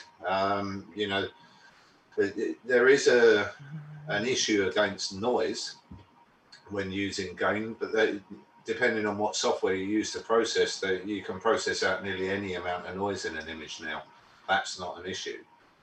But I would certainly have the gain up at around a minimum of 100 to 120 if I was imaging in narrowband. That might drop down to 80 when using the RGB filters, but you would still have gain there. And certainly on the 1600 camera, some of these latest ones that are coming out, you can reduce the gain a little bit more. But I think it's also confusing. Companies like ZWO, you know, they bring their own software out and they've removed the gain settings on it now. It's just, you know, zero, medium and high gain settings with no real relevance to what's going on in the actual image. And that's a bit misleading for people. You know what the funny thing is though, Gary, it is misleading because we are more we're into the settings aspect. The reason why I don't want to say the reason is, the part of the reason why they took it out was they just got so fed up with the constant questioning of what should my gain setting be set to. I don't understand. And again, this is spawned through misinformation. I don't know if anybody's interested on why ZWO set their gain to 139, but I actually know the answer to that, oddly enough. Just like every other camera company, why they have what is called unity gain. Yeah, but a lot of the companies don't actually understand true unity gain. That is the real problem with this. Right. The problem is if you set 99% of the cameras to unity gain and you put them onto a star field, you end up with no color in your stars because you're actually going to overexpose them. So unity gain as a setting really is irrelevant. Although with the advent of CMOS cameras moving along, everybody's gone, oh, what's the unity gain for this camera? And oh no, you shouldn't use that, you must use that gain setting. You know, M31, you would get no core detailing if you use Unity gain on nearly all cameras. And you end up with your styles looking what we call donuts. Yeah, so they're white in the center, nothing in the center, and they've got a shadow of color around them. It is very different using maybe narrowband filters. You know, you're going to need that gain there to pull out the detail in the object. But I certainly think that it's really misleading, and maybe a lot of the camera companies don't understand this. We certainly see it on, you know, the SDK that comes through for a camera, and the camera company hasn't got a clue. You know, and also in third-party software. So if you go on to one of the camera sites, there'll be, you know, a list of software to use, Nina, SharpCap, and so on. You know, the list is never ending. But every one of those pieces of software will control the camera slightly differently. Yes. And that's the next sort of problem. So, you know, I used ASI capture the other night. We had a 462 in, couldn't get it working on half of the software, put it into ASI capture, set the histogram to 80, and all of the images are dark. So the histogram in the software means absolutely nothing. You might as well just turn it off, because, you know, time and time again, I've said to companies, the histogram is one of the most important parts of your capture software. You know, we need that as a reference to ignore our screen intensity of what we're actually watching on. Yeah. And then when like Chops and other people are coming into this, they're sort of looking at this information, and it's just such a minefield out there now as to yeah, without a shadow of a doubt, what is correct, you know, or what is, you know, a good guide on this. But I'll say it and I'll repeat it, you know, a histogram is the most important piece of, you know, this actual capture software itself. And there are very, very few companies who've got a correct histogram at the moment. You know, you could go through 10 camera companies and all their proprietary software, the histogram is wrong. You know, the problem here is, and I'm not digging at camera manufacturers here. So, you know, for those guys out there, please, you know, understand this. These guys produce product at the end of the day. They're not users. We are the end users, and they really do lean on us heavily to create the results and give that information. And the big thing here is there's nobody out there that gives that definitive answer. And this is where the photography realm, and I'm talking mirrorless cameras, DSLR camera companies, Canon, Nikon, Fuji, whoever, these companies go out of their way to set what is up, what is down. Whether it's right or wrong is irrelevant, but they have a set standard that they generally follow. Their color sciences will differ, but when it comes down to these astronomy cameras, and when somebody says to me, oh, should I buy this company or that company? I just usually turn around and say to them, buy whichever one you can actually afford and use it. And this is the learning curve for you, Chocks, is even though you're coming across the buzzwords, as I like to call them, you know, like Unity gain, the reality here is I told you nothing, and my expectation is for you to just play with settings to see what they do. And I think you've proved the point is you've tried the default, and now you've started to ask those questions. Should I pull the gain back? Should I pump it up? The thing here is, though, the next thing for you to do is you can see the Orion Nebula, right? Not till about 2-3 o'clock in the morning. But, okay, so you can see it. Yeah, so yeah. I almost want to invite you to look at the Orion Nebula, and the first thing you're going to do is do a 5-minute exposure and go, oh my God, something's wrong. Because, you know, like Gary says, every single nebula has its own emission type, just like Andres shows the California Nebula with the F2 system with these narrowband filters. Again, every setting is unique for every individual object. And this is where you're going to learn the balance between this. So when you see this gain scale, don't matter which camera it is, ignore the number. I want you to literally play and see what happens when you do this, that, and the other. And it will tell you, this requires a 5-minute exposure. Oh, this only needs 1-minute exposure. And then you can start messing with it from there. Oh, right. Because I did try 200 gain, and it didn't seem to make much difference, the image that was on screen. On the ZWO camera, I would be around the 80 to 100 on your optical system. Yeah. Yeah. Don't go any higher. Most of the filters. Oh, okay. Right. Anyway. I pushed it to 200 and it wasn't hugely different to 139. So I thought, right. It will be when you run them through the processing software. That will be the key thing. When you get them through the software, you'll see the difference then. Oh, brilliant. Oh, yeah. Cheers. Thanks for the advice, guys. No problem. Thanks for that. And we're going to move over to Steve now, who's out in Canada. Always good to see you on the show, Steve. Oh, thanks, Gary. I'll admit I don't really have a whole lot to contribute for tonight's evening. I came to hang out and be part of the discussion as they came up. The weather here has been horrible, so I haven't had a chance to do much astronomy at all in the past couple of weeks, but I'm hoping that the weekend, next weekend, clears up as a new moon comes in. And yeah, I really feel like I'm being put on the spot. I got to ask you this, Steve. Yeah. How the hell do you guys deal with the jet stream? I mean, I monitor that thing like a hawk, and it is constantly over you. I ignore it. Okay. So I shouldn't say that.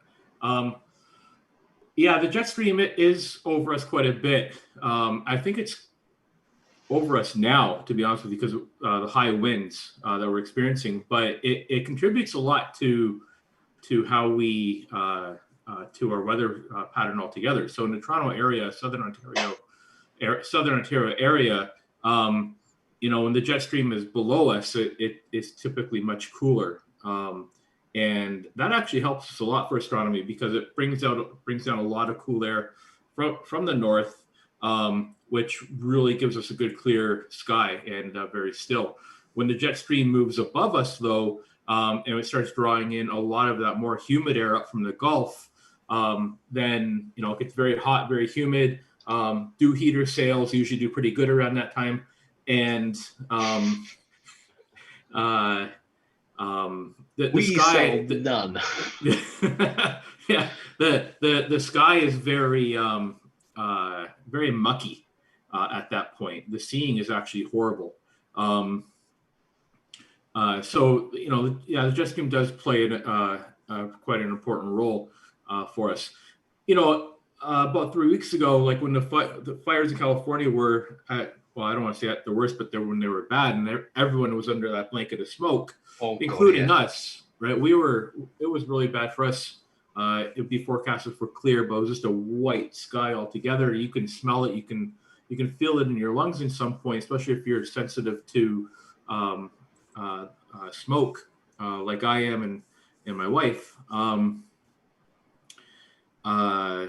But that following weekend, the new moon weekend, we had this ridge of low pressure come in because the jet stream did drop below us, and it got very cold. I was waking up to frost in the field. I was out camping and imaging that weekend, but it cleared everything up. It pushed everything down. So the jet stream can be your friend sometimes, but not today. I can tell you that for sure. It's been bad. We've got exactly the same here. I mean, I'm literally just across the other side of the pond to you, so that the jet stream either comes racing straight across. I think at the moment it's doing a sharp drop down just off the North Sea, so it's sort of running down and through. But you can soon pick it up when it's there. You soon know when it's about.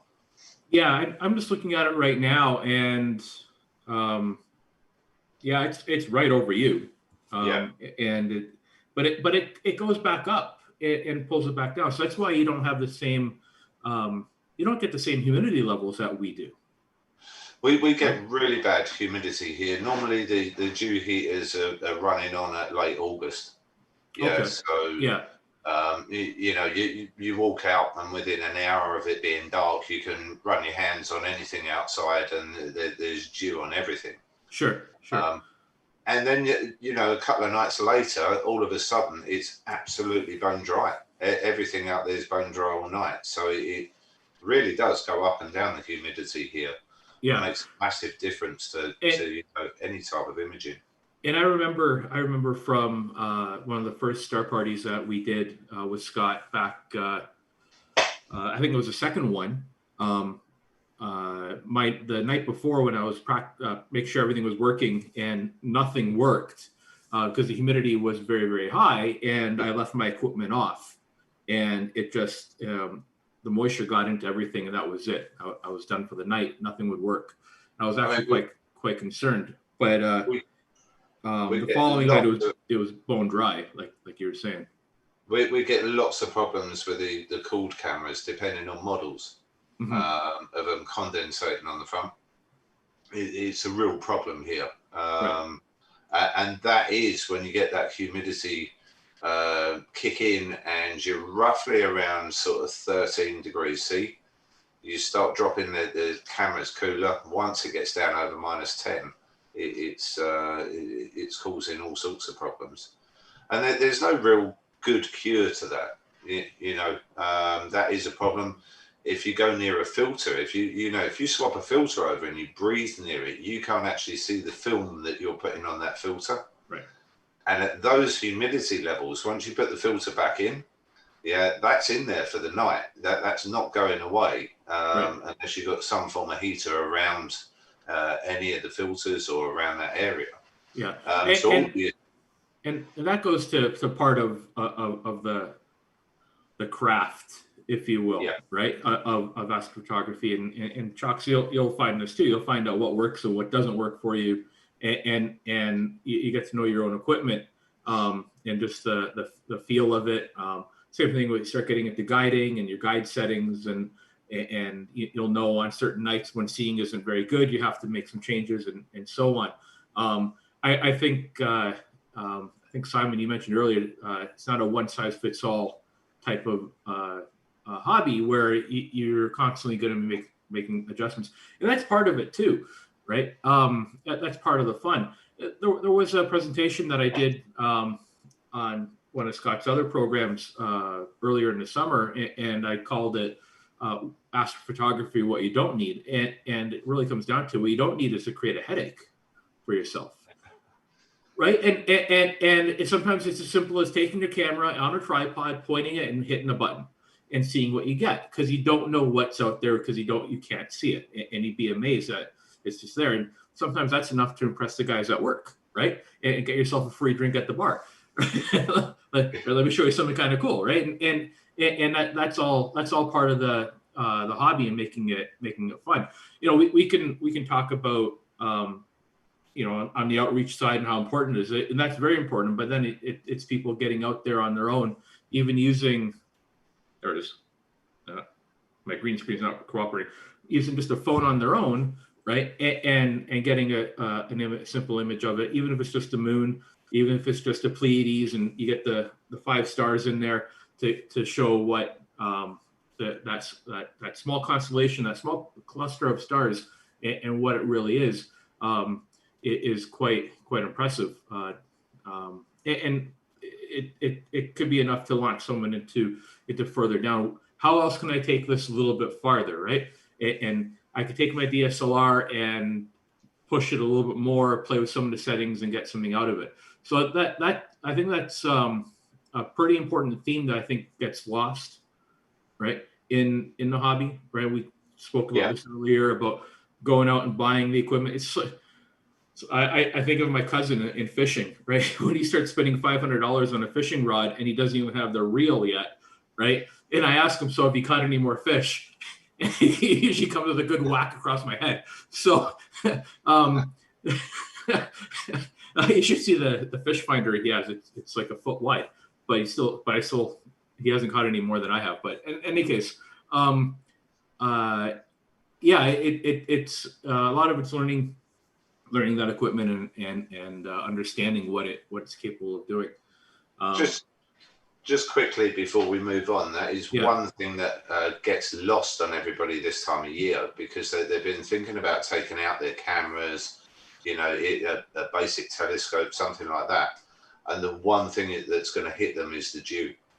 And, you know, on a standard camera with a 50mm lens, that dew is going to be in 20 minutes starting to cover the front of the lens.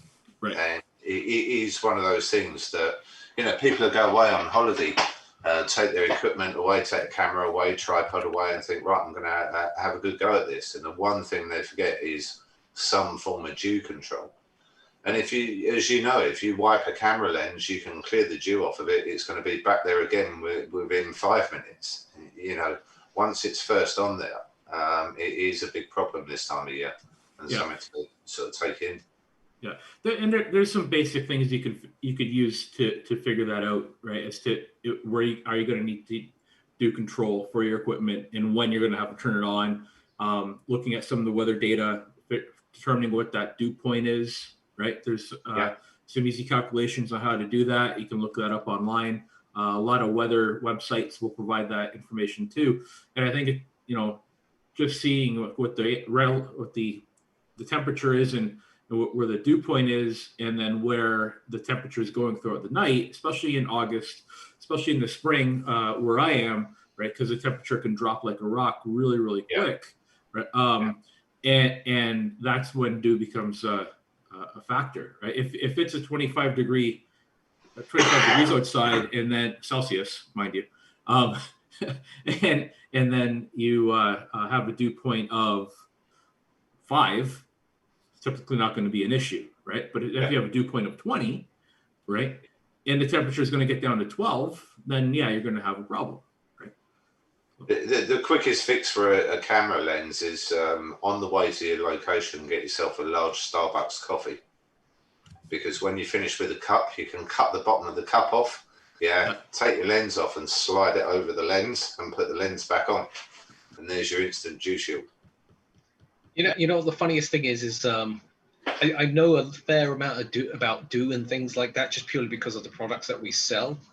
Do I have dew problems? No, and I have no idea. And this is the part that scares me, is one day I'm going to go out, I'm going to have a dewing issue, and I'm not actually going to realize what the hell it is, because I don't get dew out here at all. It is just a mist that forms on the front of the equipment or in the actual equipment. I understand the principle behind it, and I have experienced it in other places per se. But for me, when I have a problem with the camera or the lens, or the, you know, my image comes out, it's like, what the hell's going on? The first thing that comes into my mind is not dew. It never is. You know what a lot of that is, though, Simon, too, is because you know, you mentioned you don't have the humidity where you are. Right? No, we have none. You have none. We have a lot. We have humidity all year round, right into the wintertime. It could be snowing outside, and you know that humidity is still going to be very high, right? Dew comes down to the relative humidity in the atmosphere of your location. If your relative humidity is really low, your dew point is going to be really low as well. So then dew is not going to be a problem.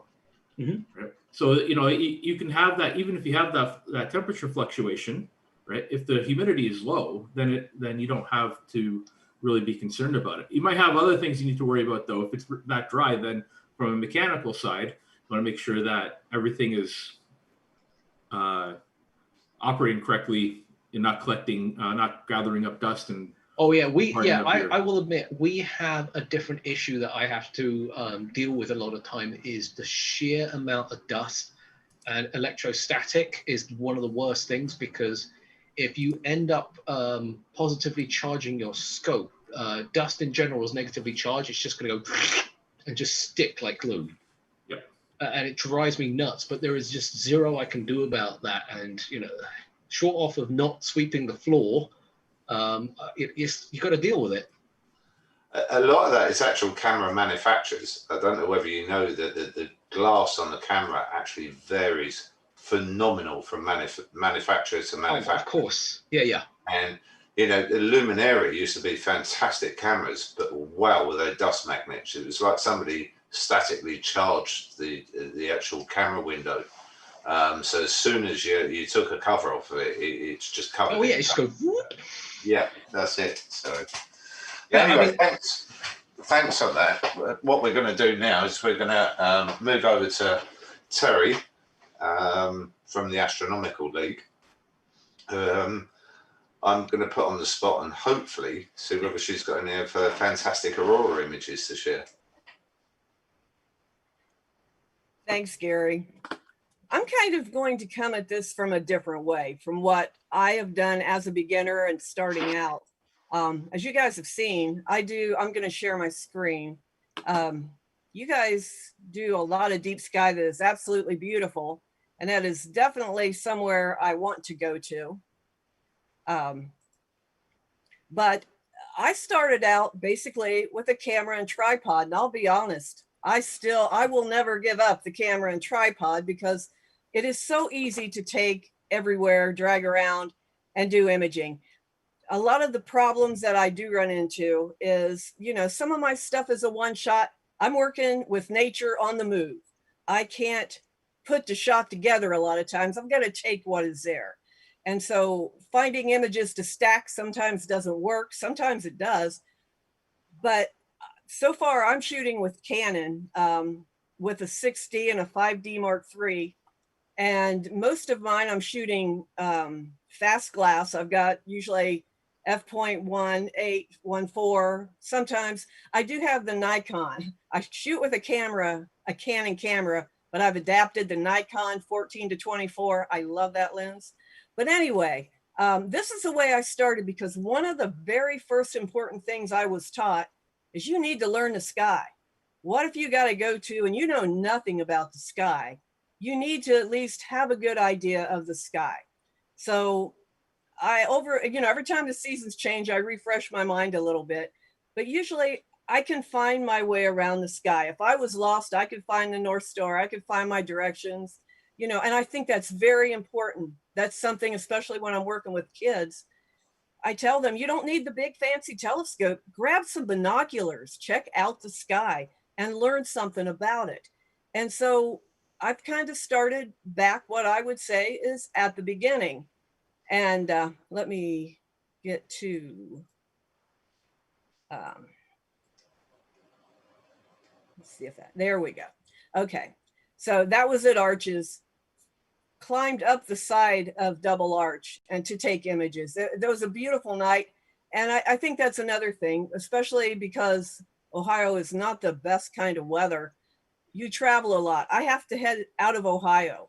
I'm getting ready to take off for 3 days out of Ohio to try to do some imaging over the next couple of weeks. That's spectacular. Yeah. You remember everything. When you take this picture, I could tell you all about that night. It brings back so much enjoyment that you have.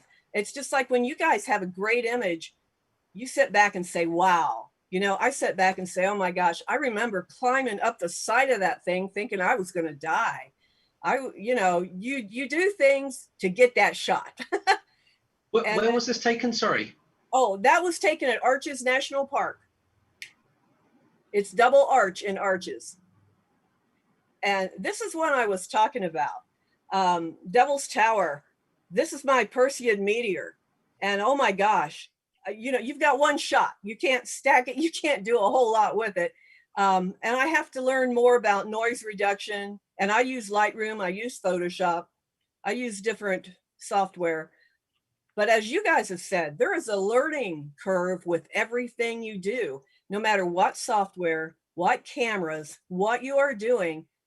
There is a learning curve, and I do enjoy it, but yeah, it does take time. But again, I watched the Perseid meteor shower at Devil's Tower a couple of times, and it's an amazing place. And again, I look at this and I remember the story that goes with it. Monument Valley. The first time I ever caught the sunset to the right, the moon rise to the left, and the stars up above. And that was the first time I actually caught that. I couldn't see the stars quite like that. And it was amazing to me. So my whole point is, this is where I'm starting out, but I've liked it so much, I'll never give this up. And this is my sunset. Whoops. And that night was the first time I caught the green flash, and I've actually got it on an image. And all it is a tiny green flash, but it was an amazing time with a simple camera and a tripod that kids can set up and do and start learning at a young age. And that when I work with them, that's what I try to tell them about the motion of the earth, how everything changes in the sky, the seasons. And it can be done with something maybe mom and dad have already got, and they can help you learn how to learn the sky and learn how to take pictures at the very simplest beginning. And again, a sun pillar out my backyard, gorgeous sunset. And first time I've caught the zodiacal light and the Milky Way. Like I said, I'll never give up the tripod. But with that being said, since we have been home all year, I have taught myself to auto guide. I now have all of the mounts that I have. I have one isn't I've got a small observatory in the backyard. That mount is not go-to. And I kind of had to figure out how to get everything working for auto guiding. And then I've got a go-to mount that can go on the road, and I've got that working. So I've taught myself how to auto guide, and that's my last one. So I think one of the important things that I listen to you guys. You guys have got so much good information. And I listen to that and I learn from what you are saying. I listen to what Chalks is doing. Simon with the sun. I love the sun. I've got an H alpha scope that I've done some imaging with. But I am just now stepping into your world. So I listen a lot to what you guys are saying and what you're looking at. And I'm trying to stop sharing my screen, but it's not working. Well, actually, I was hoping that before you stop sharing, go back to the picture with the sunset for a second. Okay, sure will. Since I can figure out I get back. If you can, that is. There we go. No, I should. Coming back. Okay.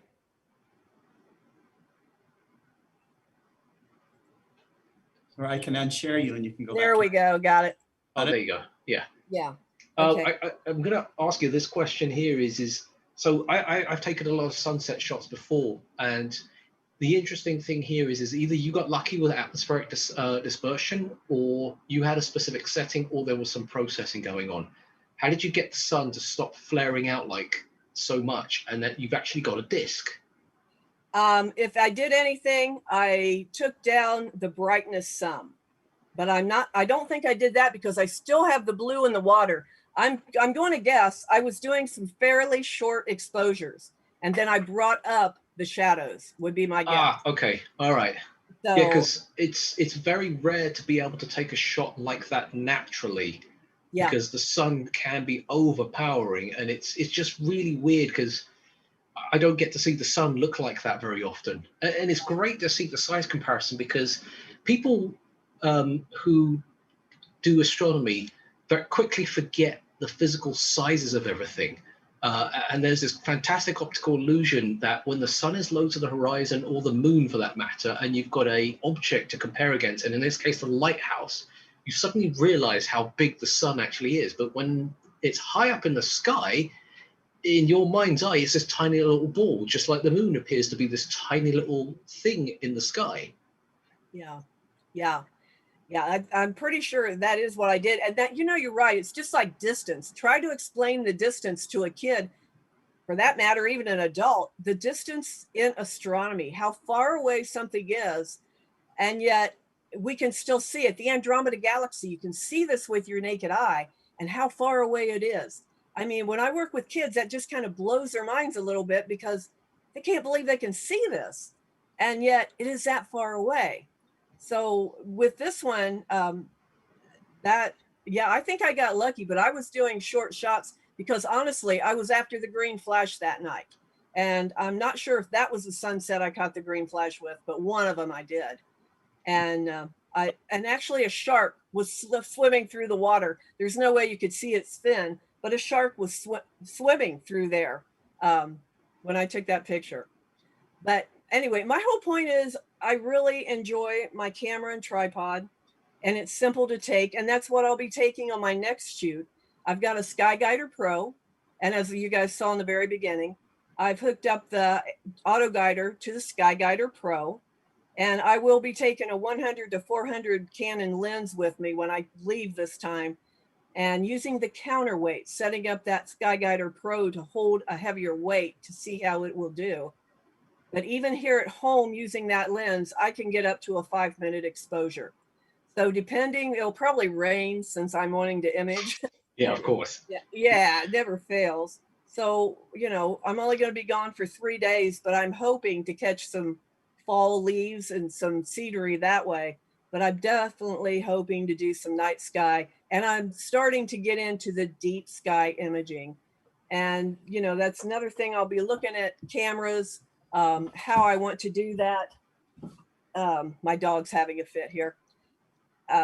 So I'm kind of looking at all that. And so it's my stepping stone to get to where you guys already are. So listening to you helps me understand more of what I need to do and the routes I need to take and what I need to consider, because I have a lot to consider as I move forward.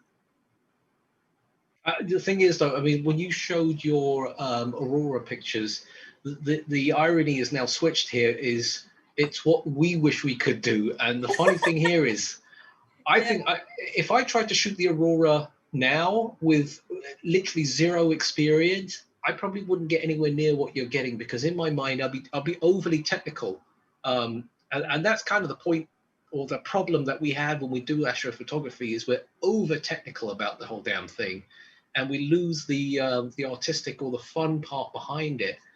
And in my mind, I'll be too busy thinking, okay, well, shutter speed, I'm going to do this, I'm going to do I track, am I going to do this, what happens if that happens? And you're just snapping, you don't care. Oh, yeah. Yeah, when I am shooting the aurora, all I'm trying to do is hoping I can catch up when it does the coronal, the video that I showed you guys. When it goes coronal like that, it moves so fast. If you are not prepared for it, you can miss it very easily. And I've watched the aurora. I don't catch it in Ohio hardly ever. And sometimes I can catch it in Minnesota and Michigan. But very honestly, most of my images that you're going to see there are really good aurora from Alaska.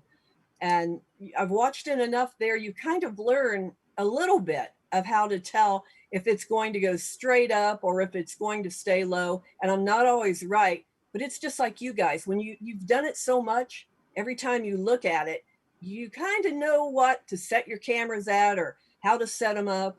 It's the same thing with a camera and tripod. I do the same thing. And yes, it is nothing for me to come home with a few thousand pictures when I come back from Alaska, because every night I've got aurora, I shoot well over 1,000 a night if it's good aurora, easily.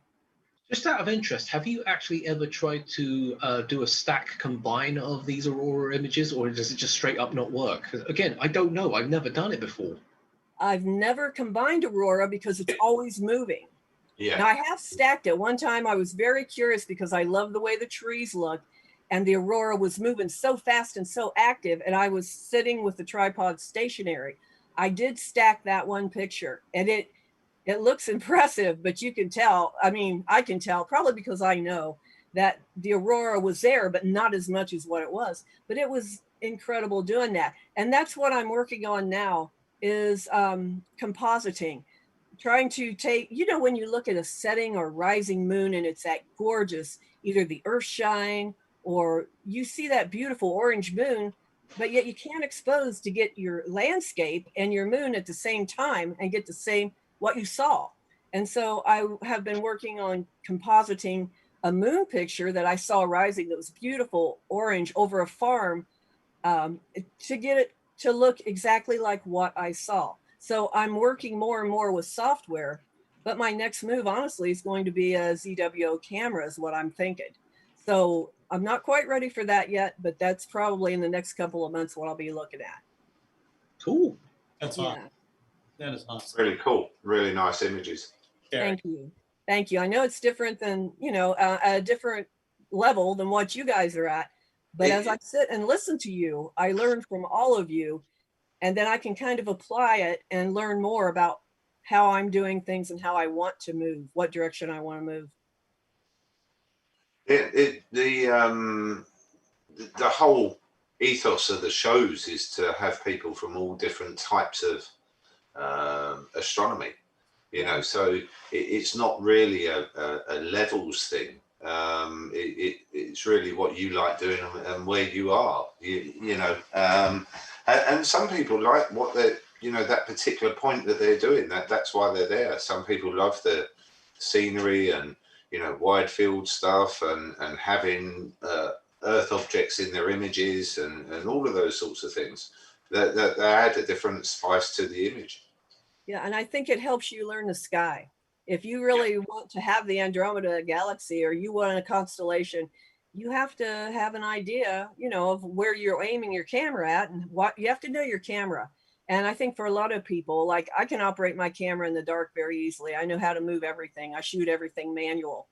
And that takes a while to learn. And like you were saying, when you buy new equipment, it's a new learning curve. You have to learn everything all over again. And so. Yeah. Cool. Here's the ultimate question, Gary. If we turn the lights off in that room because you spend so much time in that room, would you still be able to find your way around? I do have to take a torch out of here. And the reason is it is actually really dark. It's about portal 3 here, portal 2, portal 3. So having all of these lights on, if I step out the door, I am literally blind. I cannot see a thing and will trip over everything on the way back to the house. So, but I really appreciate that, Terry. That was really interesting. Thank you. Well, I've closed the observatory, yeah, because we're threatened with a bit of rain coming through by the looks of it. But if we've got time, I have been asked to run back through some of the noise control that I was doing in some of the software the other day. So I was going to screen share that up for a few minutes. Let me just switch this to screen share and go straight into here. So hopefully we can see that. Is that sharing okay? Yes. Yeah, cool. Just wanted to check after the last time. I was sharing the wrong screen for about 10 minutes and talking. So this has already been pre-processed. It was imaged the other night when we were on one of the Open Go-To shows, so I thought we'd use that. And it's already been dynamic background and color calibrated. So if we go back before, just readjust the lighting on that. There we go. So it's had the color calibration applied through photometric color calibration. That's been applied to it, and the next step would be now to apply some noise control. So if we start to look in the image, you can see the background noise there. So we're just going to clean up the screen a little bit, move a couple of these boxes around that we don't need. And then we're going to make a simple mask just using the luminance button at the top there, and we'll make a simple mask of the image in luminance. This now needs to be stretched. That's one of the main key things on this. You can't use unstretched masks at this point because the image is not stretched. But the actual mask to protect the actual objects there while we deal with the background noise needs to be stretched. And it is really easy to do. All we need to do is just select that mask in the histogram and we apply a full stretch to it. And then we drag the triangular icon across at the bottom into the bottom bar of the histogram, and that will automatically apply that setting. Then if we reset the image, apply that to the image or the mask, and then we drag the mask over onto the name bar on the left hand side. And that's the mask attached. What we now need to do is invert it so it's actually covering the stars and covering the main object in the image. So we just invert the mask like that, and then we can turn it off if we want. So it's still active. If the bar on the left hand side is orange, you've got mask active in the area. And then what we need to do is set up our noise control. So I'm going to use multi-scale linear transform. Some people use a true wavelet transform. They're very, very similar, to be honest, and the way that I use them is very, very similar. So we're going to bring this over. We've got 4 boxes there that we're going to use. We do a real simple setting on this. select the noise control. First box is going to read 3.0, and then we're going to move the percentage to 50%. So always remember that these amounts need to be gentle to start with. If you feel that it's not enough, you can go in here and you can play with all of these settings. But I generally do quite a simple one on something like this. The next box, noise control, we're going to move to 2000. There we go. Same again, 50%. Doesn't have to be exactly 50%, but somewhere around there. The next box, we're going to move to 1000, 50%. There we go. And the last box, 500. You can change these. You can turn these layers off. If you've got an image with more noise in, you can attack it a bit harder. You can be a lot softer. It really depends on you. So this box here, down to 500, and then the same thing again, 50%. And then we apply it to the image with the mask on. Give it a couple of seconds to wear away, and then we do forwards and backwards. This is the easiest way to do noise control on the background. So if you've accidentally set the gain a little bit high, or any number of other reasons that you might have noise in the background, you can use this process. Real quick, Gary, can you explain what the layer scales are? Don't go too much in detail, just a brief gloss over. There is a simple way of doing this. If you imagine that we use wavelets generally for sharpening on, say, planets, on solar imaging, lunar imaging, all of those sorts of things. We can reverse that, and we can actually use them for noise control. So a wavelet system is a way of looking at each or set amounts of layers in the image, so that we're not attacking the image as a whole. So the easiest way of explaining the wavelet layers simply is if you have 4 pieces of paper and you drew on each piece of paper and then stacked them on top of each other, you would actually be able to draw detail out from the 4th piece of paper through to the first piece of paper. Well, we're actually using the same process now to attack the noise, so that we don't just go in as a blanket on the image. If you go in with a harsh noise control, you're going to remove all sorts of detail that you might actually want in the background there. There might be soft nebula in there, or any sorts of amounts of data. So by using the wavelets, we can dictate where we're coming in on these layers and how we do this. And then if we look at that image, so if we go back on that image now, you'll see there the changes in the noise level, and then we go forwards. You'll see that it's flattened the background down and it's taken the gain noise out. And that means the image is all ready for stretching then. So we can set that up, we can stretch it with a histogram, we could do a mask stretch. There's lots of different ways that you could do this. Other people might go into other bits of processing before they do their stretch, but I always do it at the point where I'm about ready to stretch the image. And if we look in here, bearing in mind this is a one-shot color with no filters on, you're only talking 15 3-minute shots here. So there's quite a lot of detail. You can see the back sides of the nebula there. There's no filters there. If we had a hydrogen alpha filter even on the color camera, you would start to pick out a lot of these outer areas. And you can also see the star field that it's in. So there's nothing to stop us losing a lot of these stars and cropping this image and coming right in close to it. And that would be our final image. What an image like this always makes me think is if we're looking at, like Jerry's field, exoplanets, then technically every one of these stars could have a planet around it. And in a field like this, there's a few planets that are possibly visible there. Yeah, I'm glad you showed that, Gary, because I think it's a common mistake that everybody does is they stretch before they do noise reduction. It's actually the other way around. You should do noise reduction before you stretch. Yeah, that's it. And it just makes it so much easier when you're doing that. So, there we go. Now I've got to find how I come out of screen share. Yeah, no, it's hidden itself. Oh, there it is. It's over there. Sorry, it's jumped onto the other screen. There we go.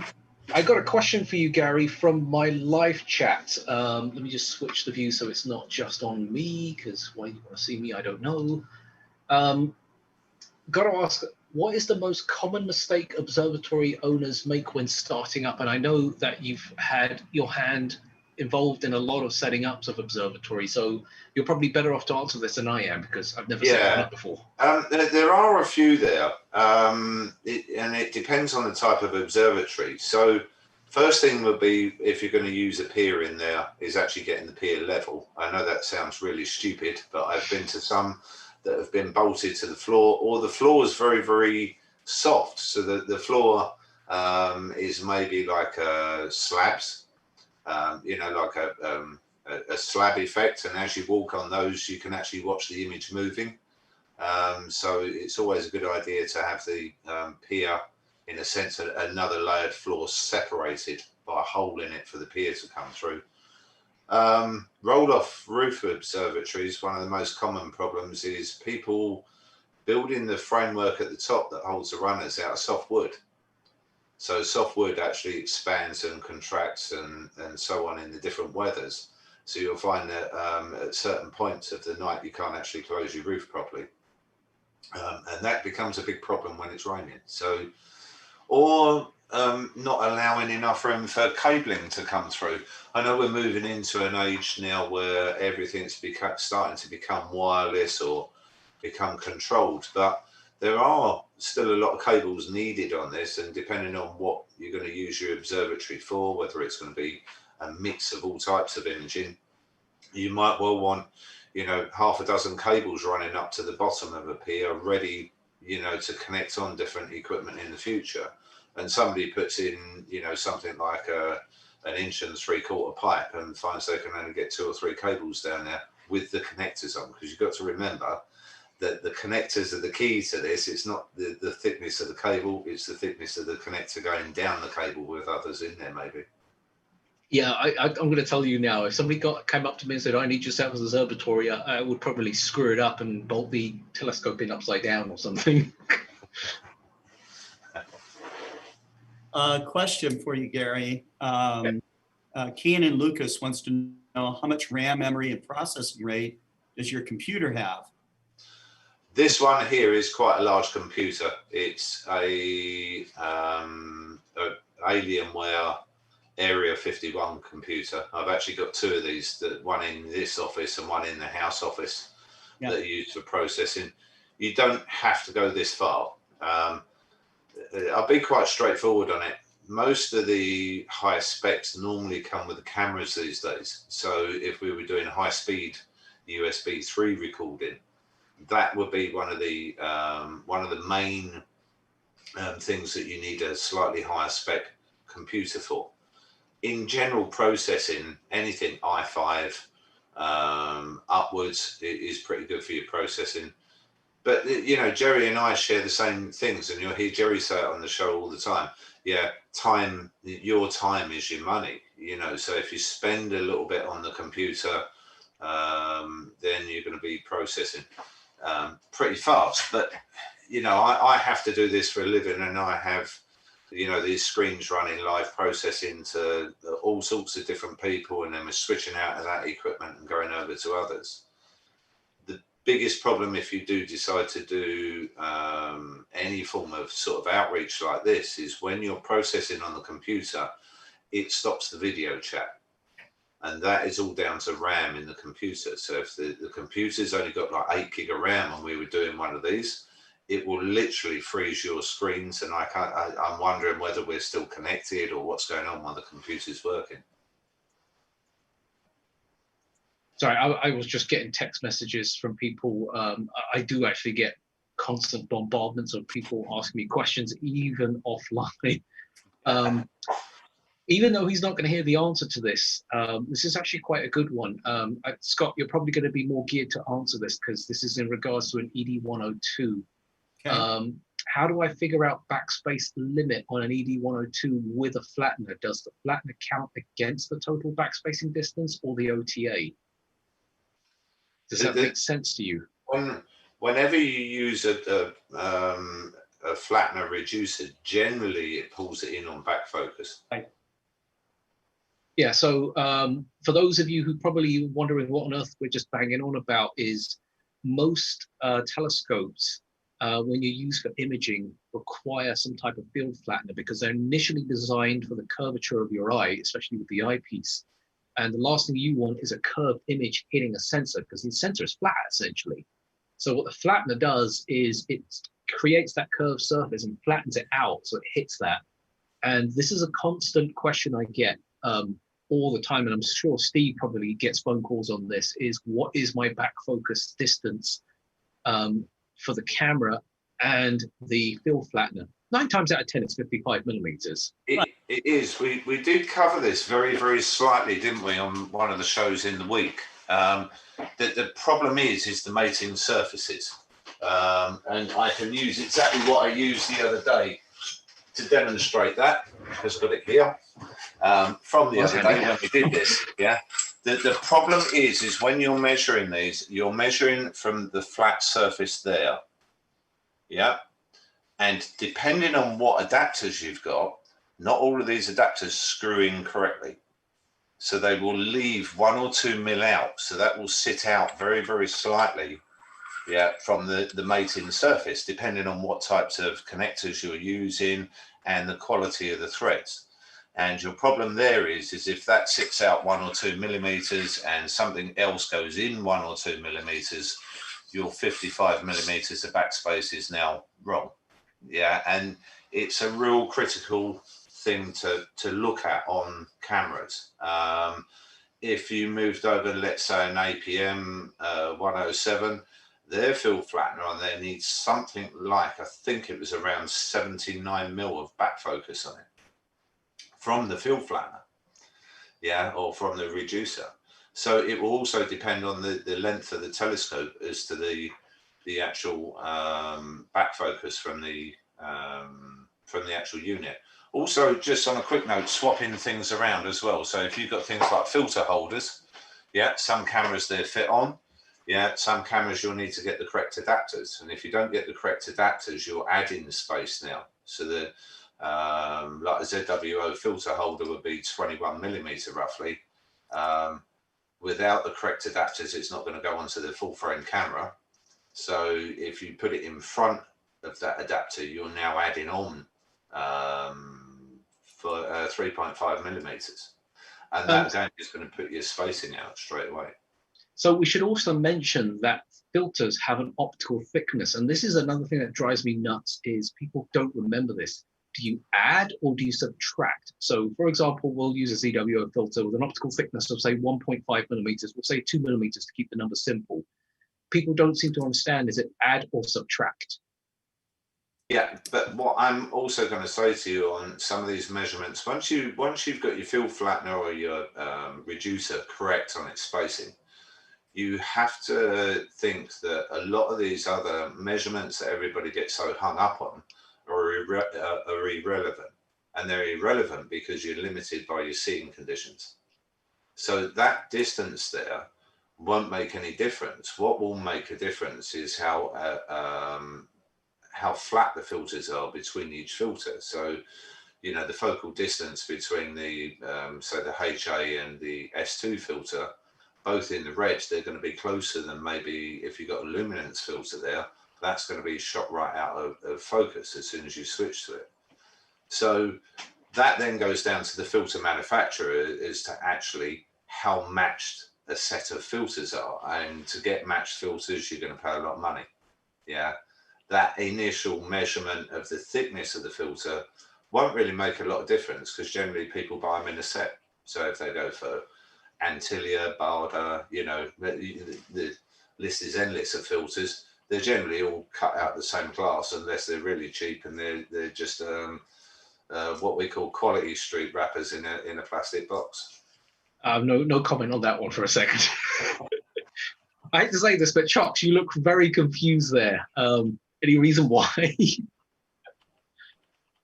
Well, as I spoke to you before, I'm looking at getting a field flattener stroke focuser because I'm not using one at the minute. And yeah, I keep hearing a lot of this stuff about back focus. And even when you said to me, you'll need 55mm back focus, I just sort of screwed it all together, put it on and tried to get focus. And when I got focus, it was okay. If I didn't, What you have to I think just is, added bits or let's just say you've got 100 mil of back focus. By putting a reducer on there, that back focus will now shrink massively. You'll probably come in by about 60mm, yeah, on the back focus there. You will have your distance in between your sensor, and different manufacturers have different spacing for their sensors. So, you know, if you swap cameras, that 55mm is not going to be the same, even if you've got the adapters on there. It will be different for most model cameras. Some of them try and keep them uniform. Go on, Steve. Oh, we can't hear you. Yeah. Yeah. The red flashing light on my microphone. I wasn't paying attention. I was going to say though that back focus distance, right, is important to maintain for the entire illuminated field. Yeah. So if you have a smaller sensor, right, it's still critical. That distance is still critical, but you're not going to get the same issues you would on a larger sensor. Yeah. Am I saying that right? Am I making sense? Right? Yeah. Yeah.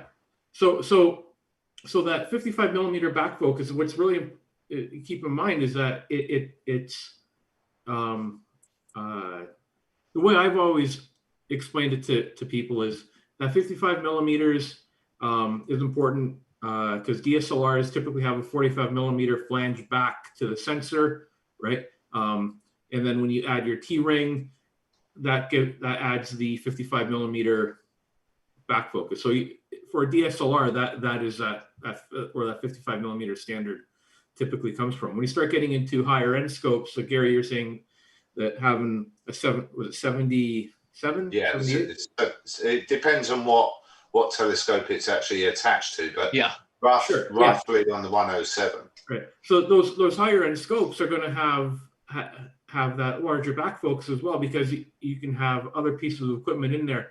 That may be a rotator, you're going to have a filter wheel, adaptive optics, right? Like we're talking to higher end equipment spectrum, and you need that back focus distance there in order to maintain that flatness across that entire field for the sensor, right? When you start getting into smaller sensors, like a 4/3, like you'd have on a 1600 base camera or a 294 base camera, right? You're in a smaller area of that image circle. And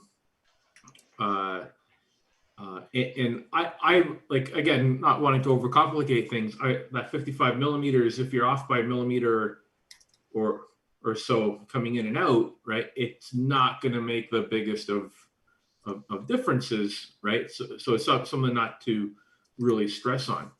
Yeah, one of the things there is most manufacturers will give a tolerance on their actual reducer as to plus or minus, say, 1 or 2 millimeters. Yeah. But what you have to bear in mind is this sort of size sensor has been standard for about the last, if we're going to see in it, let me just get my phone a second and put a torchlight into it.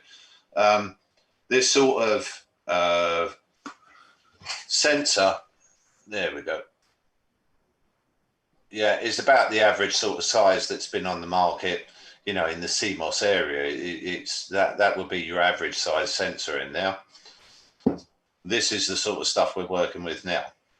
Right. It's almost 4 or 5 times the size of it. So this is where the importance of that spacing really kicks in now.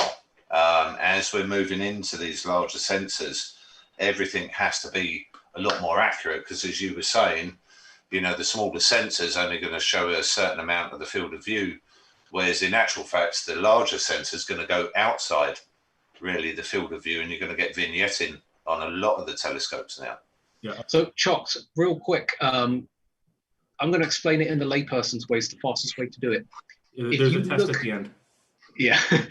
If you look at your pictures, every single one of them, what I want you to do is look in the corners now. I'm pretty sure you play computer games, so you're familiar with a game called Quake, right? Yeah. Okay. If you start seeing the Quake symbol showing up in the corners of your stars, then it tells me that your back focus on your flattener is off. Okay. And the shape of it changes if you're too close or too far. So Right. So the idea Okay. behind it, this game that we're going to play here, and why it's 55 millimeters, is we're trying to find the point of when this symbol disappears in the corner. So the closer it gets, the shape changes. And that's what we refer to as coma. So you'll come across this phrase. Now, if you're getting Yeah, I've coma, heard that. right, so if you're getting coma, you're too close. If you start getting the Quake symbol, you're too far out. Okay, that's how it works. Right. Okay. Because I was wondering, what is the impact of it? So am I going to get extra light on the side or what? But I did notice the minute I switched to the monochrome one, that's practically disappeared. Right, so probably by chance, you just hit the back focus dead on. Oh, okay. And then on top of that, because I know you just screwed everything in, and on top of that, just like Steve says, it is a smaller sensor, so you're not competing against an APS-C or a full-frame camera any longer.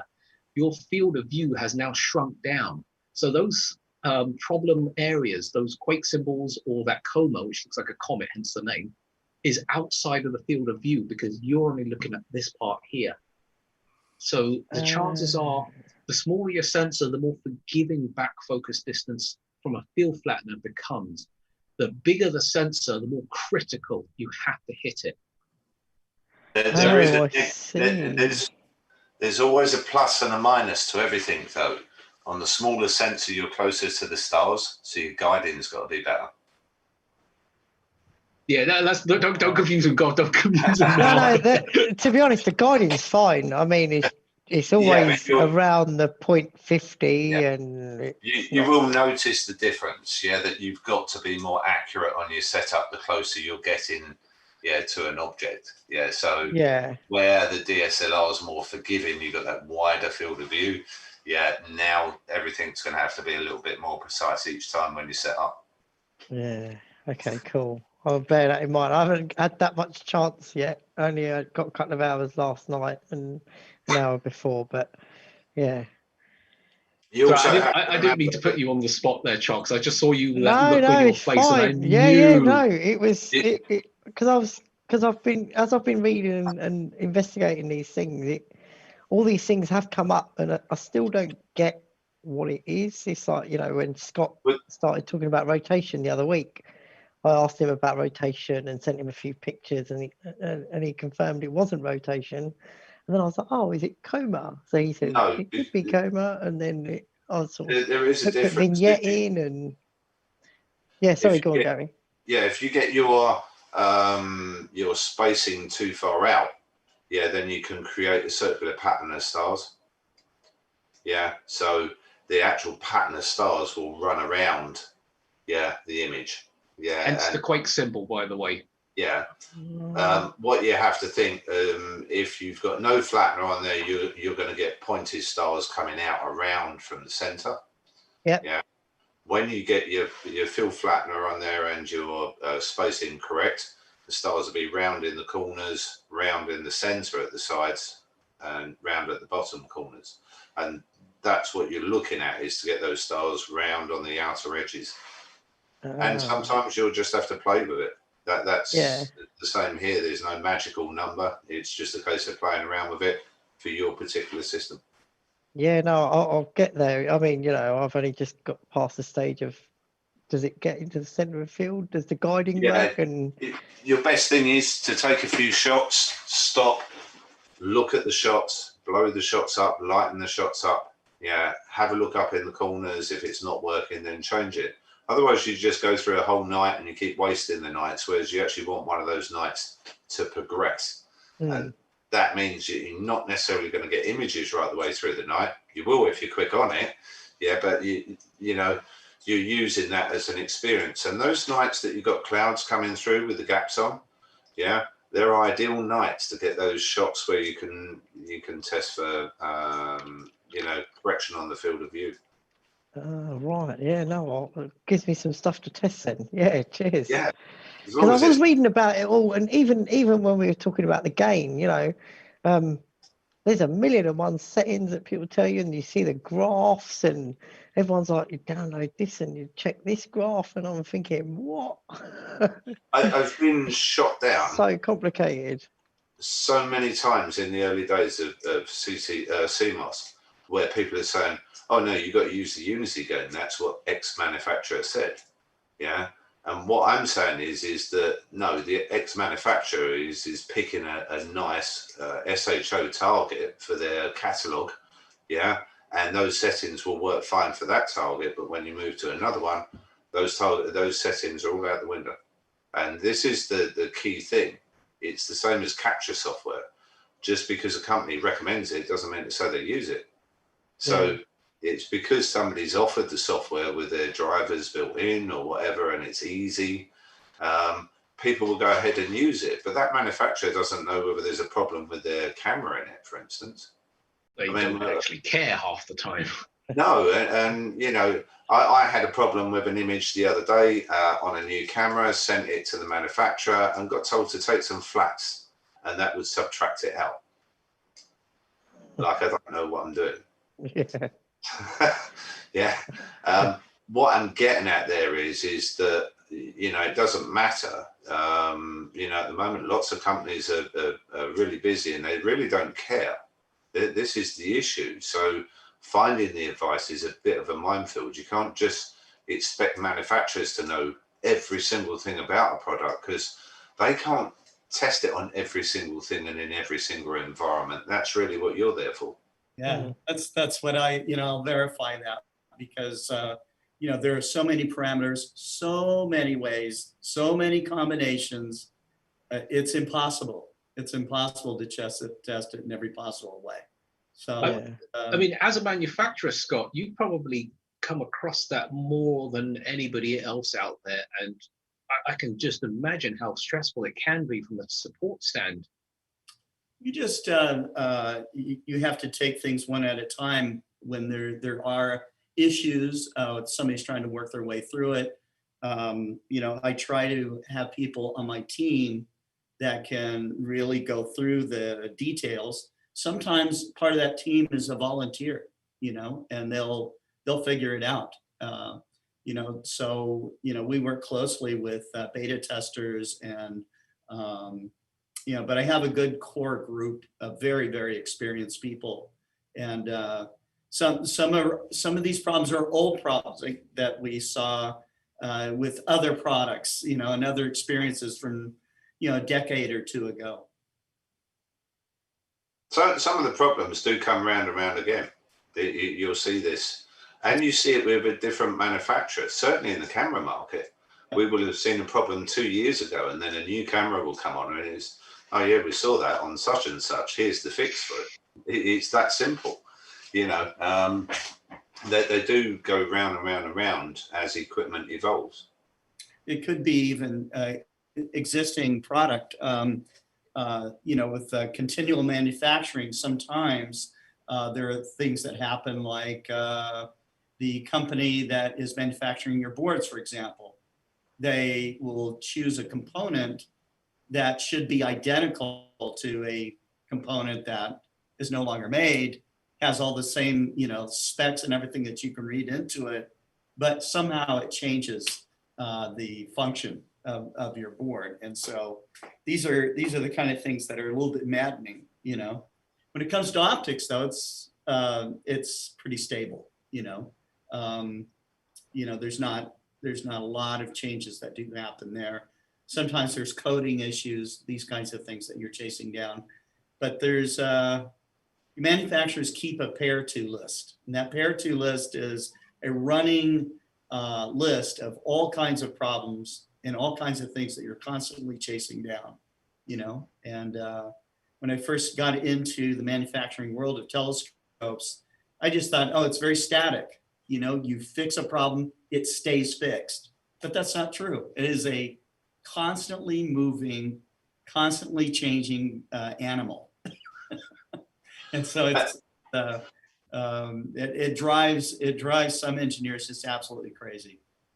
I think that's now even more so with more electronics coming on board with everything. You know, everybody wants an automated society, and in a sense that you know creates more problems as the equipment gets more technical. I mean, if you actually think what we're hanging on the back of a telescope now compared to what we were hanging on the back of a telescope, you know, even 3 years ago, you know, you got 8-position filter wheels, you got rotators, you got all of this other stuff. Then you've got the actual electronic focusers now, and you know, everybody wants a guide scope of some form and camera on there, and they want the smallest one possible to keep the weight down. So that's all going on the back of the telescope. So there's any number of parameters there now that can go wrong. That's right. That's right. But it makes it exciting. So yeah, you know, and so I'm never discouraged by it. It's frustrating sometimes when you're chasing something down.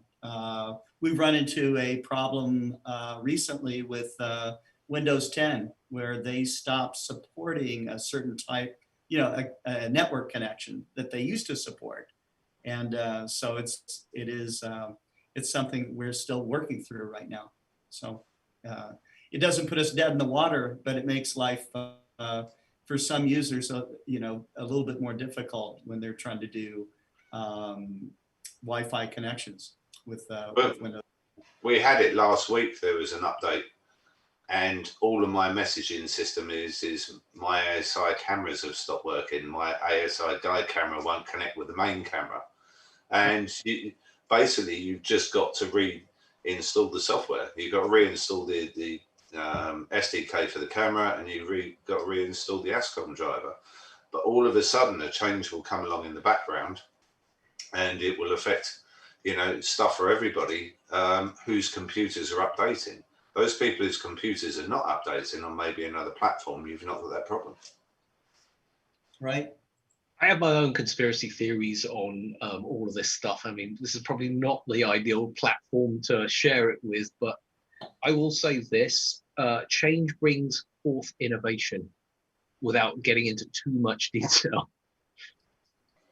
It does. I mean, you know, everything really these days is about change, isn't it? Nothing is static anymore. Nothing stays still. So, you know, whether it's just somebody wants something to look different, the actual object itself is still the same. It's still working the same, but it's got, you know, many accessible upgrades to it. You know, people want their telescopes now to look like a Ferrari, or to look like this, or do whatever, you know, but theoretically it's still the same object. It's still the same thing. And yeah, I've noticed that this has become the thing, and maybe it's because it's a younger generation of people getting into the hobby. Is it's gotta look cool, therefore it's going to perform 10 times better.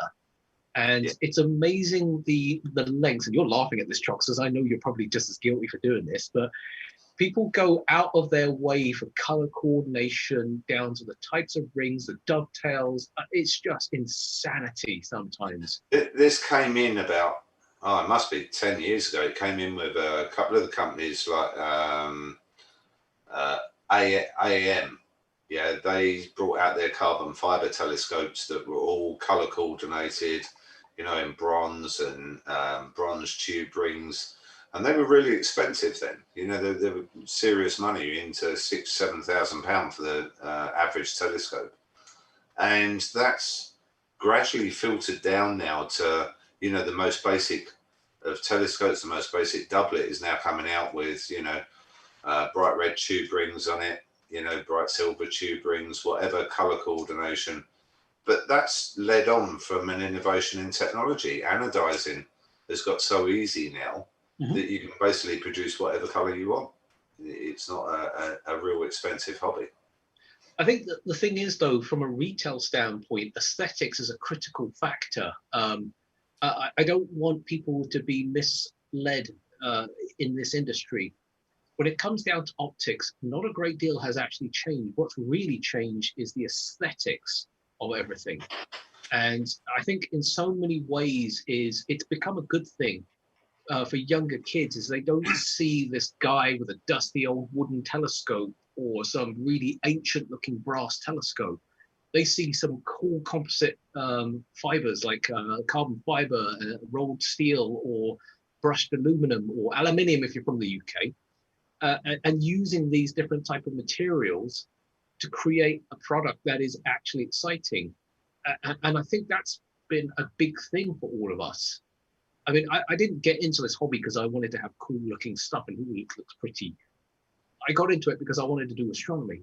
People now get into this hobby, oddly enough, and say, well, do you by any chance have that in red or black? Because, you know, I want it to match my scheme. I'm like going, really? Are you serious? Yeah, I mean, there's companies making lots of money out of, you know, the anodized add-ons, you know, that you can buy now to make all of your stuff matching. But there are some things that have changed in the optics, as Scott will sort of say, you know, glass has changed a lot in the last 10 years. You know, what you can do with a doublet telescope now that you couldn't do a decade ago. Oh, yeah. That's right. In the field of filters and also in the field of ED glass becoming more available from other manufacturers. You know, I would like to learn more myself about the history of the ED glass, because it was originally created for microscopes to help eliminate chromatic aberration. To make ED glass back then, you know, when it was first invented, I mean, they could only make them in little tiny diameters, you know. To make a big chunk of ED glass now, it's like a miracle. So, I mean, just out of it, oh, sorry, real quick, just out of interest, Scott, I know you've got so many different types of scopes in your range, and I'm going to refer to refractors specifically without going too broad, is the type of glass that you guys use and pick out. I mean, what determines if you're going to use FPL 51, FPL 53, FCD 100, FCD 1? Frankly, you know, right now, I think the two best ED glass types are made by O'Hara, which is the FPL 53 glass, and then Hoya's FCD 100.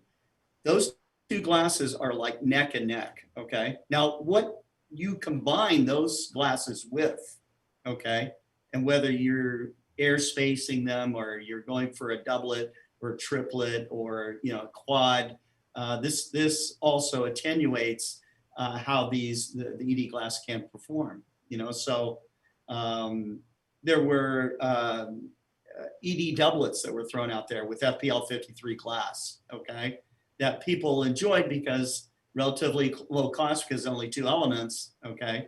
But some of this is kind of, you know, telescope makers use this as kind of a marketing edge too, okay? Throwing in just FPL 53 sounds like magic, okay? A doublet, okay? So does it perform really well as a doublet? Maybe the best is a doublet can perform? Yeah, okay. But does it perform like a triplet? No, okay. So that these are the little things that don't immediately occur to someone that's in the market for an ED Apo, for example, okay? The other thing that's really important is the lens cells and how the optics are held in there. And this is an area where you know, manufacturers can do a really good job or they can do a really marginal job, okay? And so these are, and they also change greatly the cost of a telescope. So it's you know, it's always best to you know, have a lens cell that's fully adjustable, you know, and you know, just so that you can get the best alignment, best performance out of these optics that you're throwing in there. But just like any business, there's all kinds of buzzwords and marketing things that you can do that may or may not make a real material difference in the ultimate performance.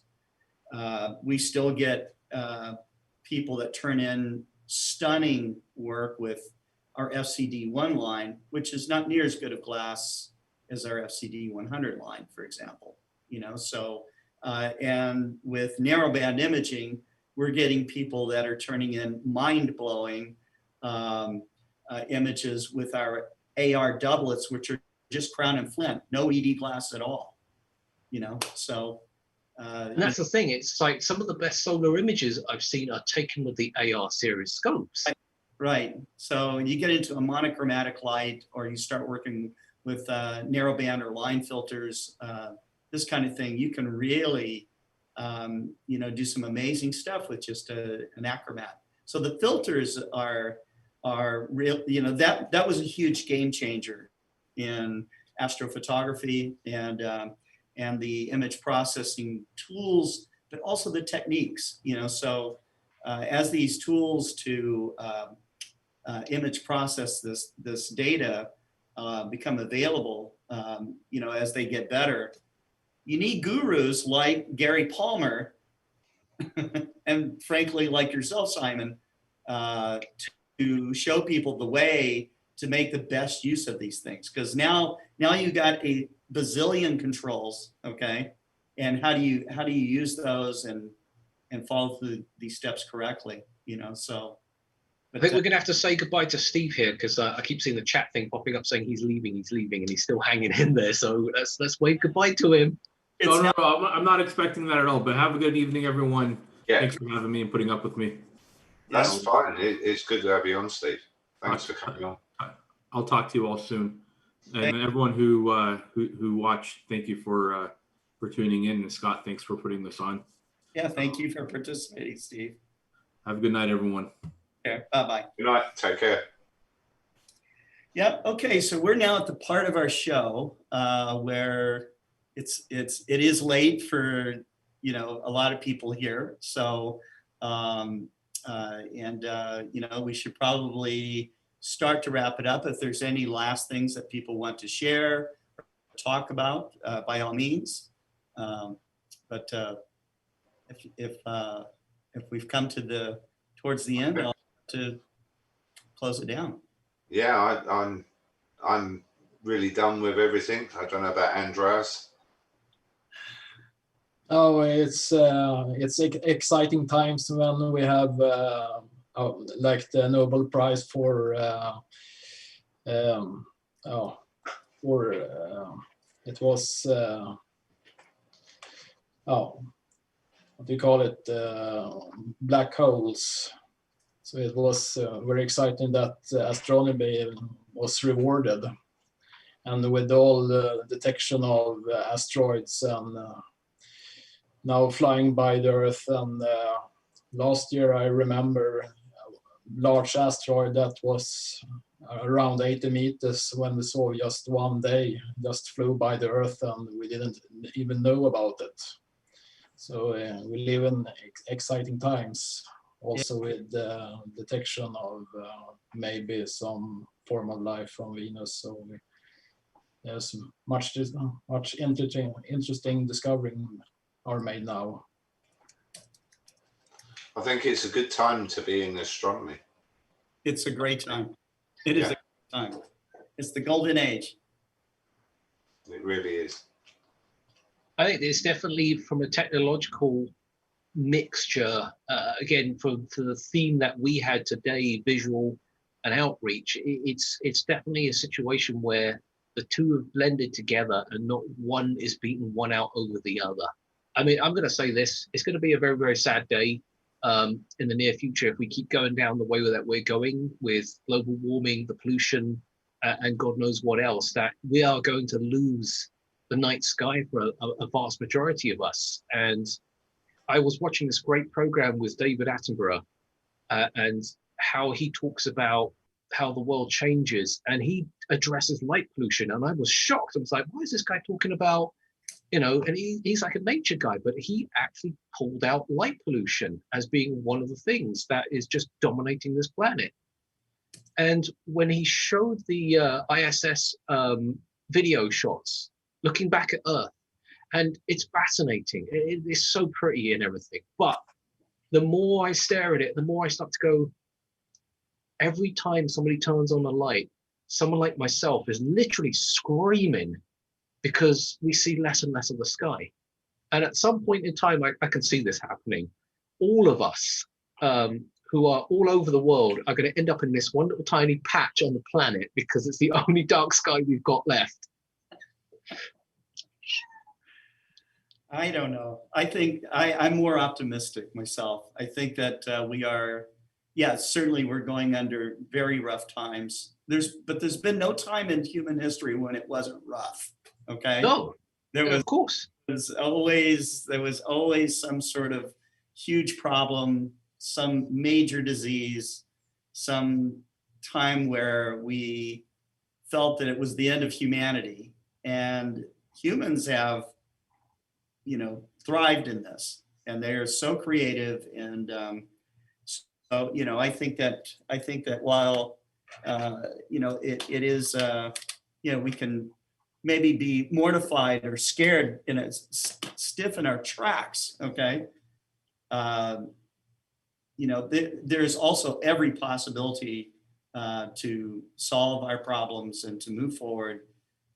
So I think I'm an optimistic kind of guy, and some people think I'm not realistic, but I would say that the pessimists are also very unrealistic because thinking that it's all doom and gloom all the time, it's just not true. It's not reality. I think social media has given people a voice, whether it's good or bad.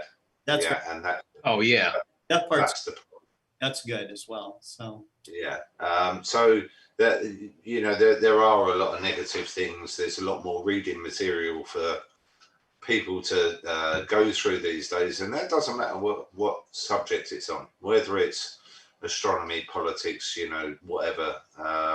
There's positive and negatives, but you do seem to go through stages where there's a lot of negatives all stacking up against each other to run through the reading material. Yes. Terry, is there any last words you'd like to say from the Astronomical League with the... You're muted. You are muted. You are muted, Terry. Here, let me see. Hold on. Let's get you unmuted here. Never mind everything I just said. Probably better left alone. Yes, the Astronomical League, thank you very much, Scott, for having us. Thank you for everything you're doing. And everybody else, thanks for all the information. You guys are helping all of us learn. So thank you all. Thank you. Thanks for coming on. Thanks. Glad to. Yeah. Simon, thank you very much for all of your skills and for producing the what we think is the first ever blended joint thing. Streaming history. Yeah, that's very cool. I'm sure somebody's going to come back and say, oh no, we did it with 10 broadcasts or whatever. I don't know. I'm not sure of that. Andreas, thank you very much. I know it's super late there, but it was great to have you on. And, it's always a pleasure to be on. Yeah. And, when I go from concert like Iron Maiden, they always sing and always look on the bright side of life. And that's what I think also. Absolutely. Shailendra, thank you very much. You're becoming you'll be one of the astrophotography gurus pretty soon. So, it's exciting to see your work increase. So it's awesome. Yeah, cheers. Thanks to everyone for all the tips and assistance. It's really helping. Yeah. All right. And Gary, what can I say? Thank you again. It's awesome. Thank you for hosting it. Yeah. It's always good fun. Thanks to all the guests that have come on. And thanks to the people watching. They're what make the show at the end of the day. Absolutely. That's the real sort of key. It's nice to see the questions coming in, even though lots of them I don't see until after the show and read back through them. It is nice to see a lot of the stuff that comes in and the comments and other things. So yeah, thanks to everybody for coming on and for the people watching it. Awesome. Yep. Thank you very much. And we'll say goodnight. So let me see. All right, so for the guys who are watching my stream, thank you very much for watching. You guys have been great. So don't forget, if you want to win a Planisphere, the question on my stream, the telescopes.net stream, is who were the first 2 people that were on the stream? Email me the answer at simon@telescopes.net. That's only for the people that are on the Woodland Hills Camera and Telescopes live stream. And on that note, we will see you in about 2 weeks. And hey, who knows? We're probably going to have another one of these group discussions and another joint effort. Yeah. We'll figure it out. Right. See you guys soon. Very cool. Okay. Thank you. All righty. So. All right. So I've ended my stream now.